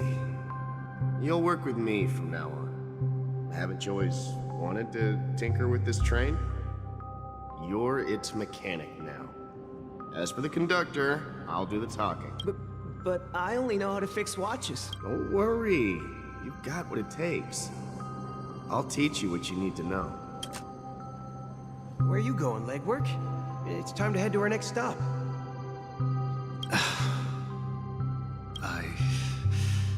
I'm staying in Astana with Rosalina and Tiernan. I see. This place reminds you of home. The people of Astana have only achieved a tiny victory and still have a long way to go towards true freedom. Hanunu needs us. Don't worry, not all journeys lead to the stars. Even if I leave the Express, our path of trailblaze will continue. Yeah. I knew you wouldn't stay on the Express forever. Leave in peace, my friend. And, take this with you. This is Mr. Amundsen's hat. But why? When he departed, he said he would leave it to his best student. Farewell, legwork. Take care of Tiernan and Rosalina. And don't forget to write to us. Where are you going, Watchmaker? Don't worry, Micah. Just going on a little trip. Someone has to be at the forefront of the interstellar frontier, and I'm the only former Nameless in Penacony. Because you're all we have. Have you forgotten? But what will happen to Penacony if we don't find a way out? Tiernan. How can I ever forget him? We Nameless won't stop. Don't worry, Micah. It's just a matter of getting back to my old profession. Just wait for me to come back. But if, and it's a big if I don't come back in one piece, then you'll become the next Watchmaker. Where are you going, old man? Oh, you're here. Answer my question. What are you up to? Relax, Gallagher. I just came up with a great idea. Wanna hear it? Oh, come on. Aren't all your ideas just ways to get yourself killed? I may be blunt here, but you're the last remaining hero in Penacony. If you die too, the secret of Stellaron will go to the grave with you. Yes. I'm afraid there's no way out in Penacony. We'll organize a festival using the Watchmaker's legacy as a... So... a desperate struggle against the family? Desperate? Don't we have you here, my friend? This task is challenging, but what hasn't been challenging for us along the way? Well, whatever you do, remember, make sure to send an invitation to the Astral Express. Misha! Where are you going? Oh, it's you, Clocky. Last night, I had a long dream about the day we met. I want to write down that dream. Write it down? Why? Oh, so I won't forget it. Do you remember how you got your name, Clocky? Of course! You told me that when you were a kid, you lived in a room full of clocks. Those wall clocks and pocket watches grew up with you and were your best friends. Yes, but what I didn't mention was there's a funny misunderstanding behind it. I was a kid, and there was always a special pocket watch. I wanted to have a pocket watch like that too. And that's when you appeared. Yeah.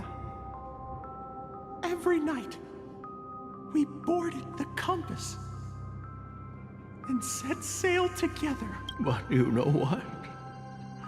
It wasn't until the day my grandma gave it to me. It was a compass. So, your name should have been Compassy. And the Watchmaker is just a nameless. We've arrived at Dreamflux Reef. So, where to next? You know, Clocky, I don't think I'll be going anywhere else.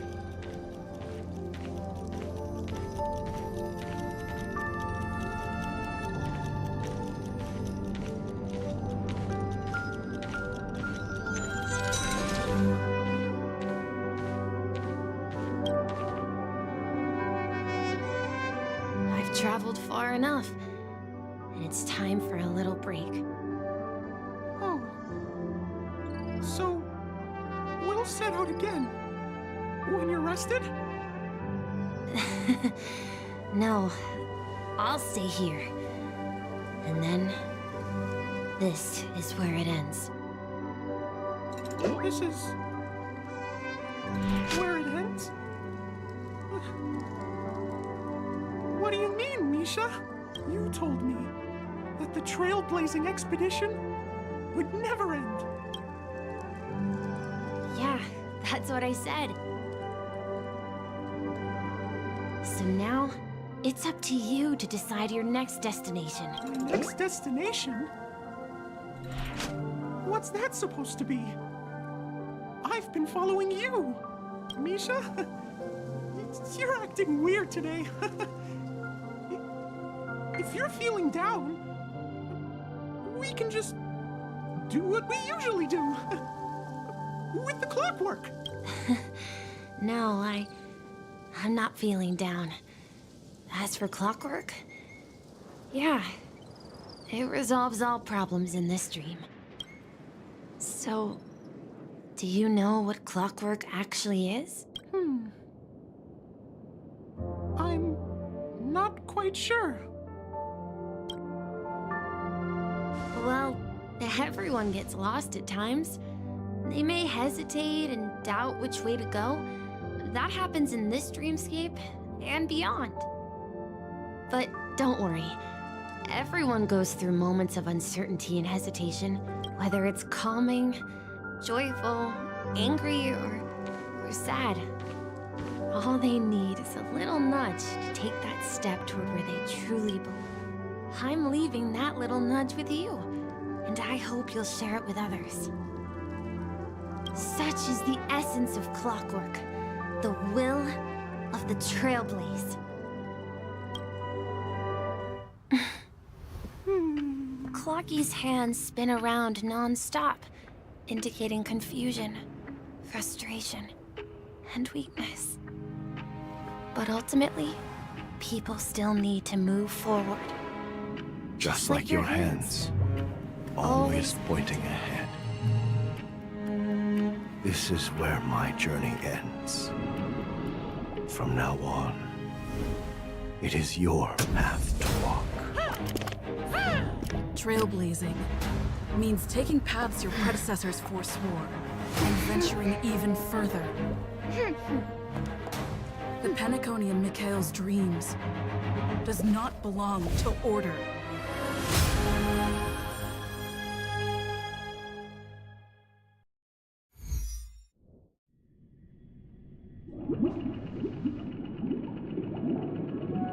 I can't believe that Eon would cast a glance at Penacony at a time like this. Is it because of the resonance from the legacy of the Trailblaze? Or perhaps the bond between you is so strong that it even impresses an Eon? Well, there might be another possibility. Perhaps they want to witness, on behalf of the fallen Eons, who will hold the future of Penacony. If that's the case, on behalf of the Dream Master of Penacony and the 107,336 members of the Oak family, I'm extending a formal invitation. I'm cordially inviting you all to the Penacony Grand Theater to participate in the upcoming Charmony Festival. And, of course, you won't be in the audience, but on center stage. Since the future of the Stellaron, Penacony, and even the entire cosmos is at stake, let's draw a conclusion there. In all fairness, if you truly believe in Akavili's path, then show me their courage and determination.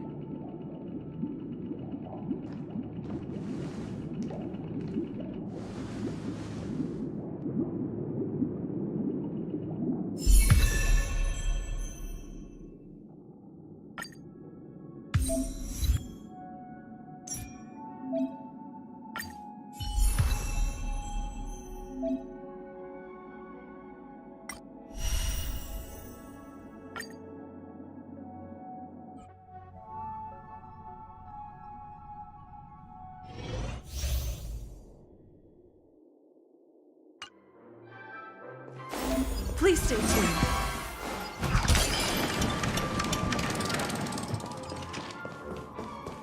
Please stay tuned.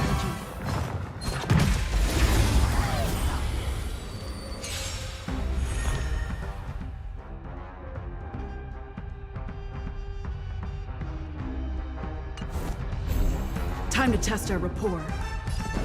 Let's improvise. Commencing support.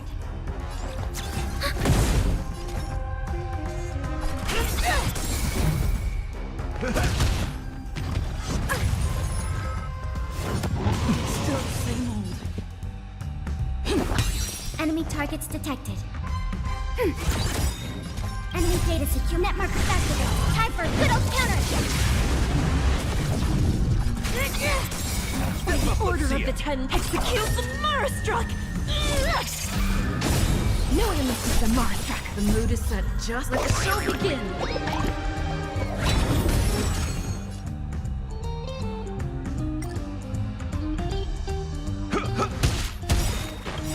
Nice like a good brute, my friend. Indulge yourself.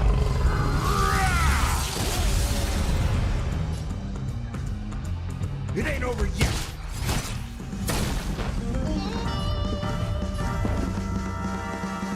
Let's improvise.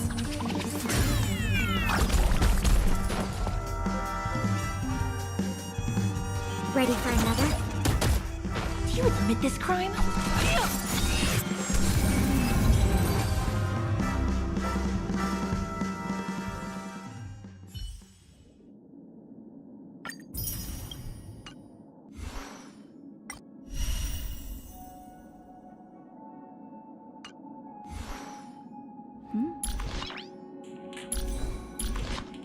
Noise.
Before our paths diverge, savor the shared journey.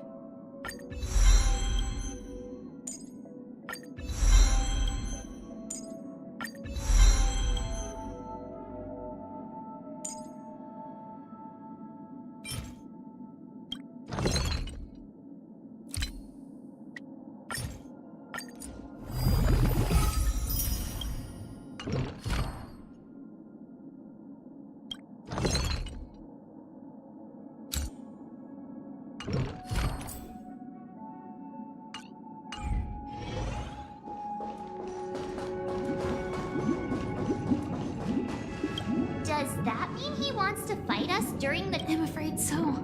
This is weird. Aren't ARC villains usually plotting some dirty conspiracy in the end? Well, in my opinion, Sunday is deeply committed to his own philosophy. I sensed a strong conviction and a desire for dominance in him. That's why he'll give it his all in the upcoming battle. Are you backing out now? We've even dealt with a Lord Ravager of the Destruction. Anyway, we can't leave the Stellaron unchecked. This is about trailblazing a bright future for Pentecost. Now that we've taken up the mantle, we can't afford to fail them. However, the same applies to the Order. They're a desire to dream, to slumber and escape reality. They've harnessed the will of an entire planet to create an eon. What do you mean? I believe Firefly is trying to say that she's heading off to another battle. Before I left, the Destiny Slave told me that this journey would bring unforgettable rewards, because one of the lines said, "I'll experience death 3 times in the land of the dreams." 3 times? The first time was a painful death when I was stabbed by the Blade of Dormancy, which led to all subsequent events. The script will always come true, but in a way that will only be revealed when that page is turned. So now I've understood the meaning of my second death. And I am prepared to face it. Only by achieving victory in this battle can we secure a future for Penacony. The most terrible form? The true death. Where everyone in Penacony loses themselves completely in the eternal sweet dream of the Order. We must do everything we can to prevent that. Have you made up your mind, Firefly? Yes. Otherwise, I wouldn't be here. Thank you again for your assistance for the Astral Express. Yeah. Farewell, everyone. May your trailblazing expedition never end.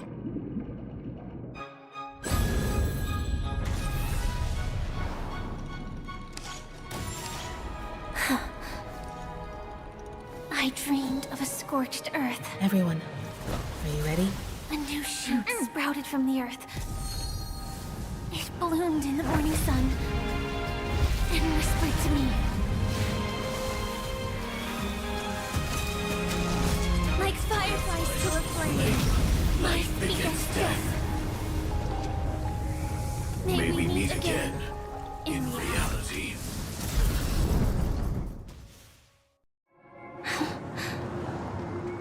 After today, Japella's name will disappear from cosmic history. That's your next stop. Land of the dreams.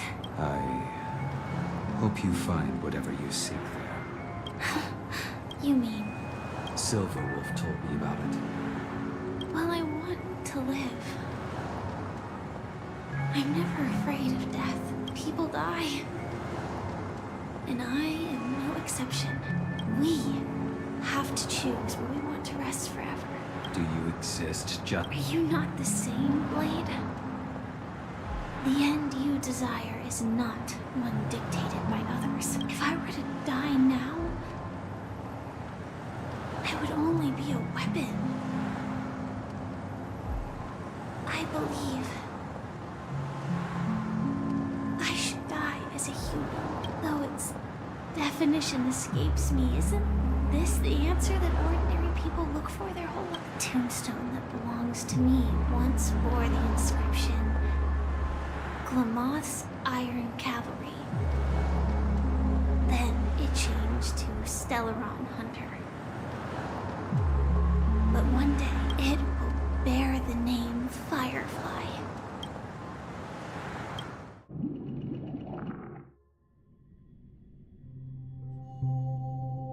That's quite unexpected, old man.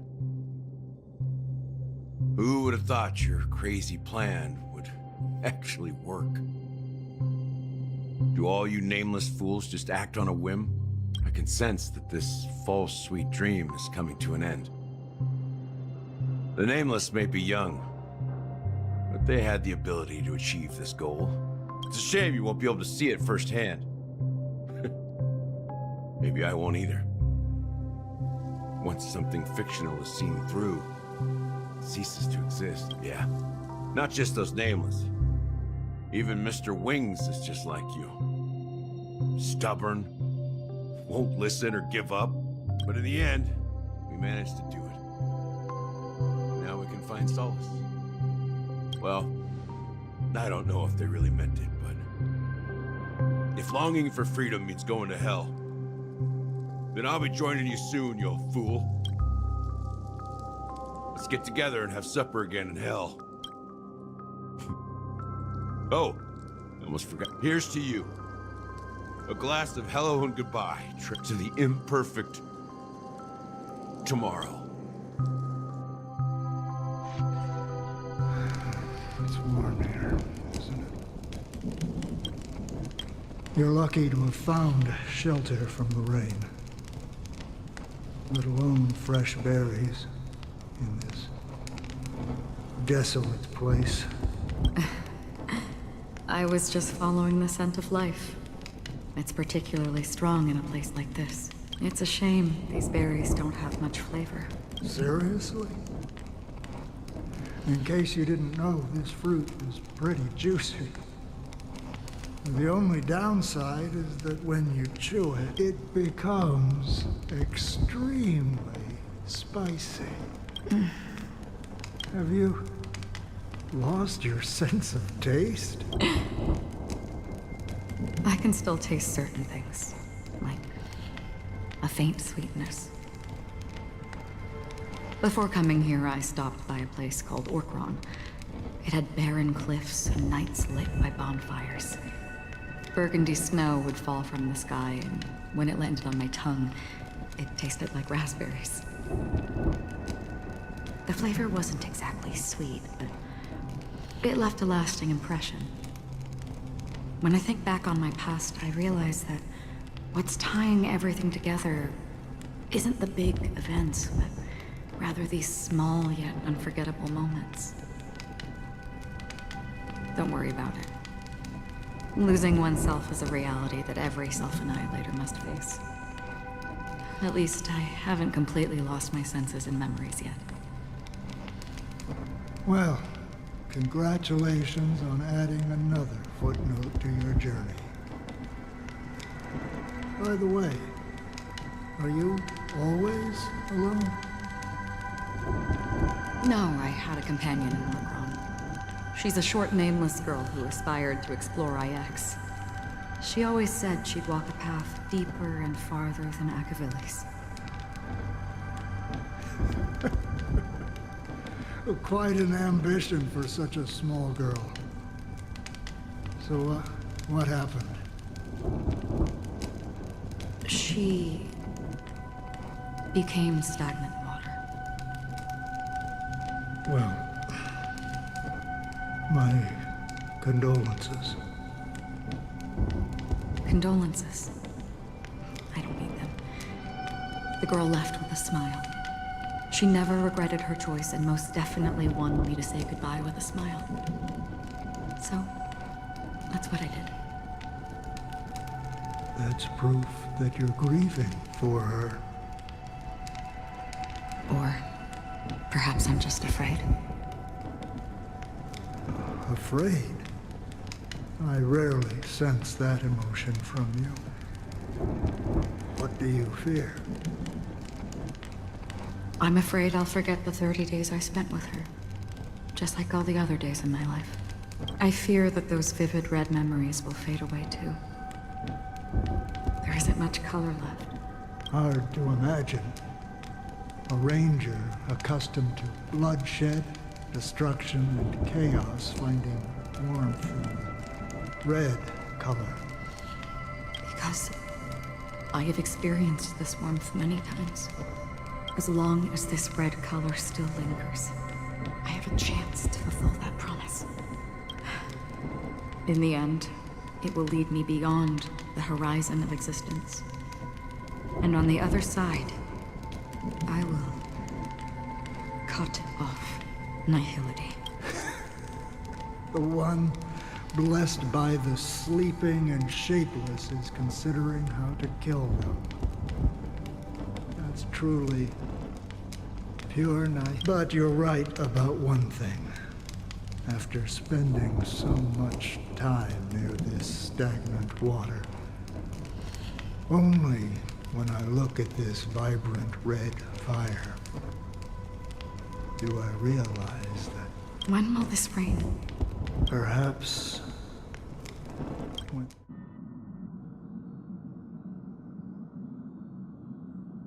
Have you heard of a planet named Biari Scamandros, Don Hung? It's one of the Paradise Kingdoms under the influence of the Harmony. A sought-after wonderland for the inhabitants of the Dardanu Major and Minor systems. Half an Amber era ago, the family held an unprecedented festival there. And after that, everyone on the planet became part of the family. Do you think the same thing will happen on Penacony? Yes. Or how else can we explain it? The family deliberately used the Watchmaker's invitation to keep all the Pathstriders here, but banished the Emanator of the Nihility. Because of the Nihility, I'm rarely affected by the power of other paths, but somehow I can unconsciously infiltrate them. Maybe that's the risk they're trying to avoid. I would disagree. Biari Scamandros is not part of the credit system or connected to the Silver Rail. It's nothing more than a remote civilization sheltered by the Harmony. But Penacony is different. If the family messes with Penacony, that would be like declaring war on almost half of the factions in the cosmos. They have no reason to do that. No, they don't. If they truly serve the Harmony, that is. What do you mean? The path in Penacony is impure. The Harmony here has impurities. Do you remember the Ancient Swarm disaster? Tazeront, the propagation, brought endless havoc to the universe, and it eventually evolved into a fierce battle among all eons. 2 paths lost their eons in that war, the propagation and the order. Coincidentally, their downfall is related to a certain eon. Shipe, the Harmony.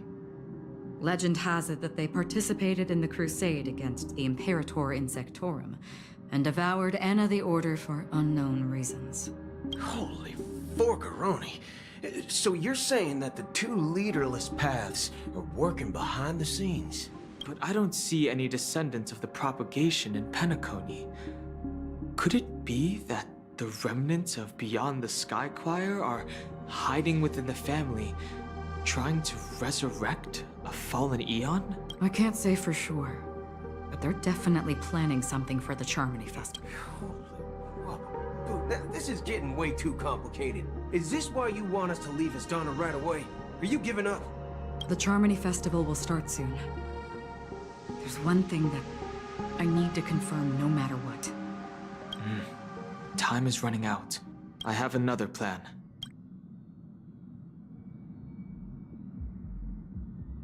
Hold on.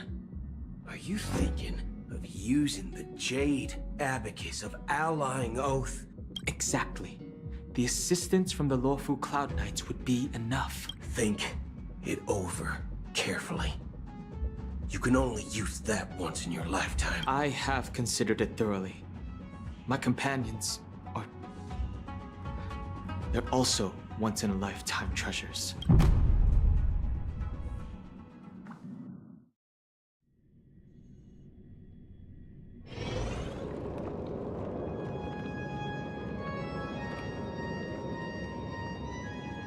Are you the only one here, my child? The Nameless is quite the diplomat. Our secrets have spread like wildfire within the family. And IPC starships are gathering towards Astana. This is a crucial moment for us. So, where is the Chosen One who harmonizes the varied sounds. What do you mean, Master? I'm right here in front of you, aren't I? You know, she was supposed to be the star of the Charmony Festival. In our plan. But the plan has changed. As her brother, I know she doesn't want to sing for the Order. So I'll take her place. You've always been wise beyond your years. I'm sure you understand the consequences of your choice. If you consider this a betrayal, well, there can't be two suns in the sky. I'll step up and take down the other sun if necessary. Do you believe karma? If karma exists, then everyone has their own karma. You have yours, and I have mine. And my karma has nothing to do with you, Mr. Gopherwood. All right. Since you're willing to sacrifice yourself for her, I'll grant your wish. Well, the compromise came sooner than You and your sister were born as twins of the Order. And one of you is destined to follow this path to the end. Of course. The opening is near. Go, my child.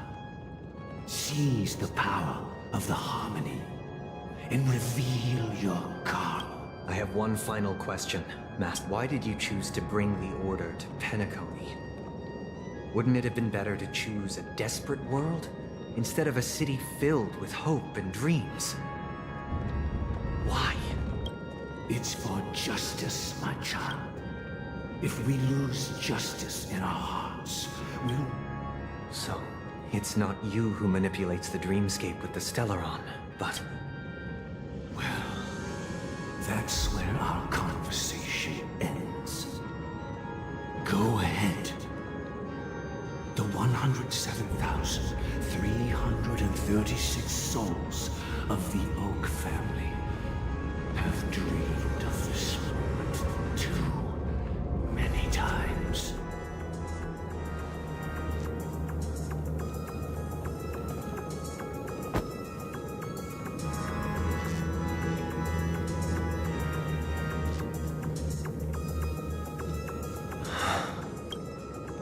I shall ascend to the heavens, becoming the scorching sun bathed in my light. My people shall flourish, while all evil shall be eradicated. This is the interior of the Penacony Grand Theater. It's quite exhilarating to be flushed into the air by Soulglad. But why is the venue still closed when the Charmony Festival is about to start? And not only that, the entire theater is eerily quiet. No audience, no staff, no one around.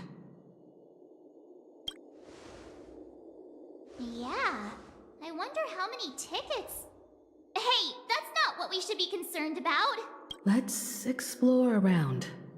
Be careful, everyone.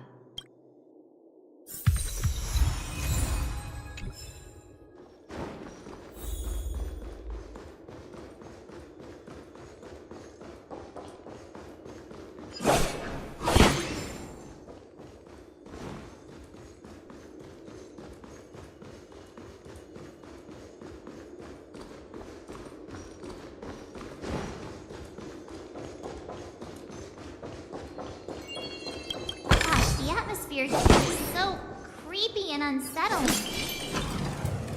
Even if there's no audience yet, there should be some staff around.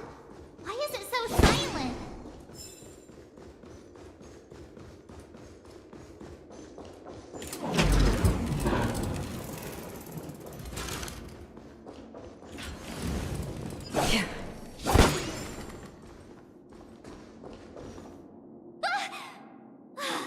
Yikes! They scared the life out of me! Why are there so many puppets at the ticket office.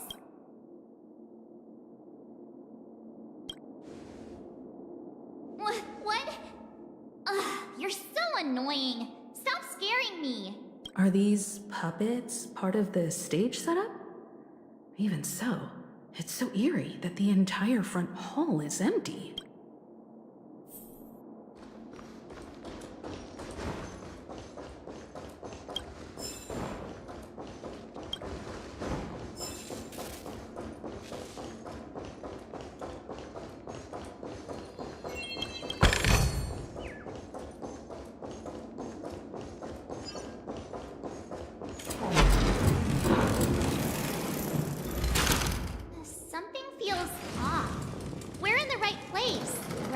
There's no other grand theater in the dream.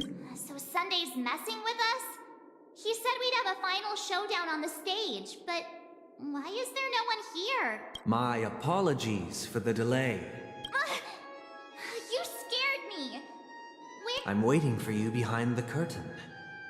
Following the Asdana tradition, I invite you to enjoy a stage play in 3 acts before the festival begins. History is a mirror reflecting the universe's true essence.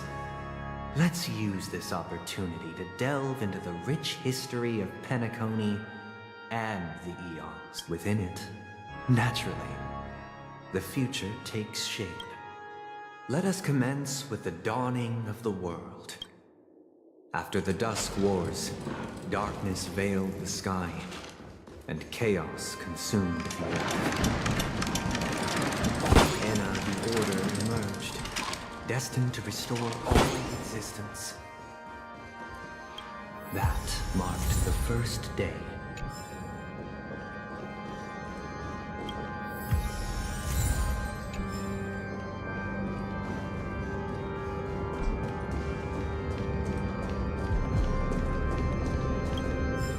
They gathered nebulae and forged them into pigs, thus creating a grand lyre with black and white keys.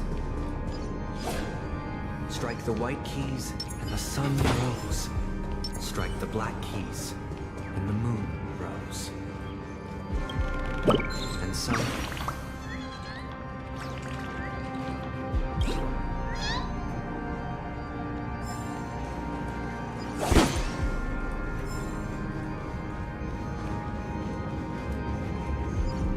Stream 4.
Stream 4.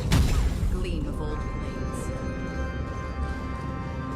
The puppets are gathering around the frame.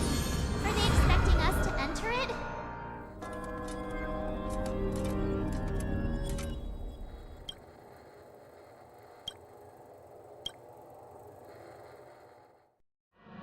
Where are we now? The atmosphere here looks similar to Sunday's inner world. Perhaps this so-called stage play is created with his abilities. This act is named Ode to Prisoner. Given the atmosphere here, I believe it's about Penacony's past. I thought things were finally looking up as I managed to dodge prison during my recent trailblazing expeditions. I genuinely wish to avoid a violent clash with my esteemed guests from afar. Therefore, I've arranged 3 acts before the situation becomes irreparable. Where shall we start? Well, let's start with the time when Penacony was...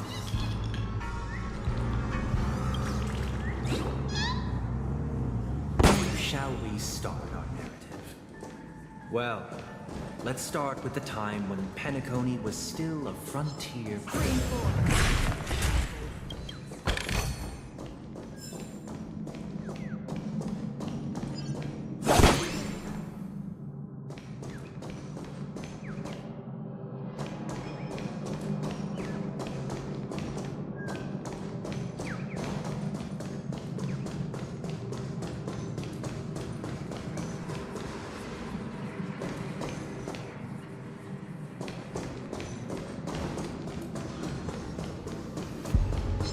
Stream forth, gleamful blades.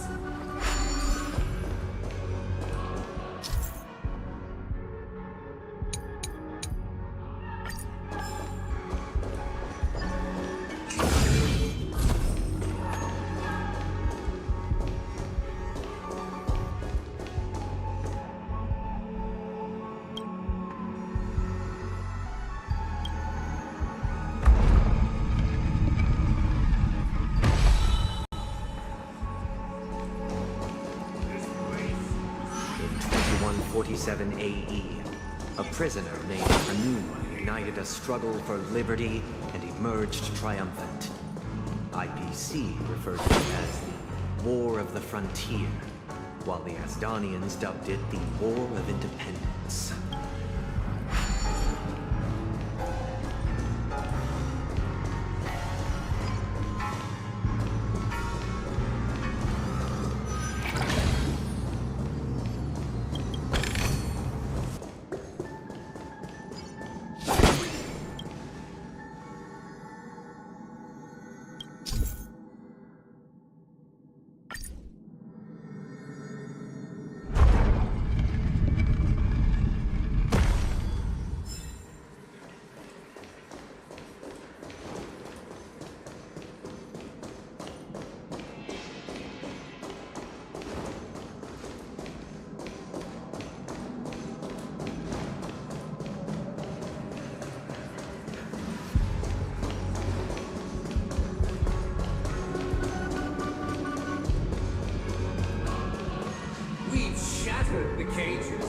It's true that Hanunu was a legendary hero, but it must be acknowledged that while he bestowed freedom upon the prisoners, he didn't grant them true liberation.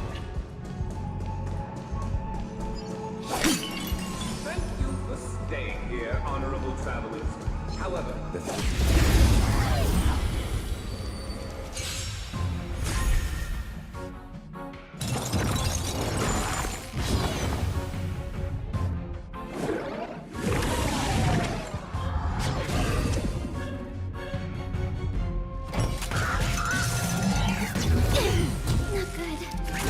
Commencing support. Is that... That's half the work. Data secure net markers activated. Time for a good old counter. Destined for oblivion. I weep for the departed. It did not fall.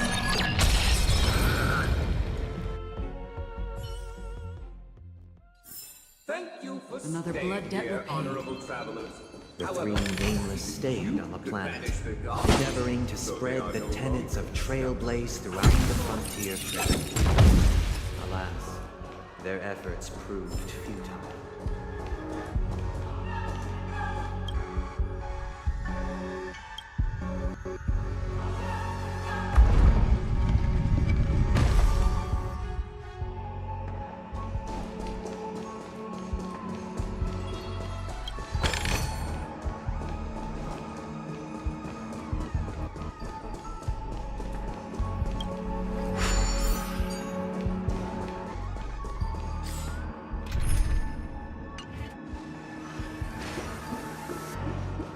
let's build another prison.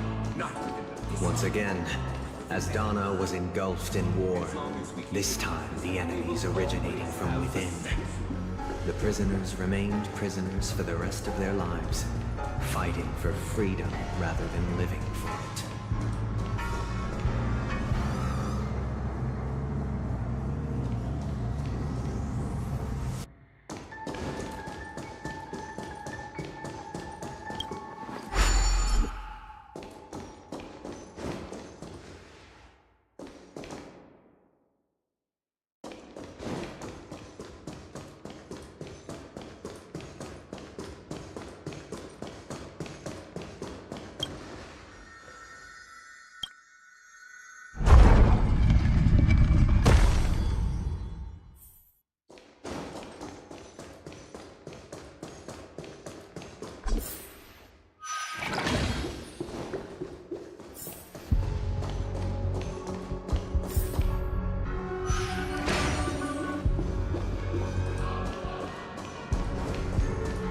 Stream forth the gleam of old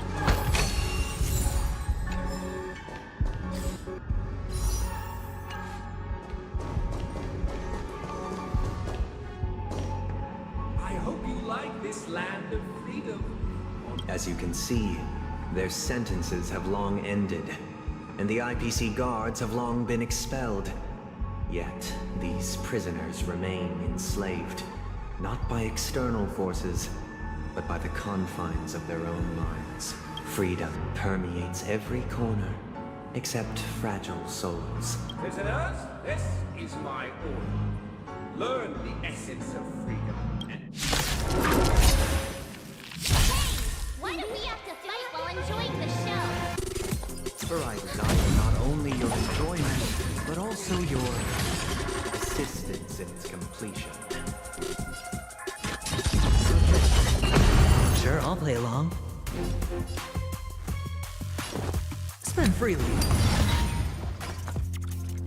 Stand down.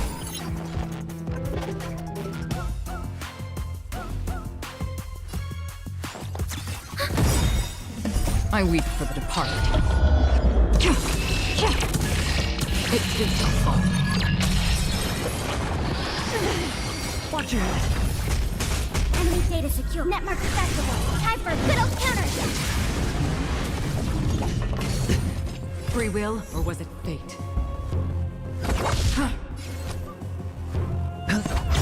Time for some The punch. dice have been kept. Bust. Or maybe I'll take it all.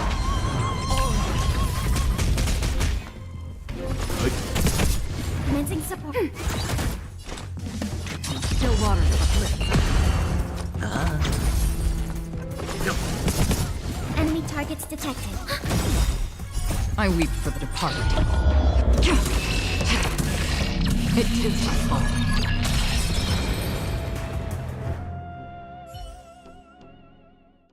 No one can restrain you anymore. Thus concludes the first act. Amidst a raging war, the frontier prison headed toward becoming Land of the Exiles. This must be how Penacony was constructed. With the aid of outsiders, the prisoners were finally liberated and established. However, it appears that Sunday aims to convey the spiritual plight of the prisoners more than the physical aspects of imprisonment. This show is a bit too literary for my taste. These puppets, where are they guiding us this time?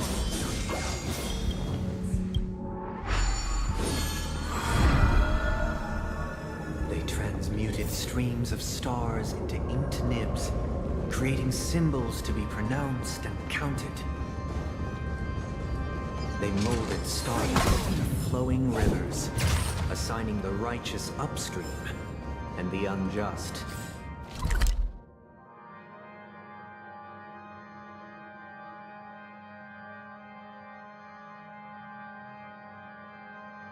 downstream.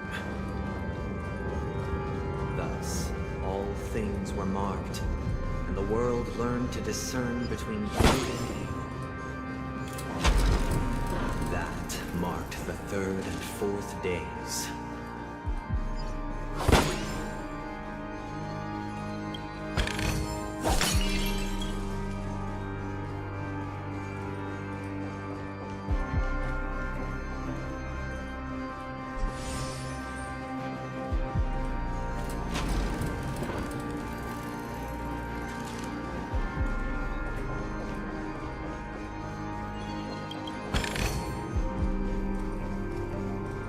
Bring forth the gleam of old blades.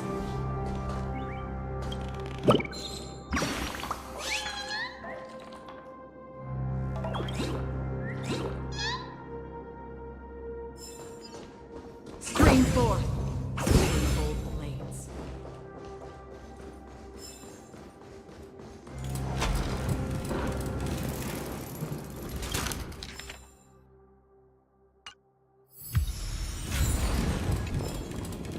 Look, another frame.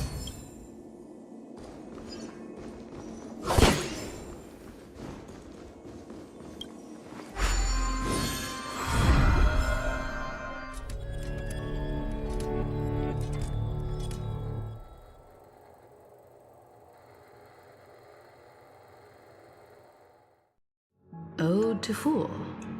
This must be the second act. The surroundings are different from before. Behold the ensuing tale, a struggle for power. Penacony witnessed the ascent of the 7 major lineages: tree, grass, flower, bird, beast, fruit, and insect. Peace never truly graced Land of the Exiles. The history in this era is rich and intricate, so please allow me to present it in allegorical form.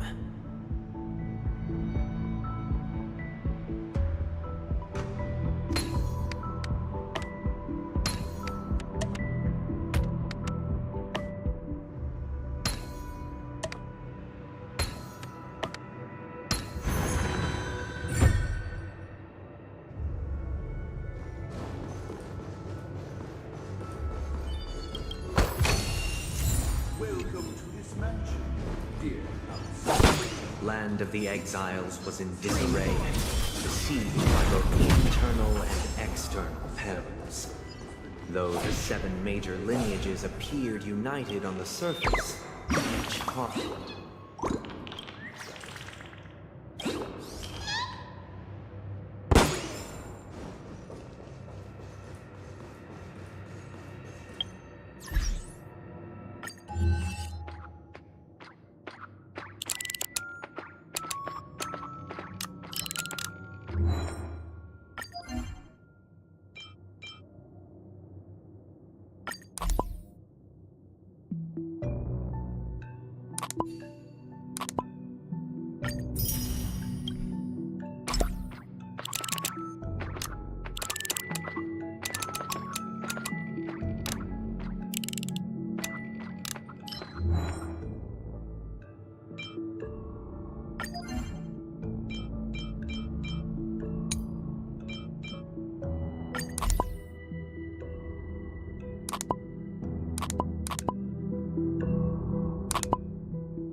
accountant. We are the pillars of this The Black Plum family was the first to fall. They withered away in the White Desert event, orchestrated by the Alfalfa family. My child, The leader of the Alfalfa family sought to defect to the IPC, claiming freedom and survival. However, his eldest son slew him in the name of righteousness and ascended as the new family head.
Endeavored to extend the silver rail left by the Express, only to be eradicated by the remnants of the swarm, leaving nothing in the unforgiving cosmos.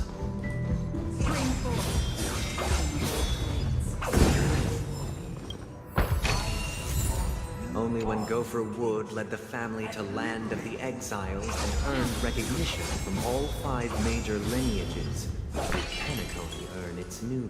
Dear outsider, I beseech your aid in purging this mansion of the poison spread by the lurking instigators. You want us to help you? I wish they could regain their reason. This is the second act.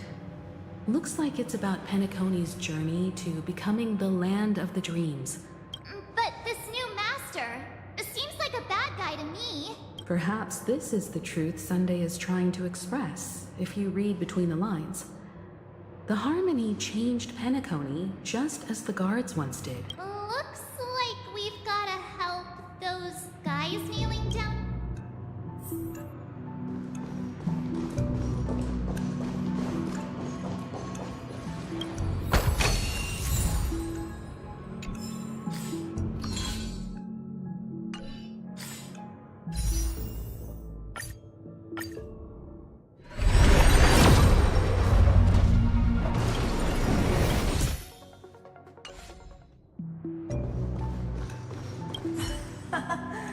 In the absence of my master, I am free.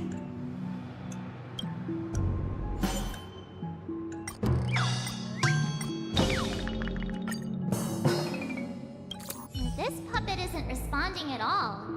Did something go wrong?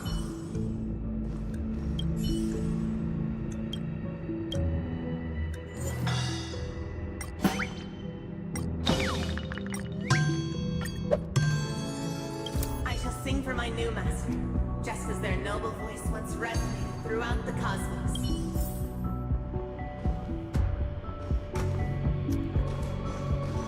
Master! Oh, you will return in due course, and I shall stand vigilant.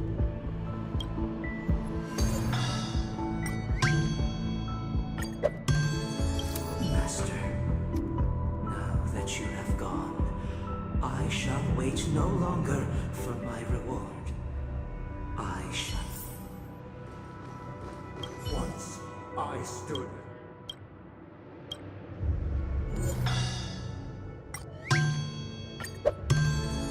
My former master has long departed. But why do I still fear the remnants of his creation? Master is no longer here. I thought I'd be free, but I'm not.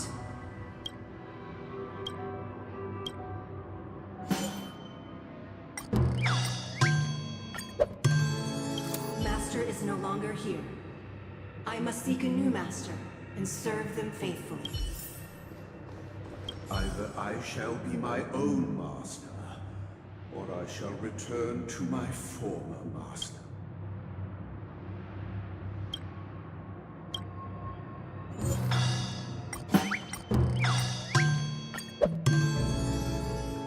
Without a master, who can grant me true freedom? Thank you, dear outsiders. Heed me! One cast aside the... Get ready. Looks like another fight is about to...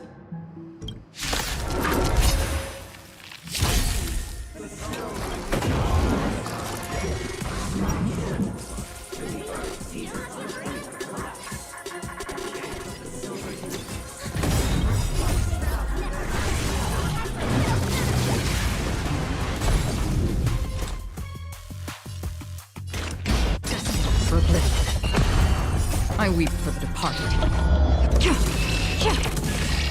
It is so far.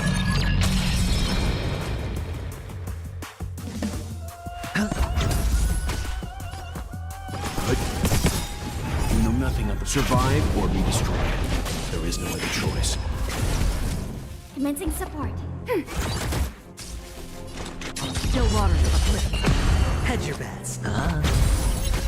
Time for some hardship. Enemy targets detected. Enemy data secure. Network accessible. Time for a good old counterattack. Free will, or was it destiny for oblivion? I weep for the departed. It is so far.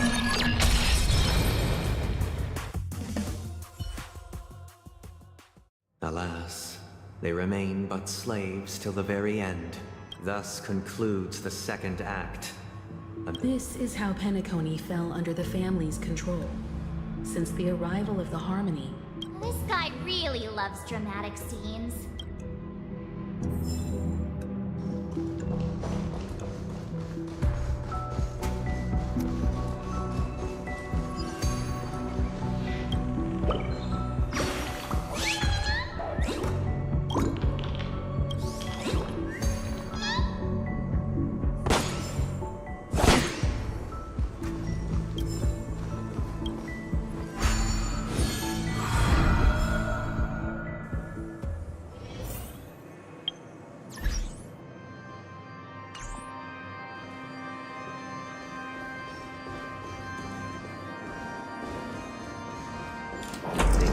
The planetary rings to establish the law, forging a code of conduct among the masses. A grand lyre with black and white keys served as an instrument, while symbols of articulation and numerical notation took the form of musical notes. The downward flowing river became a melody, and the canon of law dictated the form. Thus, all mortals found their unique place within this symphony. That marked the 5th and 6th days.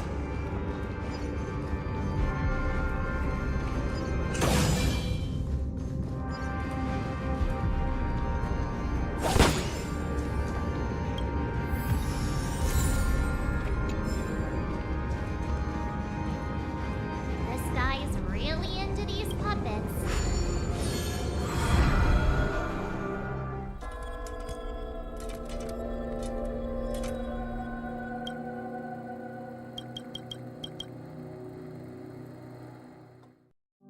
Oh, I get it now. The last scene is all about singing the praises of the Order. and the atmosphere here is completely different from the previous two scenes. This is the concluding act of this play. I have showcased the past and present of Penacony, hoping that my desire for change resonates within you. And now, I shall reveal this future to you.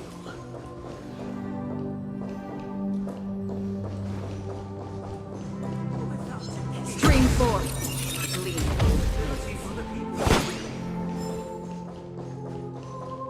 If the people lack, we will make choices on their behalf and bear the responsibility.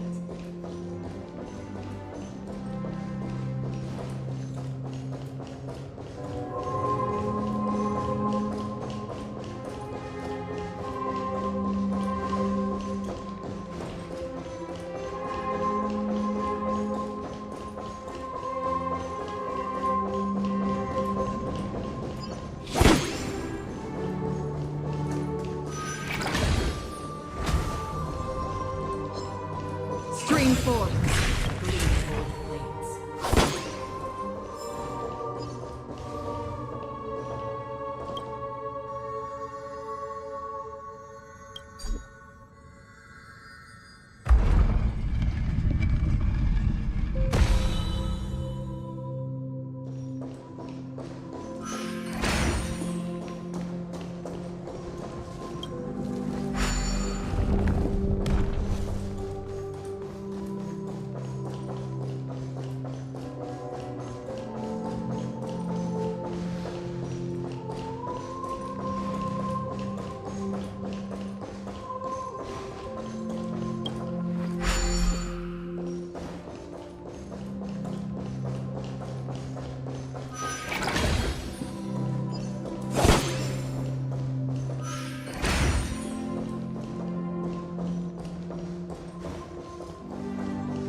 Stream 4.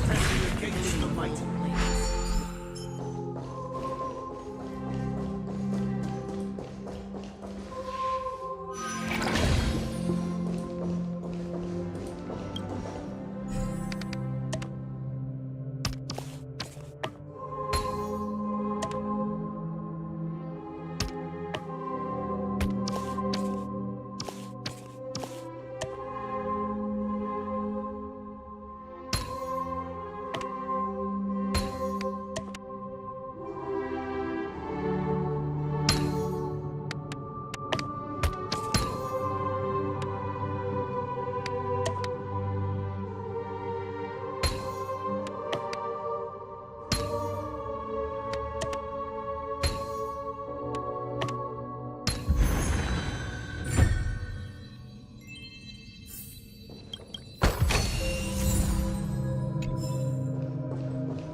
So it shall continue, even after the king's departure.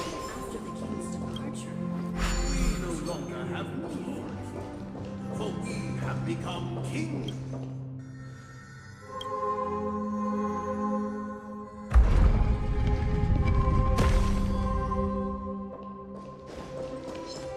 Stream 4.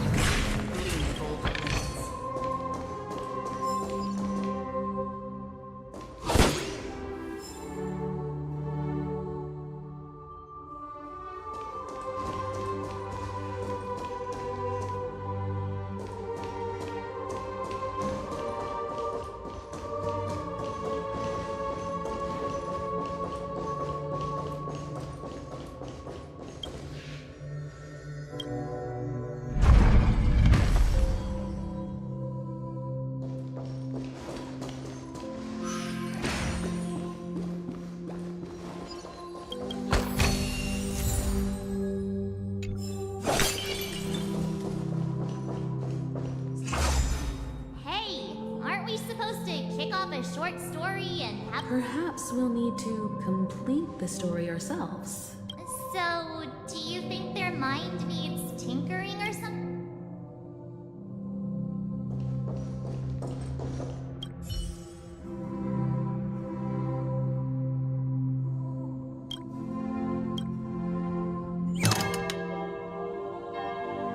Farewell, former king.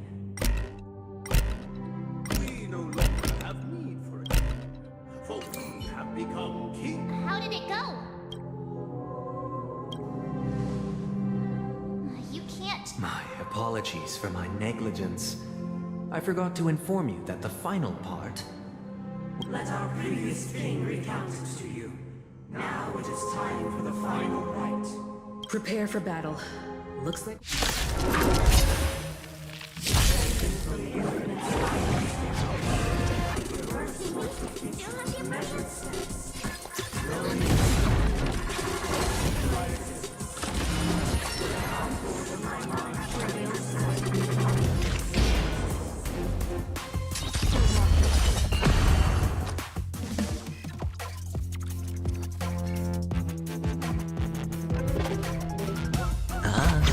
Let's begin. I weep for the departed. It is my fault. Commencing support. Ready for another? Enemy data sig net marker activated. Time for a good old counterattack. Destined for oblivion. The dice have bust. Or maybe I'll take it all. Leave it to me.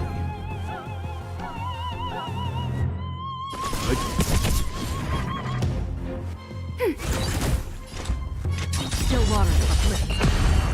I weep for the departed.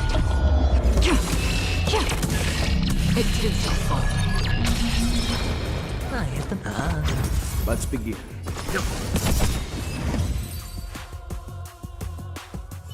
In the hushed expanse of a nocturnal reverie, I leave faint traces behind.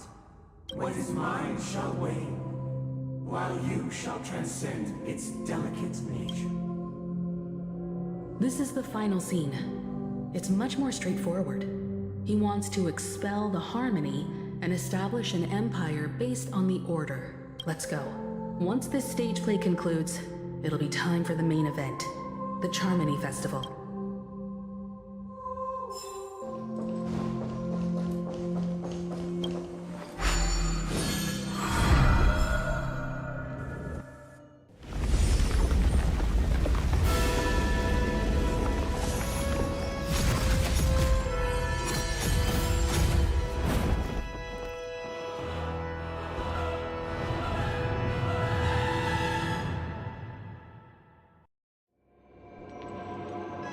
They imbued the world with meaning. Perfected yet, all beings cried out to Enna. Under the banner of the Order, you have defined all things in the cosmos. Thus, on that day, all beings united and cast the Eon into the abyss of oblivion. This grand theater looks totally different. Is this the power of the Order? Everyone, get ready. This could be a tough battle. Stream forth.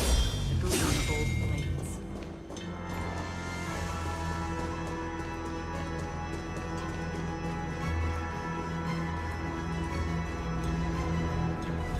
That marked the seventh day.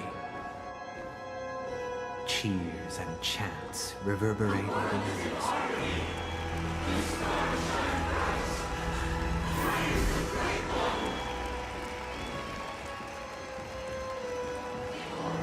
Stream forth.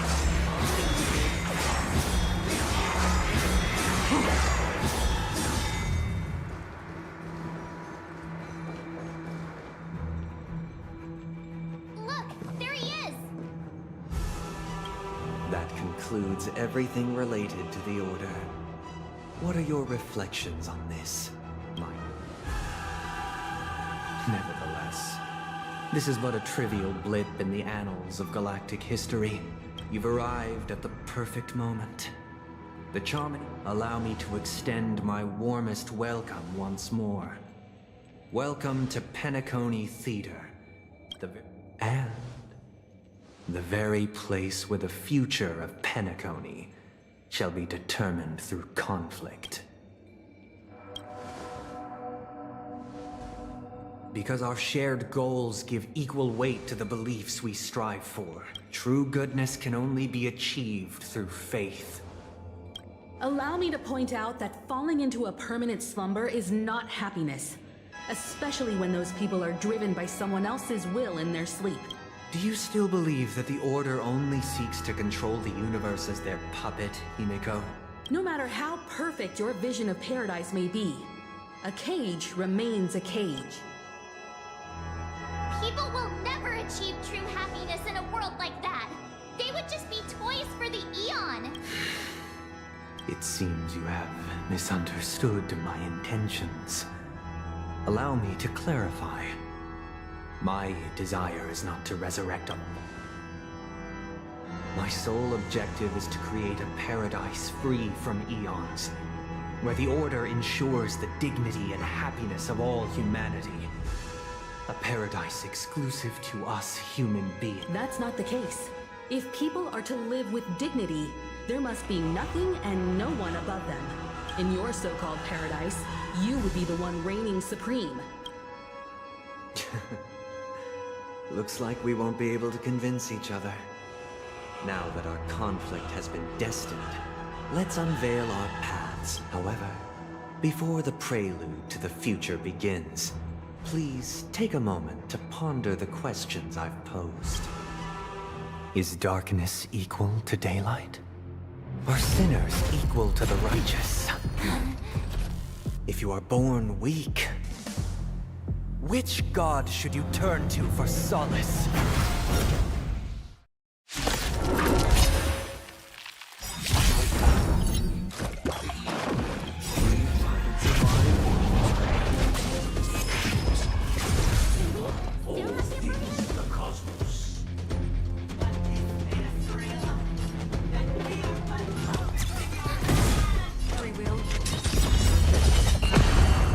I weep for the departed. It too shall fall. Sure.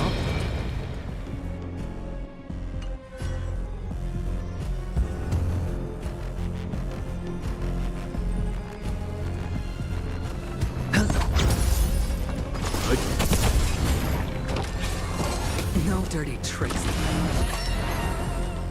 We have the upper hand. Ready for another? Net marker activated. Time for a good old counter. Another journey begins. Still waters uplift. No.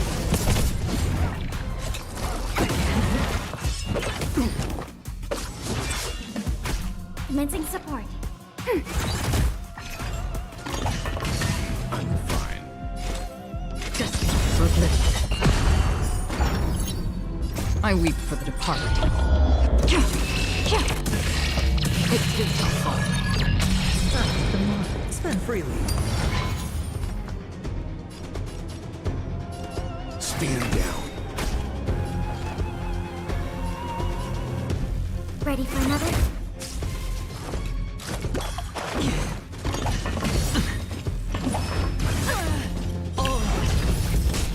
The dice have been cast. Bust. Or maybe I'll take it all. Watch your head. Free will, or was it from still waters uplift?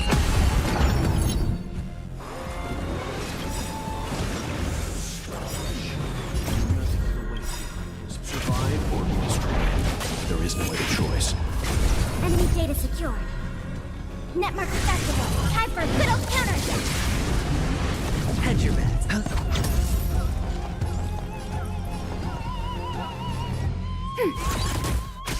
Leave it to me. Again.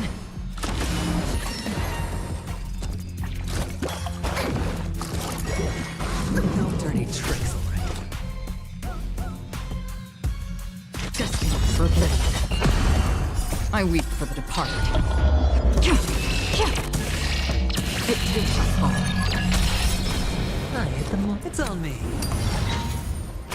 Enemy targets detected. Ready for another?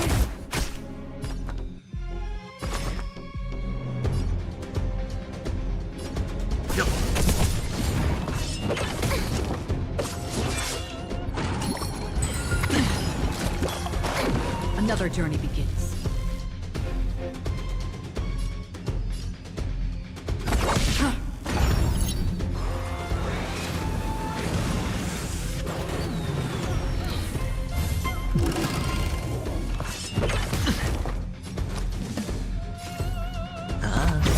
The dice have been bust. Or maybe I'll take it all. Time for some hardship.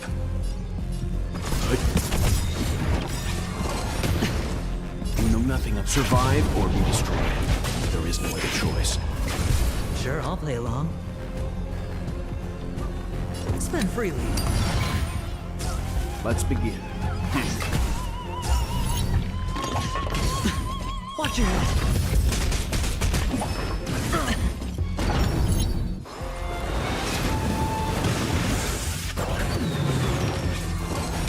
I'm fine.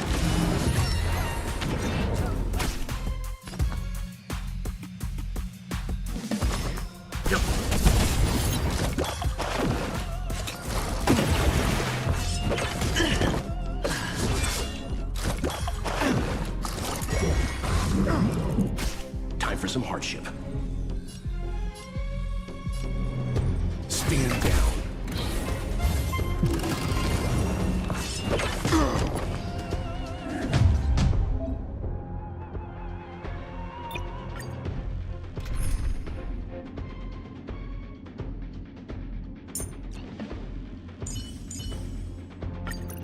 See, Welt? I told you we'd have lots of chances to shine.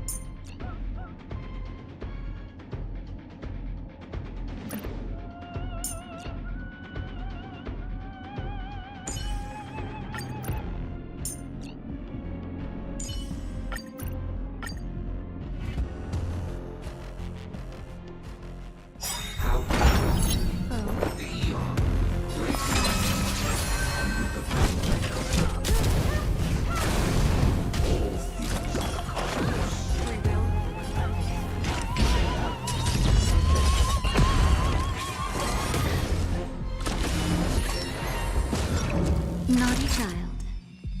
Nap time. Again?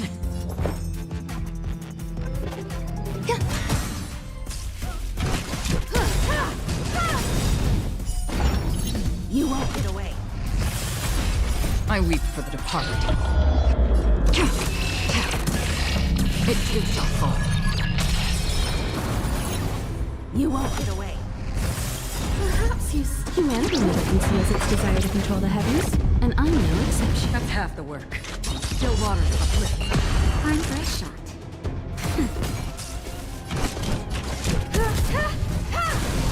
Somehow you as every petal, all will be swept away by the wind.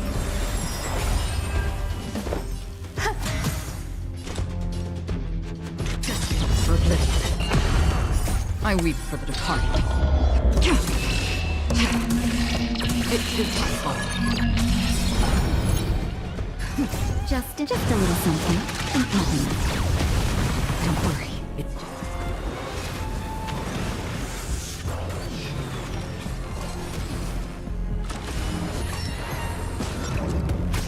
Naughty child. Nap time.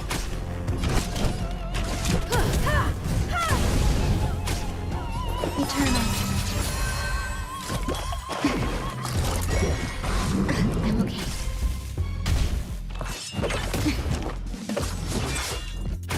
I have something for you.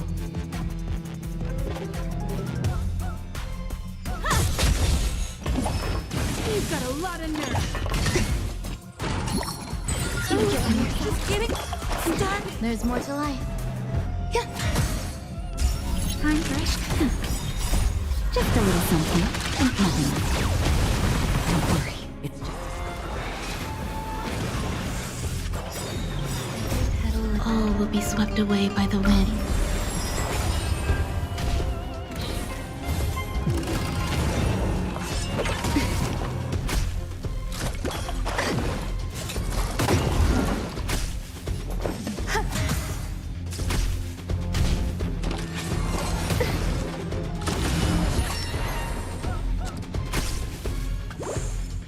Another journey begins.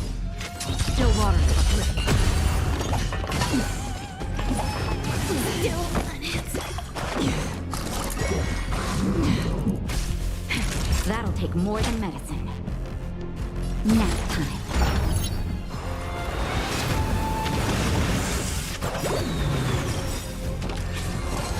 I'm okay. Just a little something. Nothing. Don't worry, it's just a scream. Free will, or was it fate? Destiny for oblivion.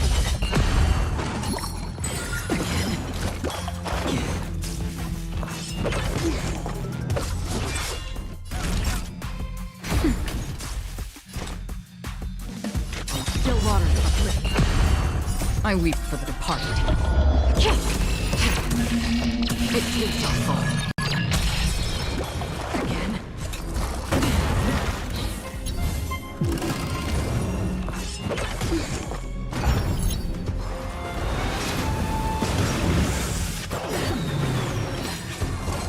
I'm okay. Just a little something. Nothing.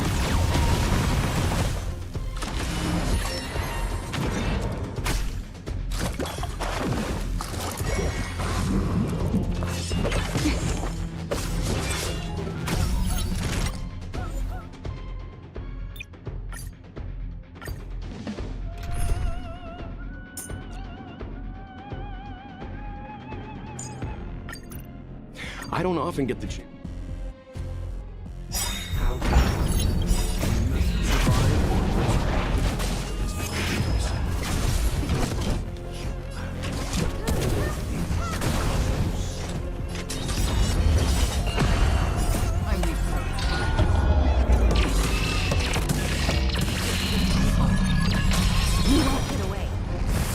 Time for some hardship.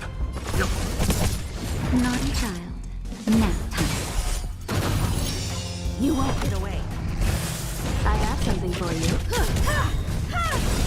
Perhaps humanity never conceals its desire to control the heavens, and I'm no exception. Still water of oblivion. Leave it to me.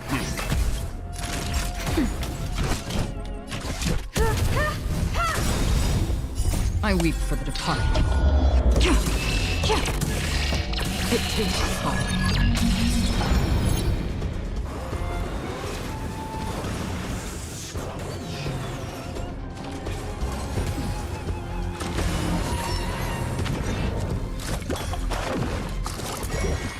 Again, okay. Destiny for oblivion. Time for an overhaul. Time for a shot. Time to retreat. Just a little something. Nothing. Don't worry, it's just a scream. How familiar. Again. Another journey begins.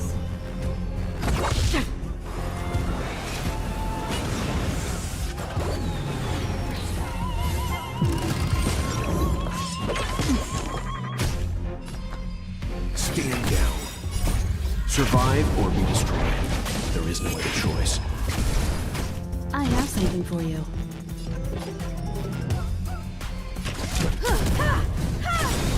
Perhaps you still do. Humanity never conceals its desire to control the heavens, and I'm no exception.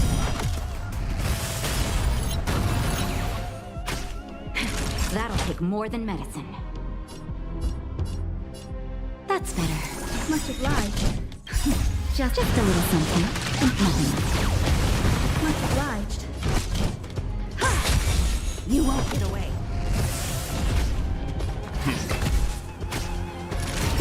Time for an overhaul.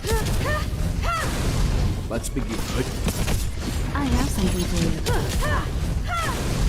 Not nap time.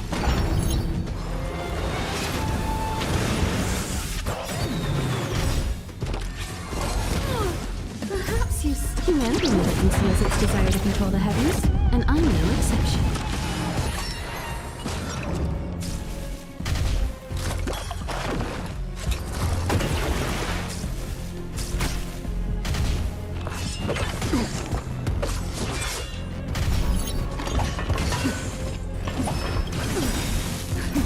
Just a little something. Nothing. Retreat.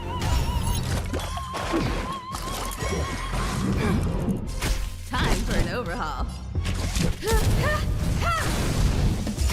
Leave it stand down.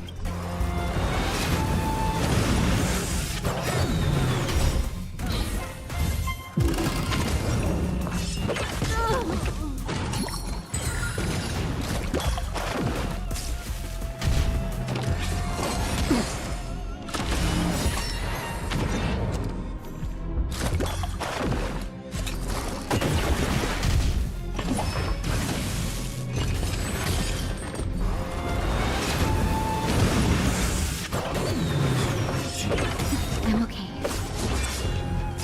Time for a shot.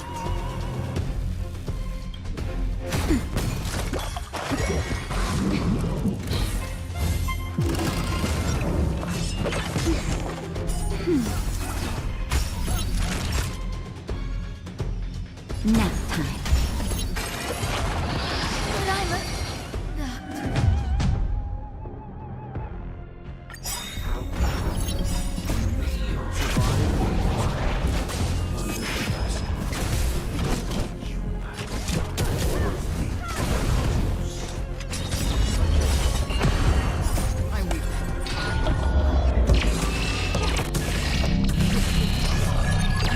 You won't get away. Time for some hardship.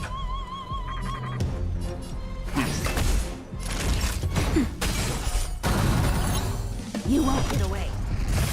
I have something for you. Free will, still water. Leave it to me. Good. Nap time.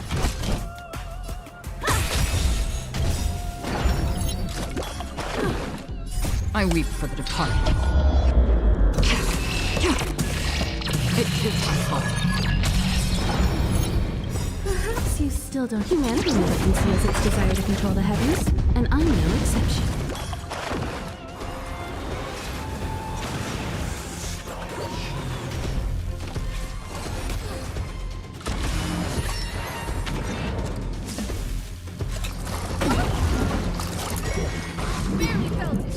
Let's begin.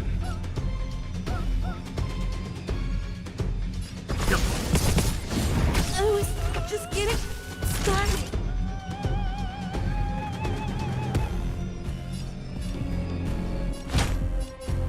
That's better.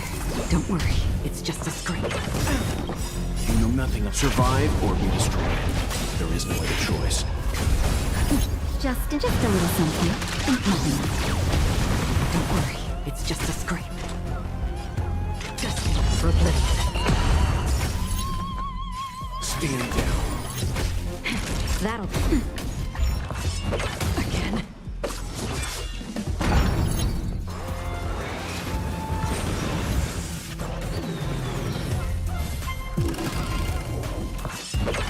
I'm okay.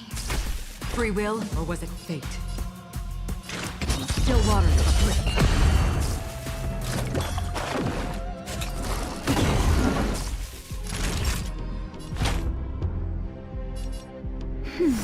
Time to retreat.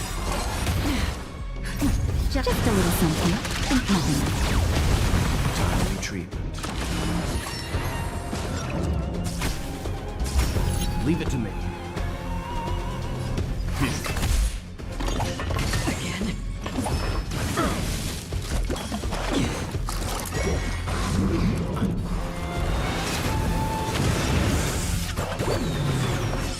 All will eventually rest in pleasure. Not each other.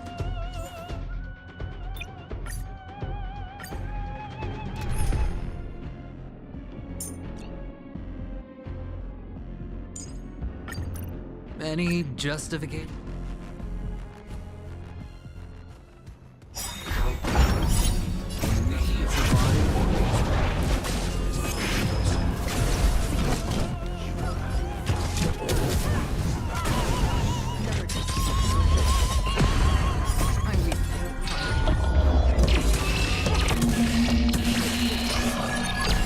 You won't get away. I hit the bug. You won't get away. Let's big stand down. Time for an over. Perhaps humanity never conceals its desire to control the heavens, and I'm no exception. Free with still water to uplift. I have something for... I weep for the departed. It too shall fall.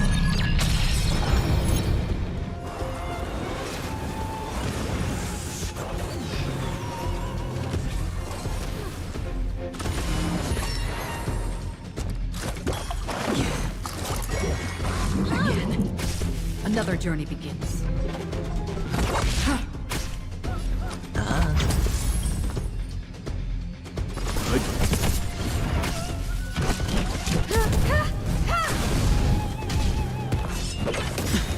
The dice have been bust. Or maybe I'll take it all. Watch your head.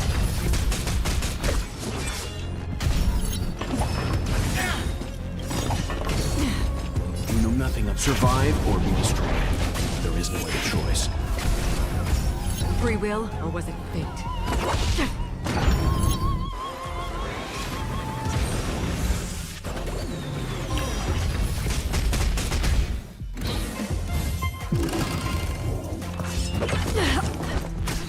Sure, I'll play along.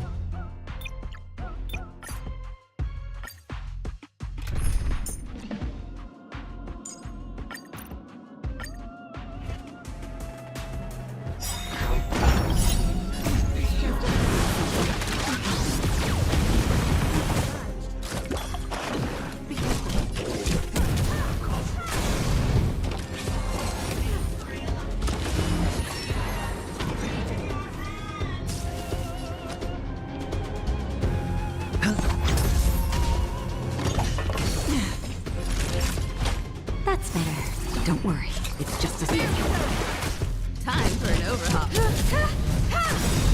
Perhaps humanity never conceals its desire to control the heavens, and I'm no exception. Another journey from still water to uplift. You won't get away. I weep for the departed. It too shall fall. You won't get away. I hit the mark. Not... I have something for... Destiny for oblivion. Time for an overhaul. Time nap time. Free will, still water to uplift. Hedge. I have something for...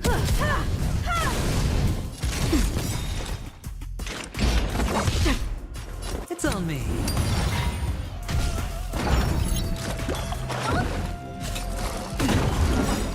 I weep for the departed. It too shall fall.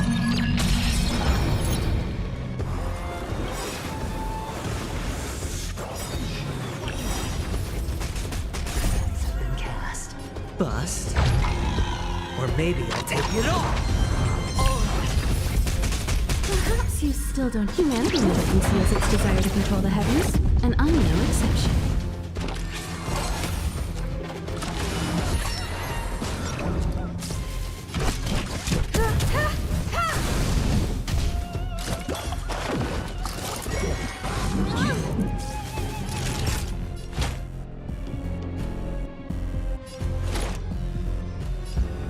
Nap time. Destiny for oblivion. You won't get away. Just a little something. Don't worry, it's just a... I weep for the departed. It too shall fall. You won't get away. That'll take more than medicine. Time for an overhaul. Another... It's on me. I have something for you. Nap time.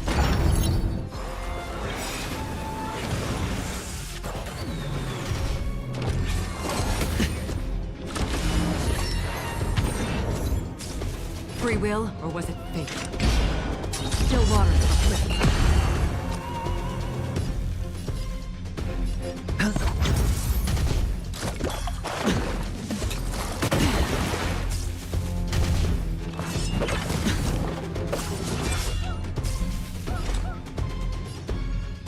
Destined for oblivion. Sure, I'll play along. Spend freely. The dice have been cast. Bust. Or maybe I'll take it off. I weep for the departed. It is my fault.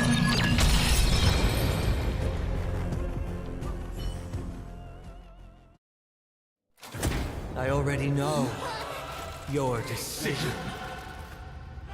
I now permit you to gaze into the sun.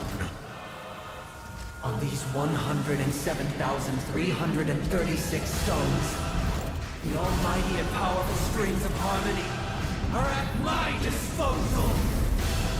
The supreme tuner, harmonious choir, Dominicus!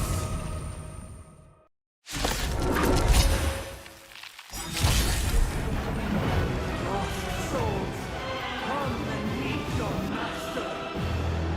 The embodiment of the harmony. So the true purpose of the Trimony Festival is to usurp it?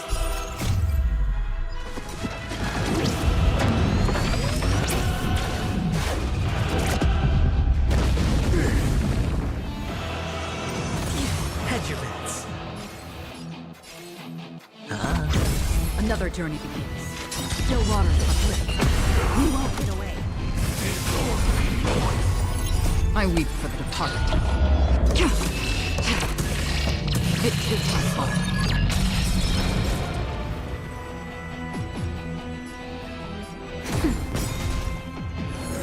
Again?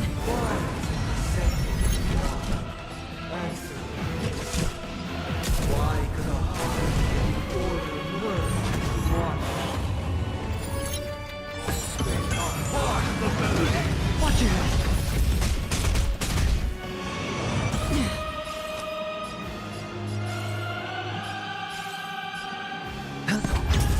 Free will, or was it fate? Destined for oblivion. You won't get away. Feeling like there's another world in front of my eyes. It's the power of tuning. Don't let the song distract you.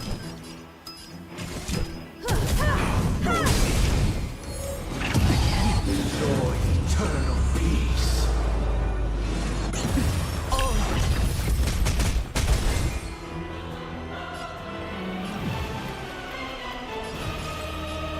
Still waters uplifted. You won't get away. I weep for the departed. It is my fault. You won't get away. The more,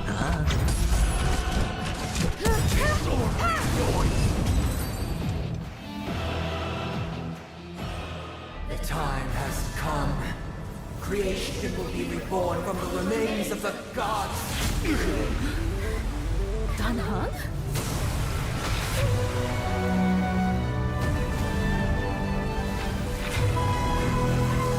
Radiant spirits, heed my word. Show no mercy!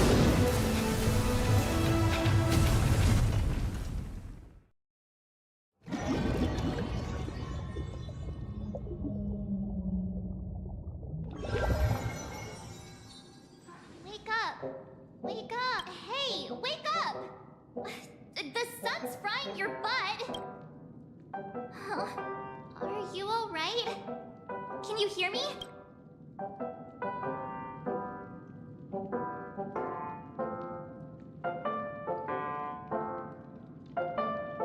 Oh, not good. Try to remember. Your name is... Alright. Stop joking around. The Lightning Lord may be all-powerful, but they're not going to cause sudden memory loss.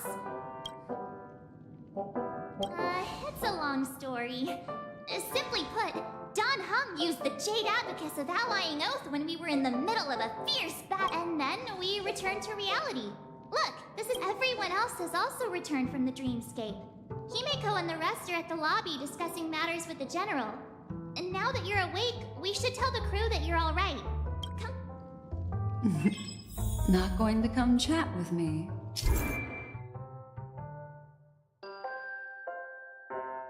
Sleepyhead.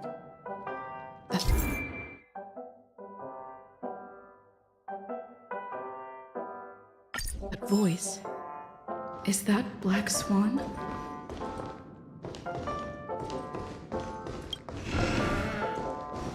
Hey, where are you going? Hey, we meet again, Sleepyhead. What's Miss Black Swan doing here? Nothing, Miss March. I noticed she was awake and wanted to check to see how she was doing. Though the strike from the General was timely, its destruction was also immense. When emanators collide, ordinary people inevitably suffer. But, luckily for them, the dreamscape is my home turf. Thankfully, I managed to get everyone out before the harmonious choir collapsed. Oh, so that's what happened! Thank you, Miss Black Swan! Don't mention it. After all, I wouldn't want to see such precious memories vanish. Of course not. But you're not planning on doing something like last time, are you? Why would you think that? I've never harbored any ill intentions. Well, not when you are around, anyway. Himeko and Mr. Yang are probably still busy. Let's go look for Don Hung first!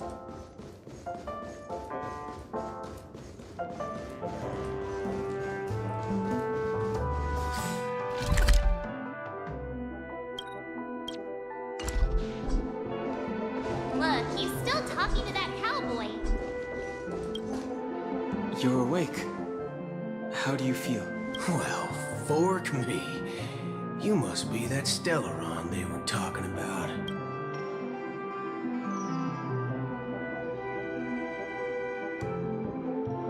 Allow me to introduce him to you. This is Boot Hill, a Galaxy Ranger. During our pursuit of a certain person, we crossed paths and just so happened to uncover a shocking plot being concocted by Mr. Sunday.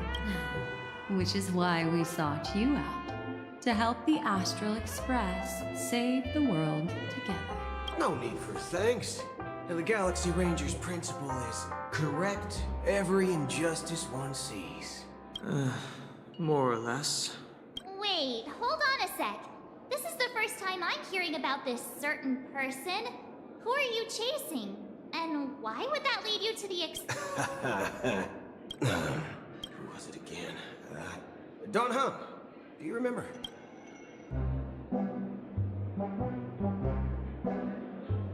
No, that ain't it. I just can't seem to recall. Wait. I can't seem to remember either. What's going on? Heck. Forget about it. If it slipped all our minds, reckon that person was just a minor scoundrel. Unimportant. Ain't gonna stop us from piecing together the story. Yes, when the dust settles, I'll just think of a way to recall it in the memory zone. Everyone, let's hurry up and look for Miss Himiko, shall we? She's now a minor star on Penacony, and the entire hotel's concerned about her well-being. You're right. Let's head to the lobby then.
That's all right. In these times of conflict, for the sake of utmost safety, it is only right that the Alliance steps forward to mediate on behalf of the Astral Express. We must not allow you to take unnecessary risk. Furthermore, despite the IPC's eagerness for success, it prioritizes peace above all. And the family, trapped though it may be, professes a desire for harmony. The Alliance has always won people over with reason. I firmly believe both parties can indeed put aside their differences. The General possesses a deep understanding of the greater good. With the Cienjo Alliance mediating, peace for Penacony is within reach. You flatter me. But ultimately, it's been all down to the Express. Well, would you look at that? Here comes the big hero.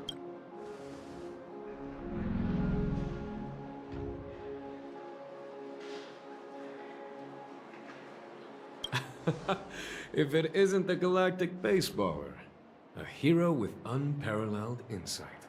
Are you okay? I heard you couldn't wake up. Are you feeling unwell?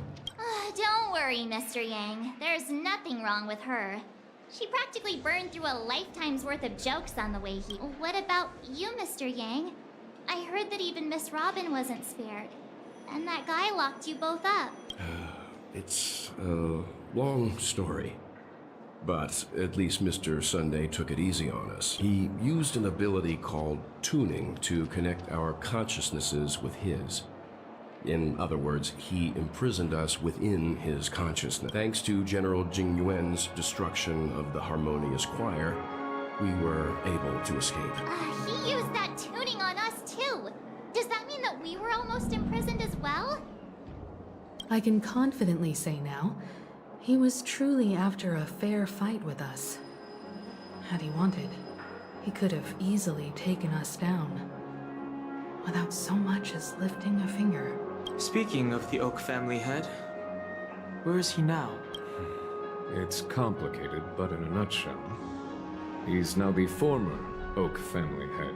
The IPC has named him the key figure in the family's Penacony split, citing a threat to cosmic peace. He must represent the family and answer for the unrest caused. His trial is set to take place at Pier Point. The family quickly labeled him and the remnants of the Order as enemies, declaring the turmoil an internal rebellion. This move effectively barred the IPC from intervening in family affairs on both moral and rational grounds. Everyone really has their own agenda, after all. Then, what's going to happen to Miss Robin? She and Sunday won't be able to deny their involvement in the Charmony Festival. They're siblings. Why the sigh, General? I can only say that this incident is an unexpected mess for the girl. The Alliance will try to persuade the family to consider this matter carefully during mediation. It's time, everyone. The IPC's key members and I have agreed to consult one another before the upcoming negotiation. Do any of you wish to— Given the General's invitation and the matter's significance to the universe, the crew will naturally accept. Why, of course you're welcome. They've mentioned that your team is a trusted ally of the IPC in Penacony, so there's no reason not to welcome you.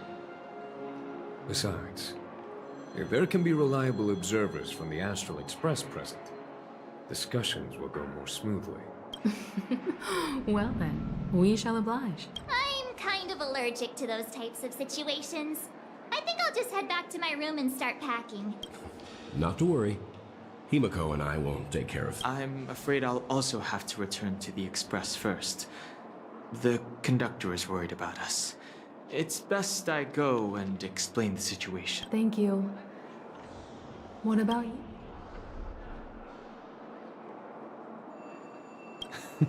Great.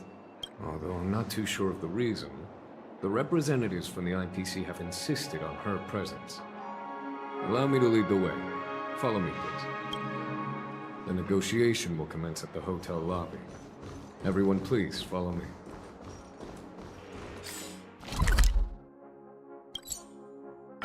Mr. Aventurine and Miss Topaz are here too.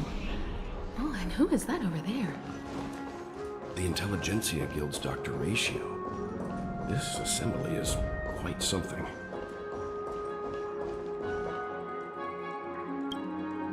It's been a while, my Astral Express friends. I would also extend my sincere thanks to you, General of the Lawfu. Looks like everyone has come with expectations. Care to share? Of course. Topaz, if you please. Sure, leave it to me. In summary, it's good news. After much deliberation from the Strategic Investment Department's council, the absolute majority of members have agreed to the following resolution. In light of long-term considerations for interastral peace, and by authority of Pierpoint HQ, the Strategic Investment Department, on behalf of the Interastral Peace Corporation, will permanently relinquish its claim on Penacony sovereignty and offer unconditional support of the family's rebuilding efforts on Penacony. Now that's something.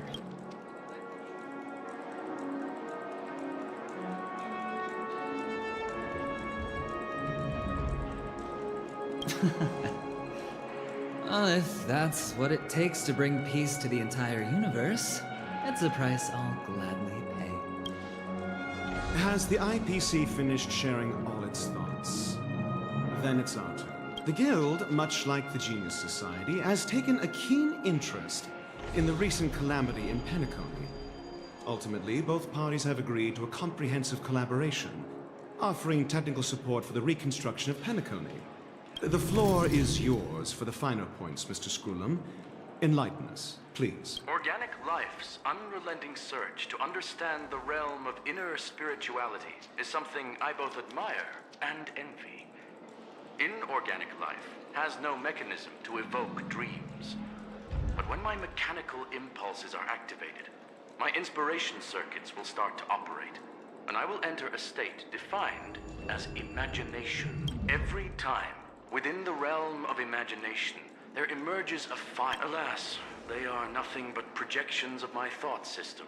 After deliberations with my partners, we have decided to defer the progress of the Simulated Universe project, and instead assist the Intelligentsia Guild as technological consultants in the research of the Dreamscape and Memory Zone. Not only that, we've also established contact with the Garden of Recollection through the IPC, and they've pledged their support for our research endeavors.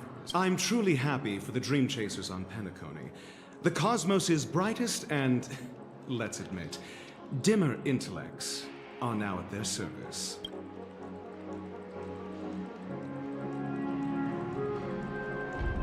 Agreed. It's hard to imagine members of the Genius Society taking an interest in such mundane research. Never mind. At the end of the day, this is a positive outcome. No wonder everyone insisted that she be there. It heartens me to learn that everyone is willing to put aside their differences for Penacony's plight. I trust that everyone will surely reach consensus in the upcoming negotiations. Looks like Penacony's future is decided. I'm wondering, is there anything else the crew is concerned about? Peace is our greatest wish. Beyond that, we desire nothing else. Well, that's good. Now that everyone's minds are at ease, I shall take my leave. You may now depart with peace of mind. The Alliance will deal with all subsequent procedures. If that's the case, it appears that we have nothing else to worry about on Penacony. Looks like it's time for us to embark on a new voyage. Sounds good to me. You two head back to the Express first. I'll pick up March and deal with the checkout procedure. Oh, also, Miss Black Swan, you have a matter to discuss with me, yes? Nothing escapes your attention, Miss Navigator. You've been with us this whole time, huh? In any case, she and I will be waiting for you in March on the... Let's go. Our time on Penacony has come to a fruitful end. Penacony's journey ends here. I guess it was pretty fruitful.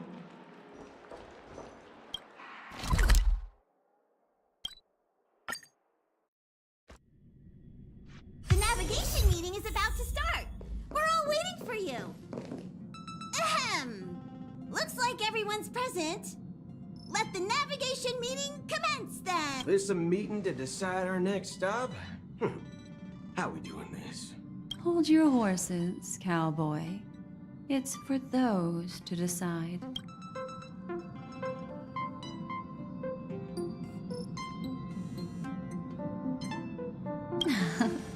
Shouldn't this be expected of a memo keeper? Allow me to explain.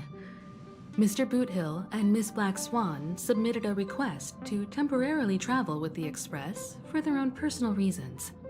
As you all may know, the Astral Express never declines any passenger whose heart yearns for the distant stars. Therefore, they will be traveling with us for a while until they reach their destinations. Whoa, the Express is going to be much livelier now.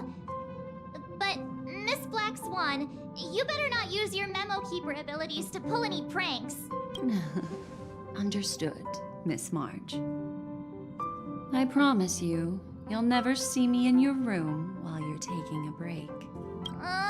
Don't! You're freaking me out. All right. Now that everyone's met everyone, we can...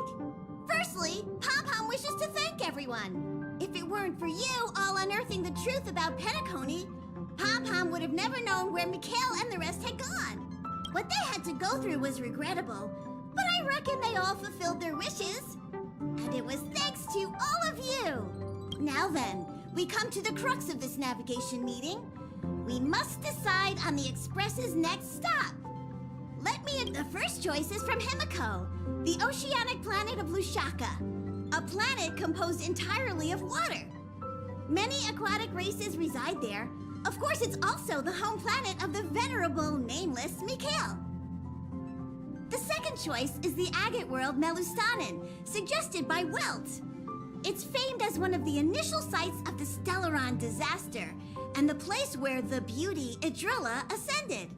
Today, it's celebrated as a planet of undying allure. The third choice is Edostar, a planet nestled within a vast ion storm region, currently under assault by the Antimatter Legion. However, the distress signals from there have recently ceased, prompting the IPC's wish for us to check in on the situation. The last choice, courtesy of Black Swan, is the glass belt Petravia, a massive belt of asteroids that was turned to glass by the Lord Ravager Zephyro. These days, it's apparently known to house one of the branches of the Morning Actors Troupe. Ooh, so many options. I'm seeing... Next up, everyone will select the destination that they wish to...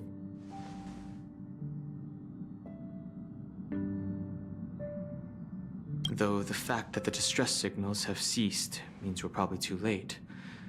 But I still think we should investigate the situation there. Yes, I agree. As Nameless, should we not extend a helping hand? You and Dan Hung make good points. I'll throw in a vote for Edostar too. If that's the general sentiment, then we should indeed investigate. I vote for Edostar too. All votes for Edostar! Looks like we have a winner! Next, then this navigation meeting is adjourned. I'll go check the warp jump coordinates. Everyone can catch up on some rest in the meantime. When it's time to make the jump, Pom-Pom will make an announcement.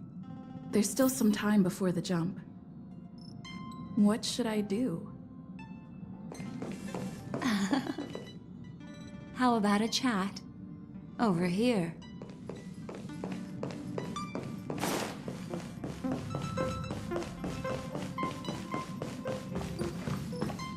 Please let this trip be uneventful. Please let this trip be uneventful. Please let this trip be uneventful. Come on, sir. Huh. For some reason... Perhaps the...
you're here. Seeing your reflection among the stars in the porthole really does seem somewhat surreal. How about it? This journey of beautiful dreams.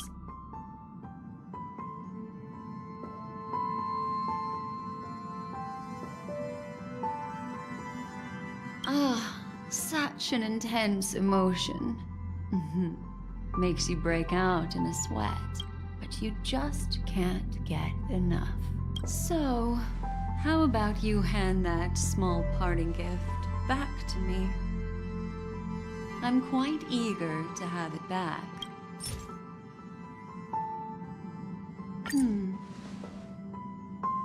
Oh?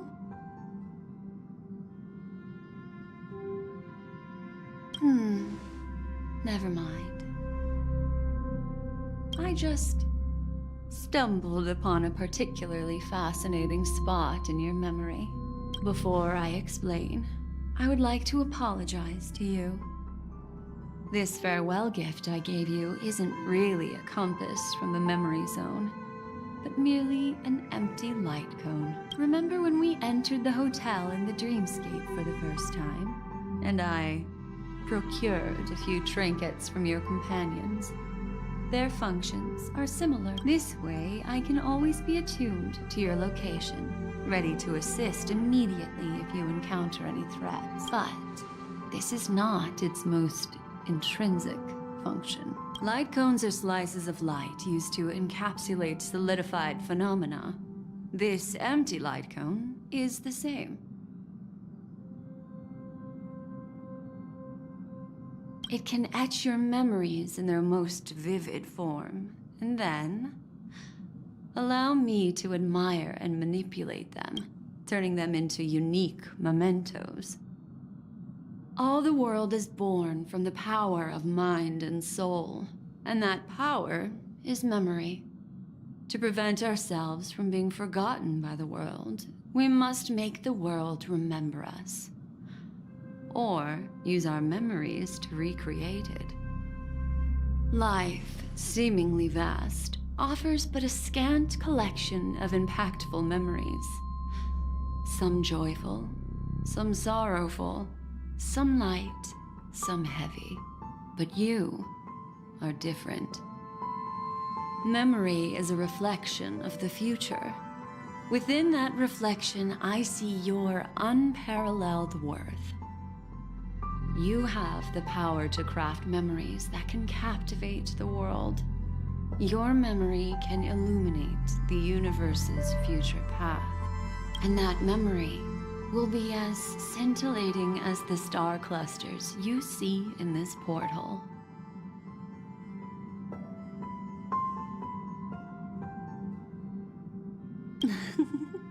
How adorable. But do you know the deeper meaning behind it? The reason is simple. In this grandiose and ostentatious dream of the families, only you personally experienced the entire course.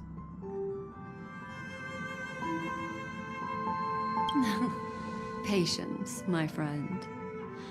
I will reveal the answer to you, but that time is not now. Turn around and take a look at your friends. Every one of them is reveling at the arrival of their next destination, all filled with hopes and expectations of their own present and future.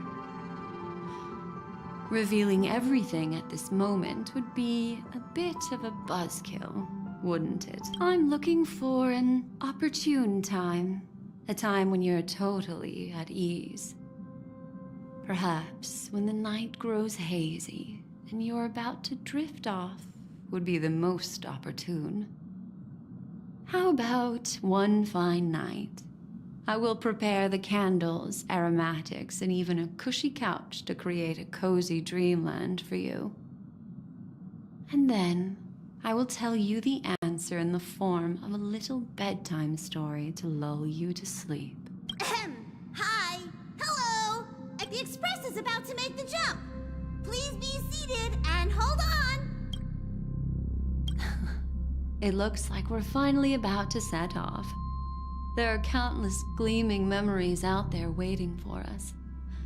Why don't we just leave it at that for now?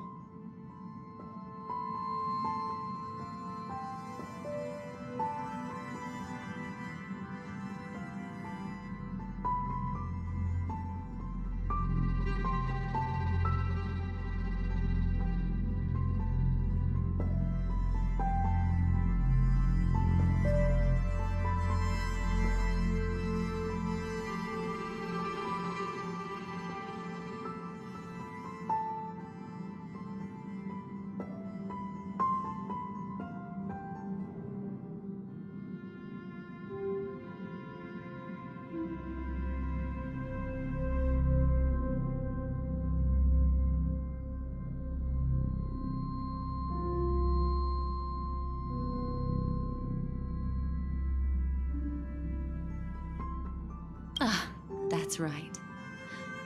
As a small token of compensation for playing that little trick on you with the empty light cone, I will gift you with some words. They hold great significance to me. Life is akin to a winding labyrinth where memories serve as our sole companions. You'll remember these words dearly, won't you? In the year 2158 of the Amber Era, the first year of the new epoch, the universe resumed its intended trajectory. The kindling of conspiracy smoldered in Penacony, the land of the dreams. Failing to erupt into a blaze, it instead flickered briefly on Klapot's anger, before vanishing in the blink of an eye. The dead, and those fated to die, remain in their eternal slumber, while the living find solace in deep sleep.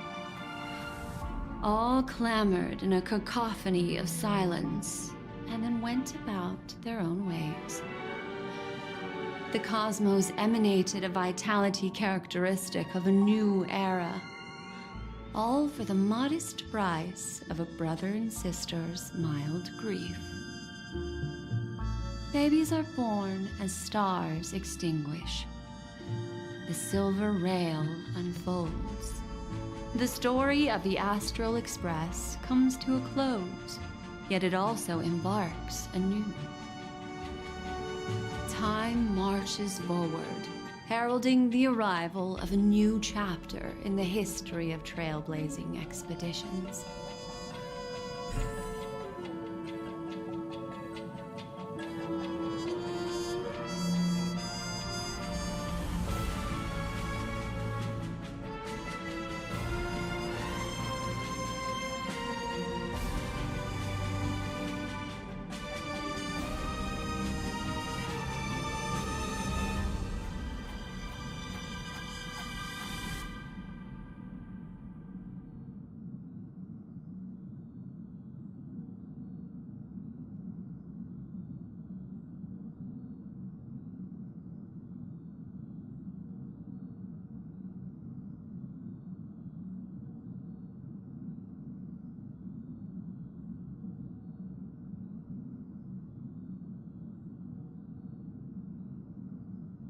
Countless shooting stars streak the sky tonight. You're feeling very relaxed now, aren't you? It's time to tell you a little bedtime story. Well, let's start with a conclusion. The crew was defeated in the battle against Sunday. Everyone in Penacony failed, and no one survived. But don't panic. The truth, as horrifying as it may be, is not yet irreversible.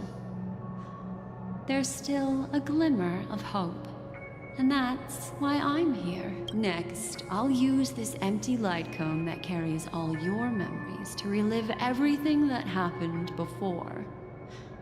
And when this story reaches its end, I'm sure someone as clever as you will notice that there's a major flaw in the story you have experienced. Yet, within that flaw lies a glimmer of hope. Are you ready for it? Do you remember everything? When the clock turned back, the Express started a warp jump, sending you to a strange dream. You were bewildered back then, and then a Galaxy Ranger named Acheron showed you a way out. When you arrived at the Reverie Hotel, you met the doorman Misha and had a confrontation with Aventurine, an IPC representative. After that, you saved Firefly and explored Penacony together. During the tour, you ran into Sparkle disguised as Sampo and accidentally entered a child's dream. There, I rescued both of you from death, but Firefly didn't return to reality. She realized the truth and tried to involve you in her plan, but that resulted in an accidental death. Even more unsettling, you soon encountered another murder. The 2 cases of death prompted you to investigate the truth behind the sweet dream. Despite your efforts to gather information about the 2 victims, you didn't make much progress. Meanwhile, Aventurine was secretly carrying out his scheme, in which you were one of the pawns. In the midst of a fierce battle, Acheron revealed her true identity as an emanator of the Nihility and unsheathed her sword. That strike foiled Aventurine's plan and opened a passage between the sweet dream and the original memory zone. Upon your arrival at Dreamflux Reef, you learned the truth that death was actually dormancy, as well as the truth about the dreamscape, the Stellaron, and the bellboy, Misha. You split up with Sunday and Robin, looking for a way to seal the Stellaron. However, it turned out that Sunday and the Dream Master had their own hidden agenda. And you had to engage in an ultimate duel on the stage of the Charmony Fest. Finally, the story reached its conclusion. You emerged victorious, with the Trailblazer triumphing over the Order, and Penacony embracing a bright and peaceful future. This marks the end of the thrilling journey in Penacony. The major flaw, which contradicts all the known information, hides in this story. Are you suggesting that the sleeping and shapeless never bestows its gaze upon anyone, and thus no one can truly possess? That's a very astute guess. But I'll discard that incorrect answer for you. Take your time. It is true that Gallagher is a history fictionologist, but he didn't lie in this matter. In addition, death and dormancy do arise. This is not the fatal variable.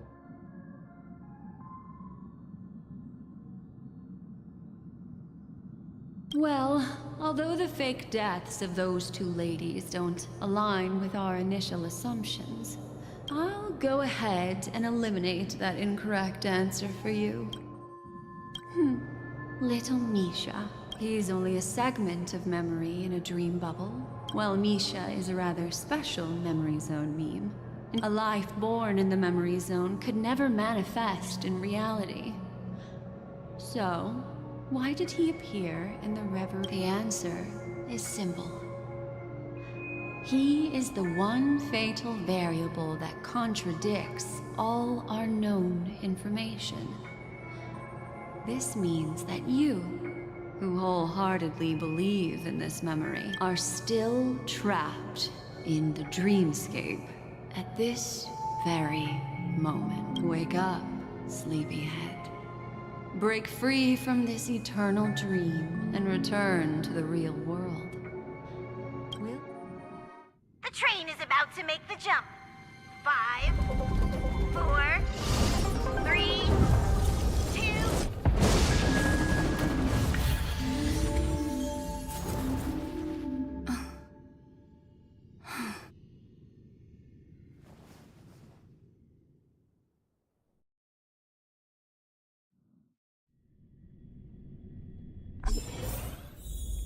This way, darling.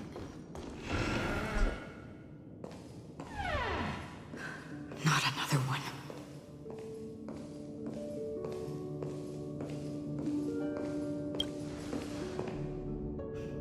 Thank you so much, Black Swan. Finally, I can breathe a sigh of relief.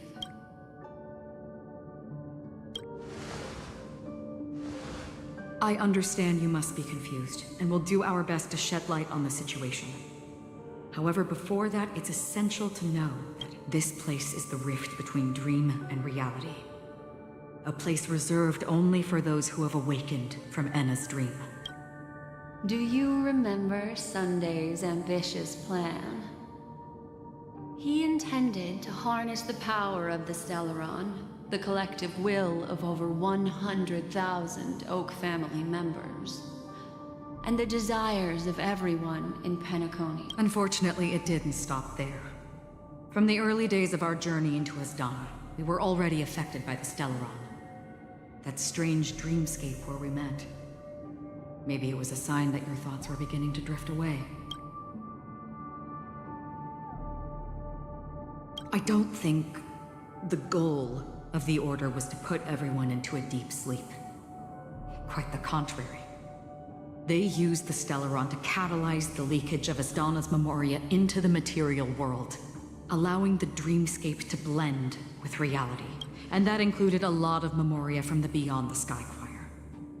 As time came and went, the dreams eventually became indistinguishable from reality. This is what makes Enna's dream so powerful. In this paradise governed by the Order, everyone indulges in their delightful dreams and lives happily ever after. I believe what you experienced in the sweet dream, except for that flaw, was real. Only in this way could you reach the destination, lifting the crisis in Penacony and embarking on your next trailblazing expedition. If it wasn't for Acheron's plan, we might have been trapped in this dream forever. Fortunately, while the path of the Order governs all things, it can't affect the Nihility. I came to realize this when the Dream Master tried to expel me at any cost. This is also why you felt a sense of peculiarity when traveling with her. Well, I'm not as fortunate as she is. Even if I'm a memo keeper, I was still influenced by the power of the Order and fell into hallucinations. However, thanks to your memories, now we still have a chance to turn the tide. For mortals, even if they possess the great power of a path, they can't create a flawless world like gods do. That's why there was a flaw in your dream. In other words, once you have realized the world is not real, you'll have a chance to break free from the dream. The flaw in your dream lies within Misha, who could have never appeared in reality. When I turned the pages of your memories, I realized that I was in an illusion too.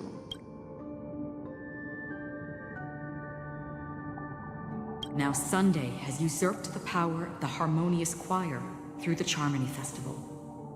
Asdana has thus fallen into Enna's dream, transforming everyone equally into the notes of the Aeon.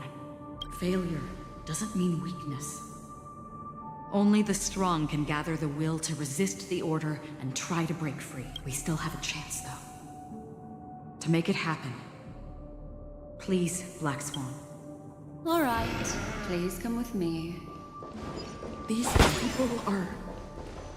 They're the ones who accept Enna's dream and indulge in their happy illusions. We have no means to wake them up now. Not even your clockwork will do the trick. However, there are still other things we can do. Let's keep going.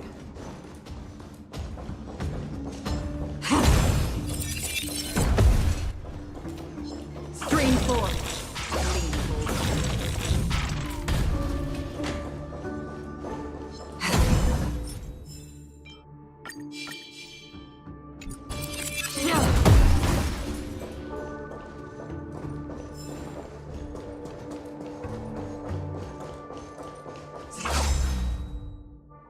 Blades.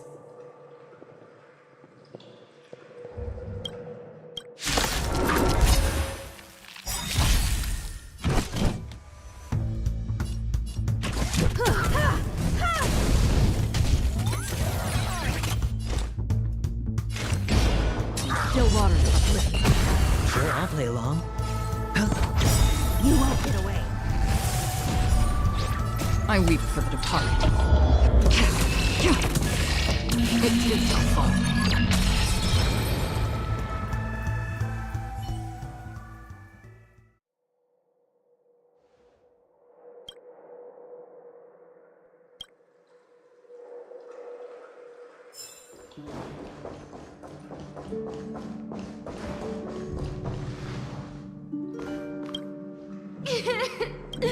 How awful.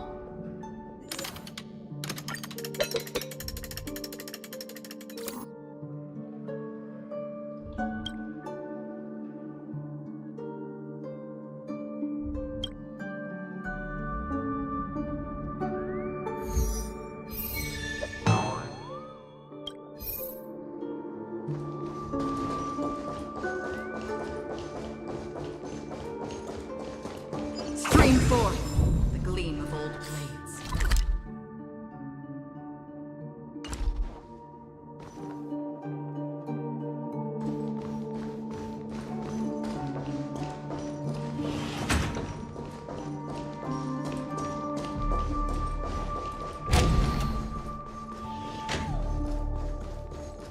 Stream forth the gleam of old blades.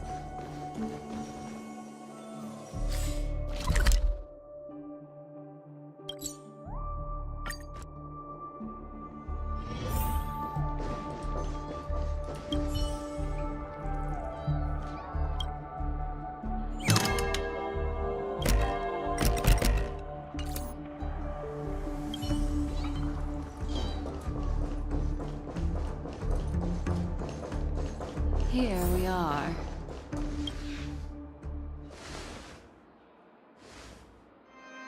Finally, you've arrived.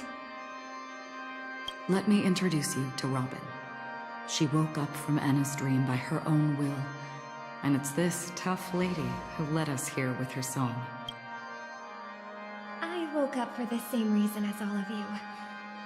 In the dream, I experienced something that could never occur in reality.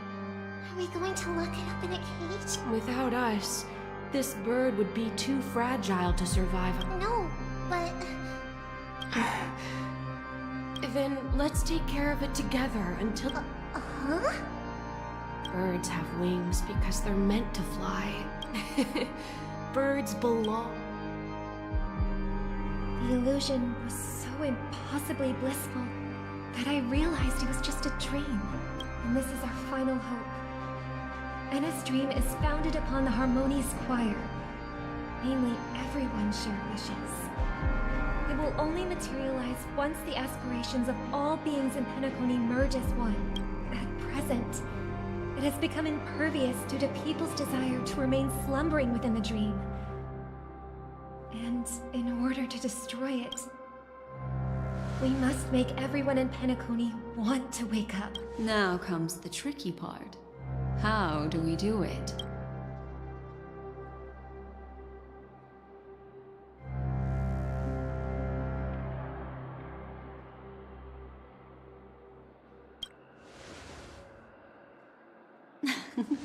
You want to go back?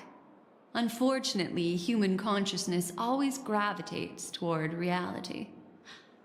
Now that you've seen the flaw in the dream, there is no turning back.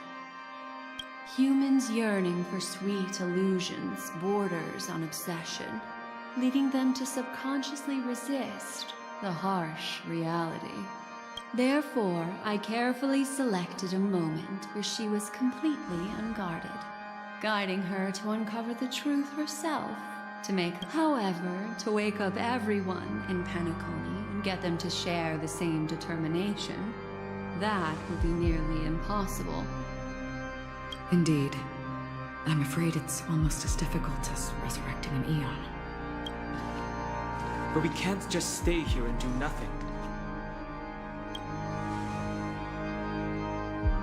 This is a critical moment for the whole universe.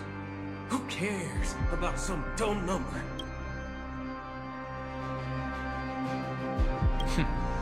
Thanks to Black Swan. You're welcome. And thanks to the memo keepers in Penacony, too. I believe your partners have also awakened from their dream. This is the first step of our plan. With the assistance from the Garden of Recollection, those who possess a strong will, like you, will gradually awaken from the dream. These free wills are the discord that will sway Anna's dream. However, awakening a mere handful of individuals is insignificant compared to the vast number of people immersed in the dream. We must find other ways to awaken the free will of millions of people. If breaking through from the inside proves challenging, we can seek assistance from the outside. Asdana is a galaxy known for its abundant memoria and the remarkable phenomenon known as synesthesia dreamscape. When people first enter this place, they often find themselves and others sharing a collective dream. At this very moment, there is only one dream encompassing the entire Asdana system. So, you mean, if we can attract a large number of outsiders to this system, their free will would intertwine. However, those outsiders might also succumb to the dream and become the foundation of the Order instead. The real challenge is, how can we gather... Looks like the Jade Abacus of Allying Oath will be the only solution. No need for that. Keep your once-in-a-lifetime treasure. We don't need to bother the Cienjo Alliance for such a tiny request. You want thousands of people with unwavering free will? Just leave it to us, You can gather Galaxy Rain? Outsiders may see Galaxy Rangers as elusive and disconnected individuals, and actually, you're right. And that's why we have a tacit understanding. Do you know what it is, Acheron? It's the relic I returned to you. Exactly. Its owner must have told you that it's meaningless to anyone other than a Galaxy Ranger, and that it can only fulfill its purpose when returned to its rightful owner, because it's a burial artifact, worthy only of a hero who has served the Galaxy Rangers with honor. When its light illuminates the universe, it means the fall of a hero. And in the direction it falls, countless meteors will streak across the sky. Those meteors are Galaxy Rangers, coming from all corners of the cosmos, driven by a shared purpose, without questioning the cause or counting the cost, because we abide by a common principle. The shooting stars of the hunt only descend on the longest night, and with them comes the dawn. We've stayed silent for far too long. Now, it's time to remind all the cowards, oppressors, and villains of the universe of our presence. I'll be the one to ignite the first spark. Once the dreamscape is swayed, we'll complete the second step. I'll fine-tune the slumbering souls with the Song of the Harmony, interrupting them with the discord of trailblaze, and guiding them towards reality. It's true that some people are born strong, and others are born weak. If the trailblaze is the target of heroes, then the Harmony will guarantee that the strong help the weak. Their path of happiness should be forged by themselves. I may not be a nameless. I'm willing to instill courage in all those who... This includes my brother as well. Your plan sounds well conceived, but still, it appears somewhat idealistic and romantic. The flaws rooted in human nature can't be eradicated overnight. Do you believe these efforts alone are enough to convince everyone? I agree with you, Black Swan. That's why the most critical aspect of this plan is not to convince everyone to choose the right path, but to inspire them to save themselves. So, you're the key in the end, I assume? The Harmonious Choir possesses the power of an emanator. To overcome it, you'll need the same level of power. The final step in destroying the sweet dream will be my responsibility. That's a relief to hear. Now that our roles are assigned, let's get to our battlefields and pose a grip. May I have a moment alone with you? There's one more thing I need to explain to you. This grand festival is drawing to its close. This is the starting point for the ultimate stage of our journey. Just as it marked the beginning of all the stories in Penacony.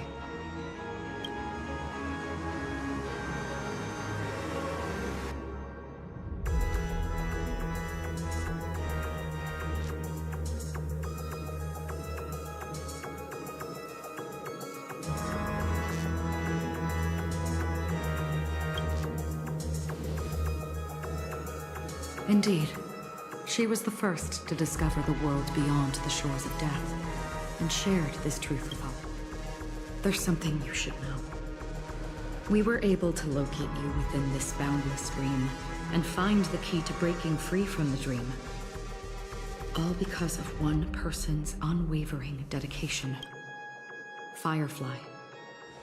She awakened from the dream ahead of others, discovered the Express amidst the stars, and brought us valuable information about the remnants of the Order. She may have been aided by the script, and it came at a cost. As you know, Firefly is a stowaway who entered the dreamscape in a different way from ours. Without the dream pool in the hotel or assistance from the family, she can only awaken from this dream in one way. A real death. We mustn't fail her determination. I'm not implying that we must win this fight no matter what, but our resolve should match that of that courageous lady. Are you ready?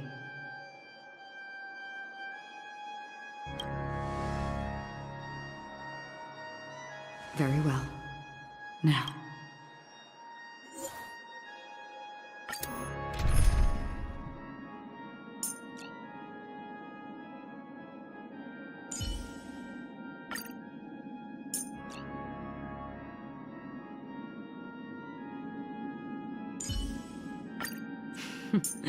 So it's you. Our time spent with one another is precious. Ah, Miss Stellaron. Time for us to reveal our true value to one another. If there's anything you need, don't hesitate to ask.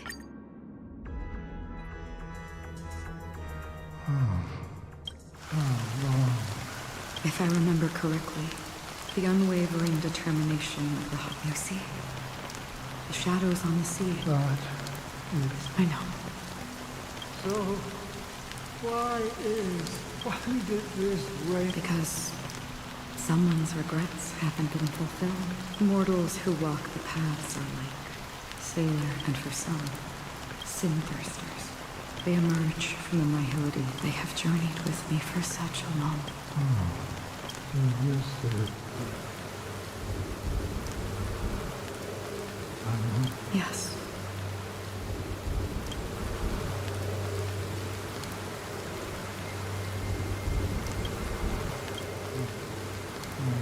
You watching over me? This is my duty.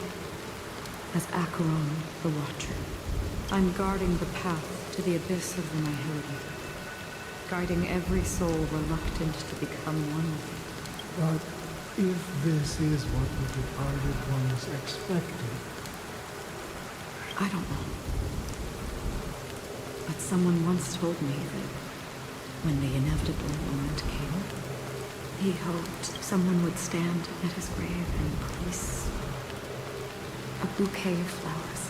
Even if it doesn't make sense. Some tasks have to be done, even if they are pointless. I have experienced that much already. Please extend your hand. I'll carry your wish with me and fulfill it. Only that... Yes, that is certain. Because it was you who told me about the Express and 2 former companions. The expedition cut short by the swarm. Their narrow escape from death. Your encounter with the Galaxy Rangers and Penacony. The hometown to which you could never return. Yeah, but I knew that my companion cared. Take my hand and come with me. You'll embark on a long, long journey, shrouded in darkness. That's the color of existence. Follow it, and it'll guide you and illuminate the way. Thank you. May death be the end of your boundless dream, guiding you back to the waking world. Welcome to the horizon of existence. This place is one of the thousands of manifestations belonging to the sleeping and shapeless. And it's also an exit out of the nihility for the awake ones. Let's bid our final farewells here.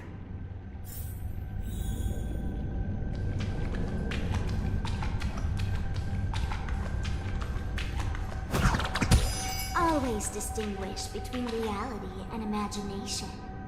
All right, Greg. Life is akin to a winding labyrinth where memories serve as... May your schemes be forever concealed.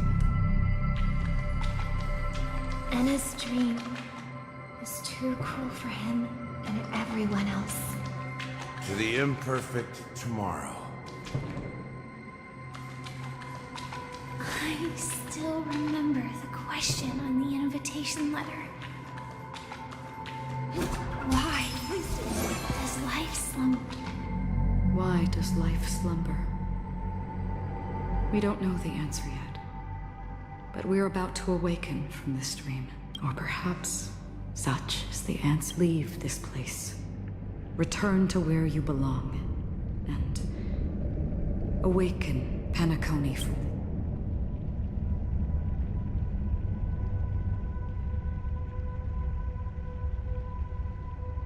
As I said, our plan is not about convincing everyone to choose the right path, but about inspiring them to save themselves. So, the answer is, when they are in desperate, like a drowning individual in the deep sea. When one's body and mind bear immense pressure, agony, confusion, and despair will follow. I firmly believe that.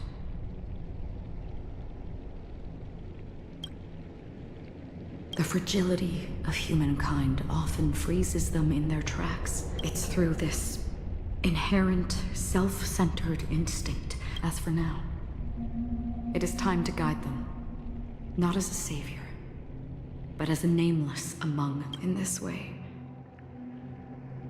you will reunite in the warmth of the sunlight. The rain is intensifying. Before we part ways, please allow me to ask a few final questions.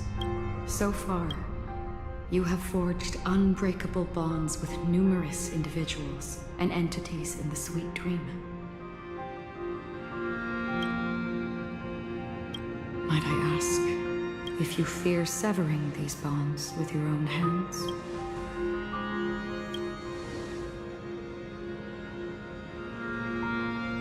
If there is a vast, lifelike dreamland that is virtually indistinguishable from reality, a realm without death, where everyone can attain the happiness and fulfillment they deserve, living blissfully ever, I would ask, would you wish to stay?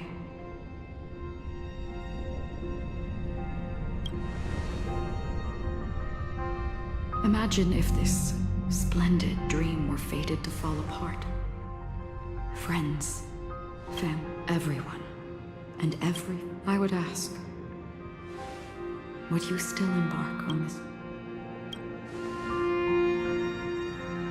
I'm glad. The answer itself doesn't matter. What matters is that you've made a decision.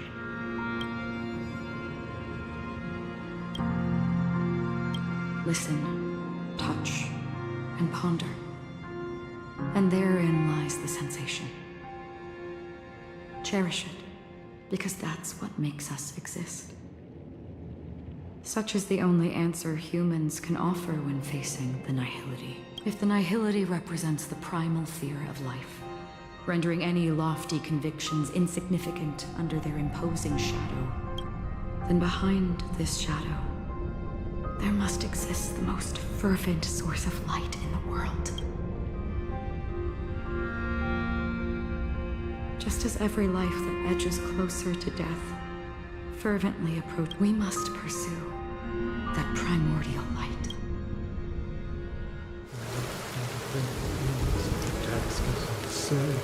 Nevertheless, someone had to do it, even if it's a meaningless task. It may not belong to me, but it definitely... In that case, allow me this, please. Tell me if perhaps my existence would find a way through this universe. For me, such is memory. A creation of the past. I remember that marks the start of my journey. That's my name. Raiden Ozanori Lei.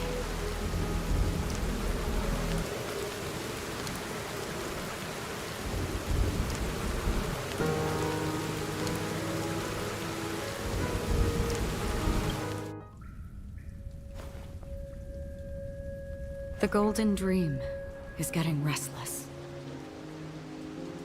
In the coming long nights, I'm afraid you will face many setbacks and witness many tragedies. And in the end, you will only see in black and white.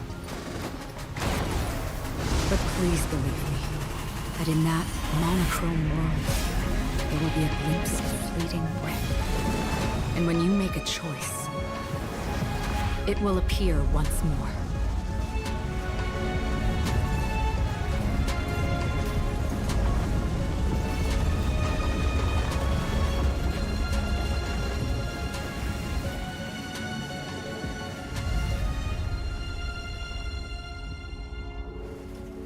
What you must do is ponder its significance, then return to the waking world.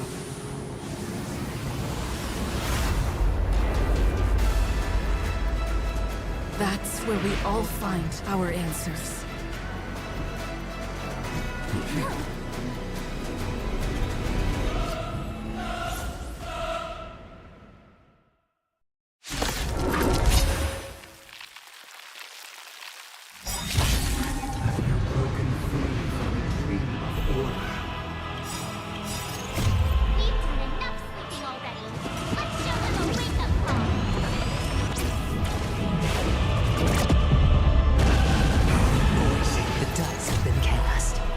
Bust. Or maybe I'll take it all. Time to test our rapport.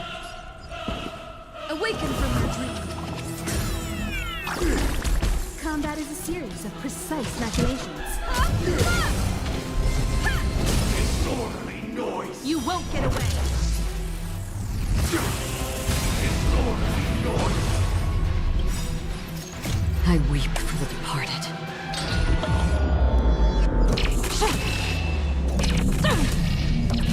Dusk's reign, it too shall fall. Systems fleeting as the dawn's dew, destined for oblivion. Better hedge your bets.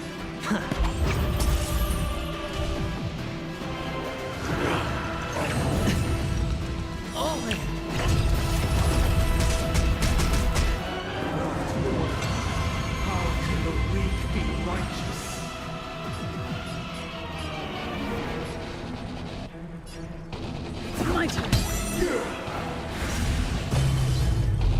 Time for a detailed overhaul.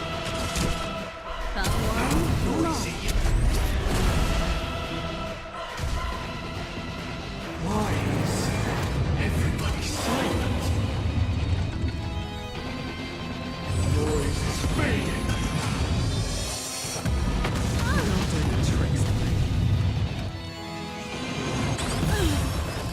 Watch your head.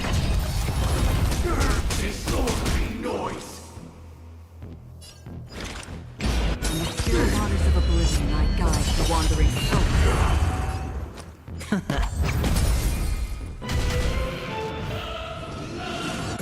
Still the same old. Listen to our song. You won't get away. Disorderly noise! Let's play our own melody. Let the show begin!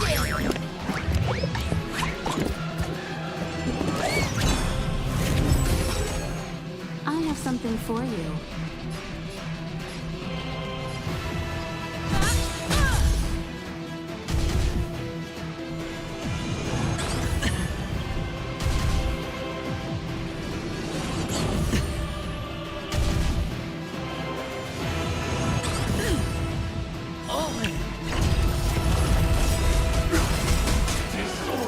I weep for the departed.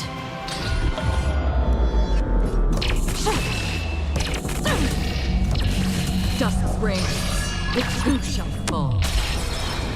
You won't get away. Did you come here of your own volition? You still don't understand. Or was it Humanity never conceals its desire to control the heavens. And I'm no exception.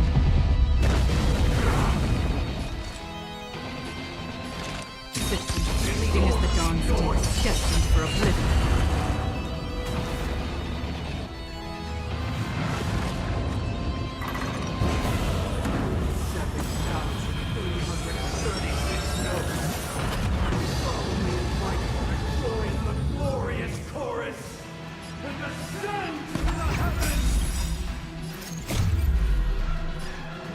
Bust.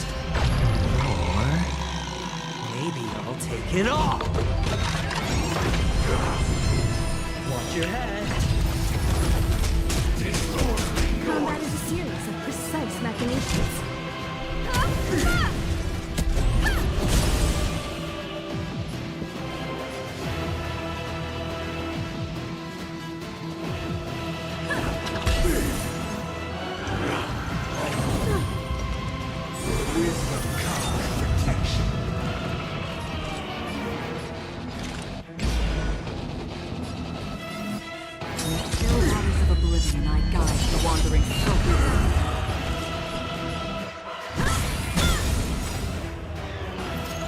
I weep for the departed.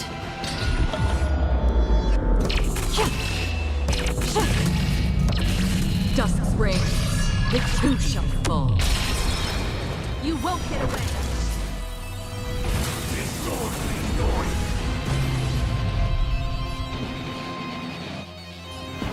Awaken from your dream.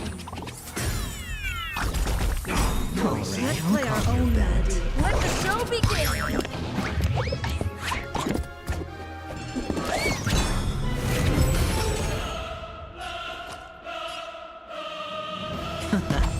Disorderly noise!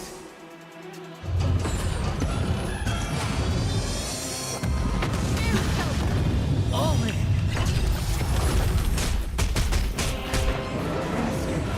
Indistinguishable from reality. Can it still be called an illusion?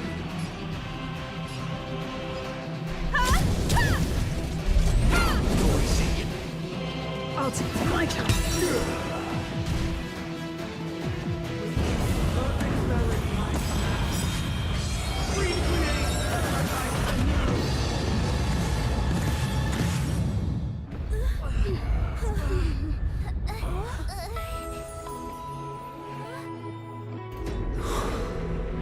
Music.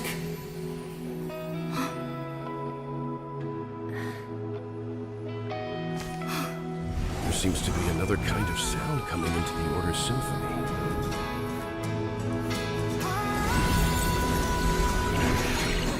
Penacony's first and last disharmony. Everyone, keep up with my tempo.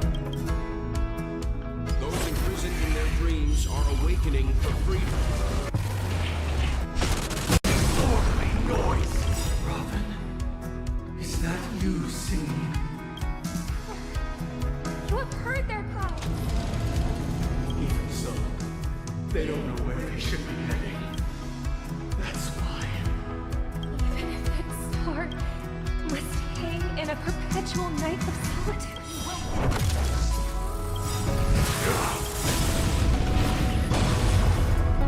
Let's play our own melody. Let the show begin!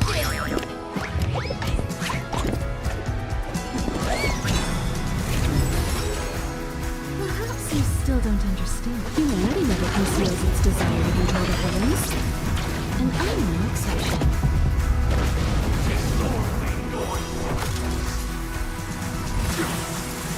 The dice have been cast. Bust. Or maybe I'll take it all. Watch your head.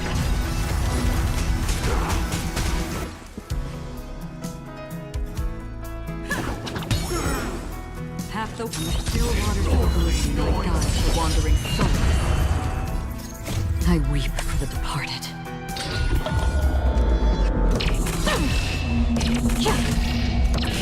Dust springs, it too shall fall. If we had never experienced solitude, how could we have embarked on different paths? Now, our final talk has concluded. All the work of creation has been completed. The inevitable day has arrived. The embryo of philosophy will reshape for us all of reality. If your paradise can save more people, sever my path with your hands.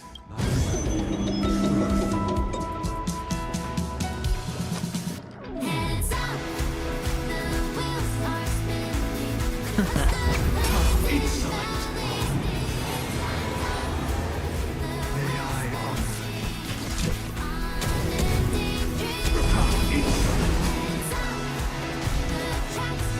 I swear. I'll take the lead. My turn.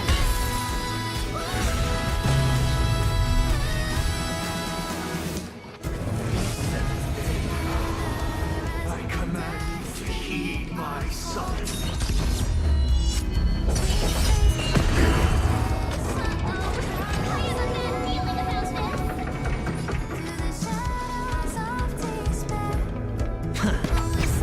Insolent. It was not you.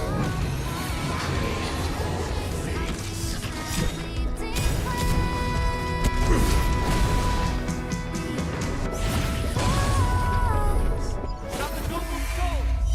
Don't be shackled by the past.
I'll call your bet.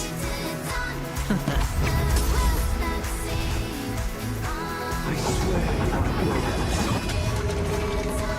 I'll take the lead.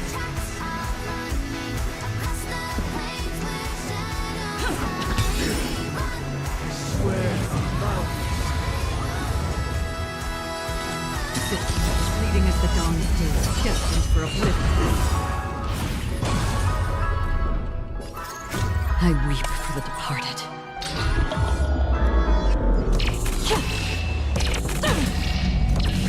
Dust springs, it too shall fall. I swear.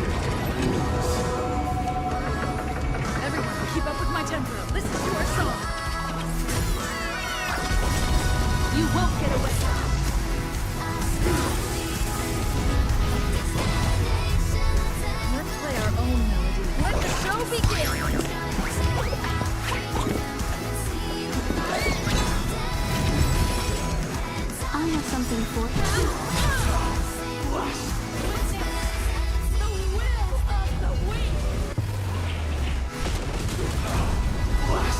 Better hedge your bets. Going all in. Tabs on me. The dice have been cast. Bust. Or maybe I'll take it all. Watch your head. I'll take the lead. My turn. combat is a series. One at a time. In the still waters of oblivion, I guide the wandering soul. Alright, I'll call your bet. Can't lose this one. Everyone, keep up with my tempo. Awaken from your dream.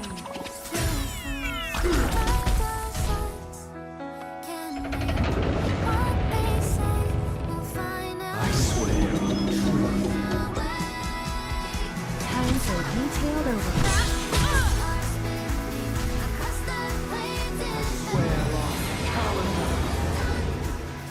Did you come this? Fleeting as the dawn's day, just for oblivion.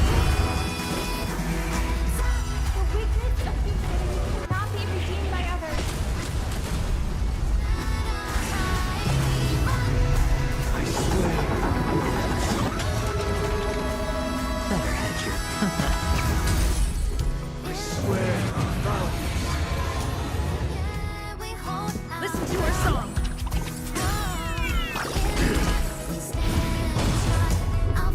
I swear on vengeance.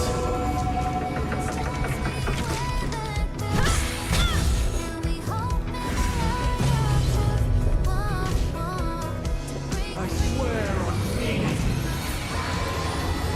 Another to the still waters of oblivion, I guide the wandering soul. I weep for the departed.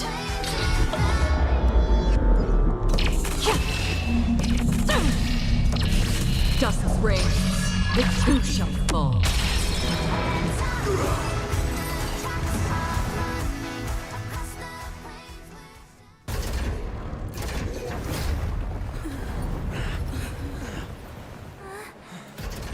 So, why does life slumber? Because someday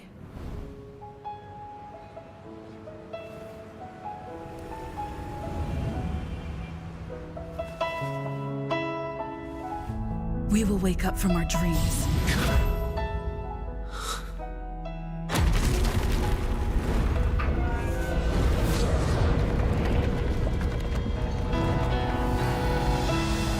The night is still too short.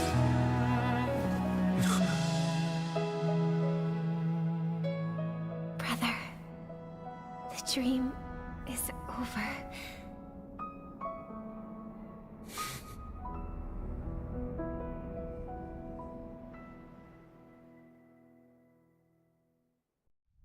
In the first year of the AE 2158, a fiery conspiracy erupted in the land of the dreams, but soon faded in chaos and destruction.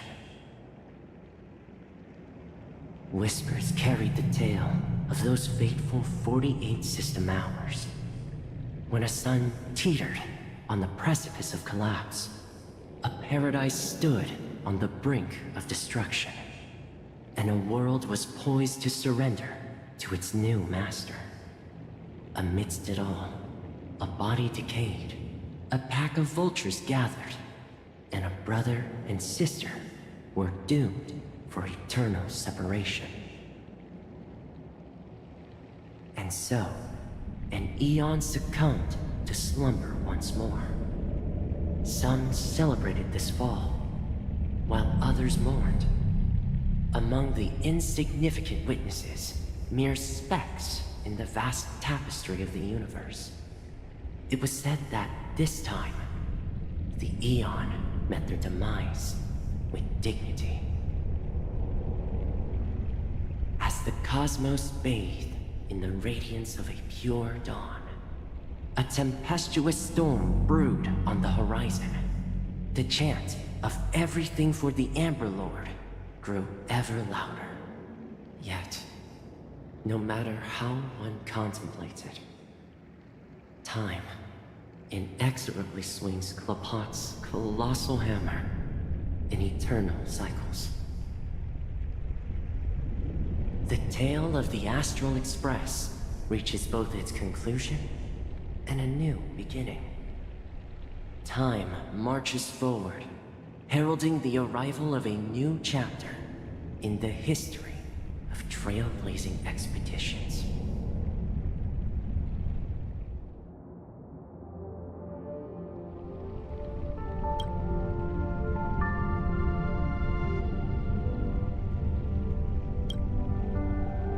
Brother, do you think the stars will fade away? Where did that come all of a sudden? Because the constellation that looks like a bird, the Torrent Eagles. It's the Torment Eagles. Don't worry, it's still there. It's just it's located in the inner ring of Penacony and can only be seen when spring and summer overlap. As for the question you asked, I think stars do die. But do you know, sister? No star actually belongs to the present. The light we see from them is from a long time even after the stars perished. Their light will travel millions of light years, spanning in our paradise. I believe there will be a star like that, shining with the same light. Its radiance will No, not just one star.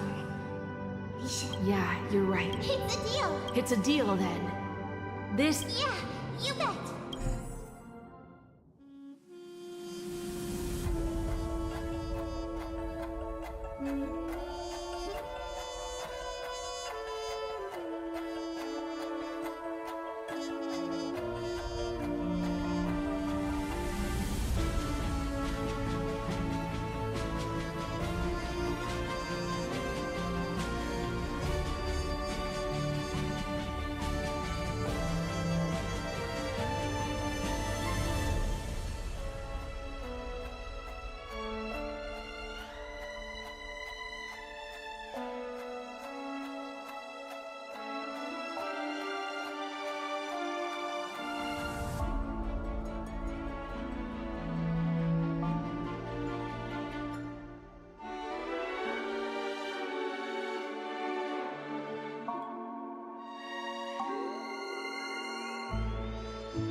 Pleasure to hear your voice again. Congratulations. You've become the biggest winner of this festival. Are you calling just to poke fun at me? No. I'm just impressed. Not only did you venture alone into Penacony and discover the truth of Dreamflux Reef, but you also managed to escape with the help of that Knight of Beauty. Remember the recording you received from your Trailblaze friend? It's now the most valuable chip in this game. However, this came at a high cost. Losing a cornerstone is a hefty price to pay. Diamond just called a meeting to discuss what to do with you. Just as I expected. So is Diamond planning to demote me or kick me out of the 10 Stonehearts? Why don't you take a wild guess? Well, alright.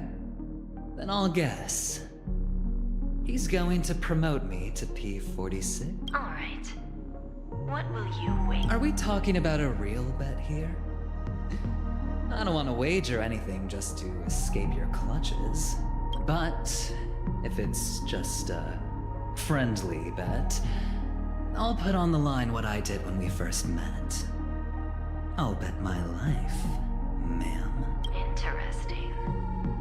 But since it's Diamond's call, no one can predict the outcome. I'm on my way to Penacony. Once everyone is settled, we'll return to Pier Point for the final showdown. Sounds like I'll be out of the action for a while. Finally, a chance to kick back and Yeah. Leave everything to me and Topaz, child. Thanks to you.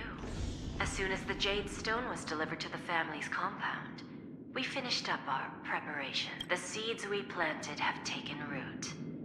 Soon, it'll be time to reap the rewards. Huh?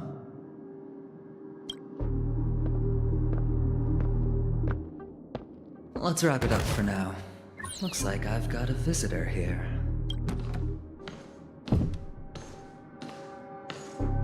Oh, so many surprises today. Didn't expect a Galaxy Ranger and wanted criminal to show up here. One who managed to take out 2 IPC members under the noses of our fleet. Do you understand? Screw! Wubba boo! I just put him to sleep! Don't try to intimidate me with that nonsense. Besides, I've taken down more IPC lackeys than the residual value you squeezed. And I don't mind adding a few more zeros to my wanted poster. I have a question for you. Be honest, or I don't mind putting them. Tell me, where is Oswaldo Snyder?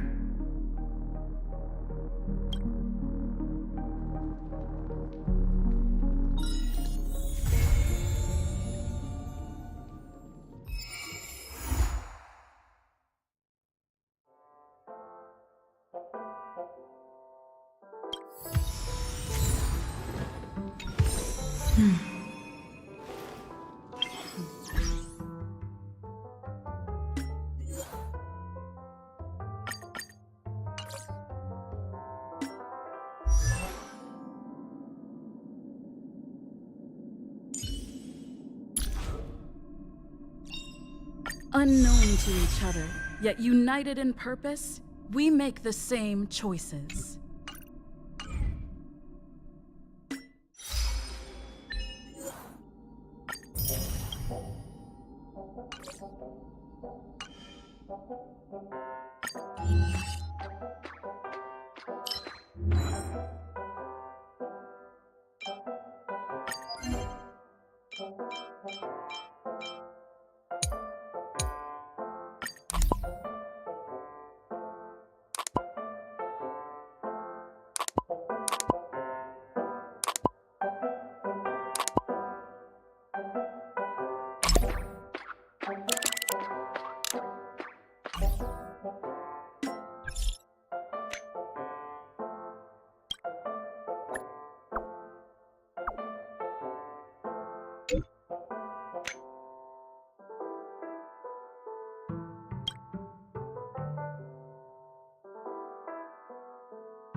Why isn't there a sugar-free Soul Glad option?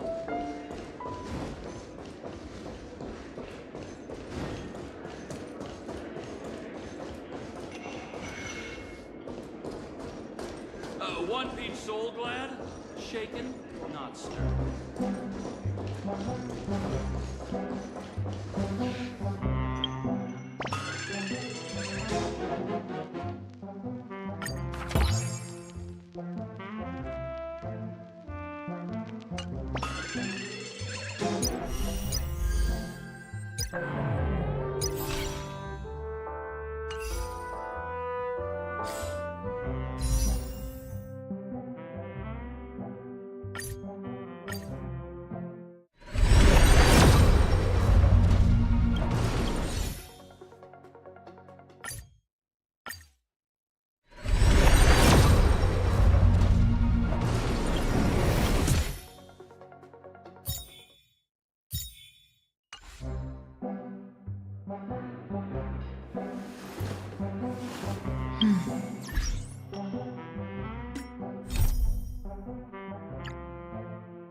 Solidify!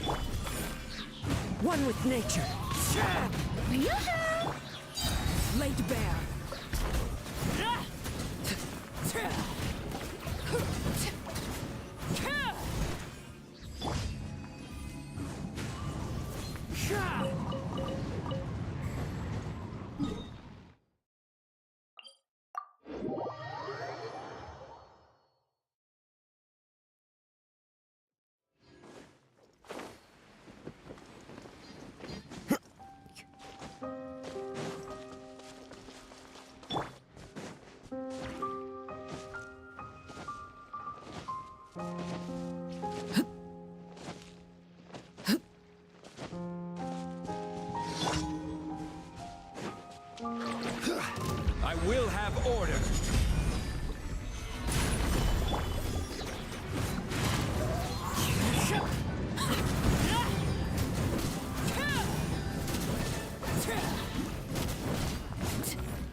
to the wind.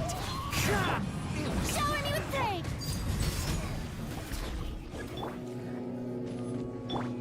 That tingle?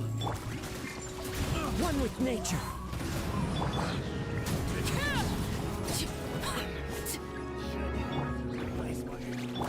Order guide you.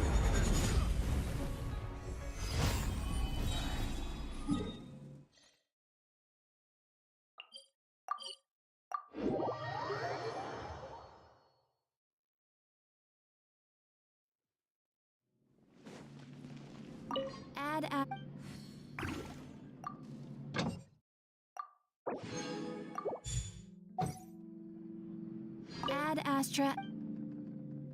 Thank you for complete.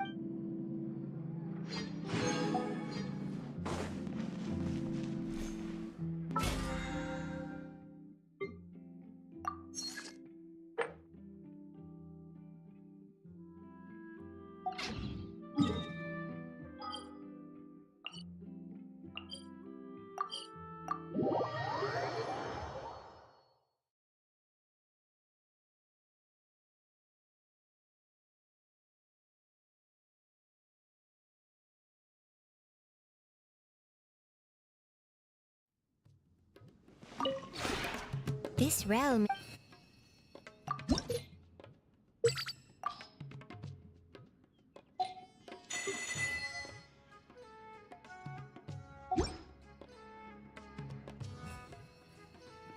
If you ever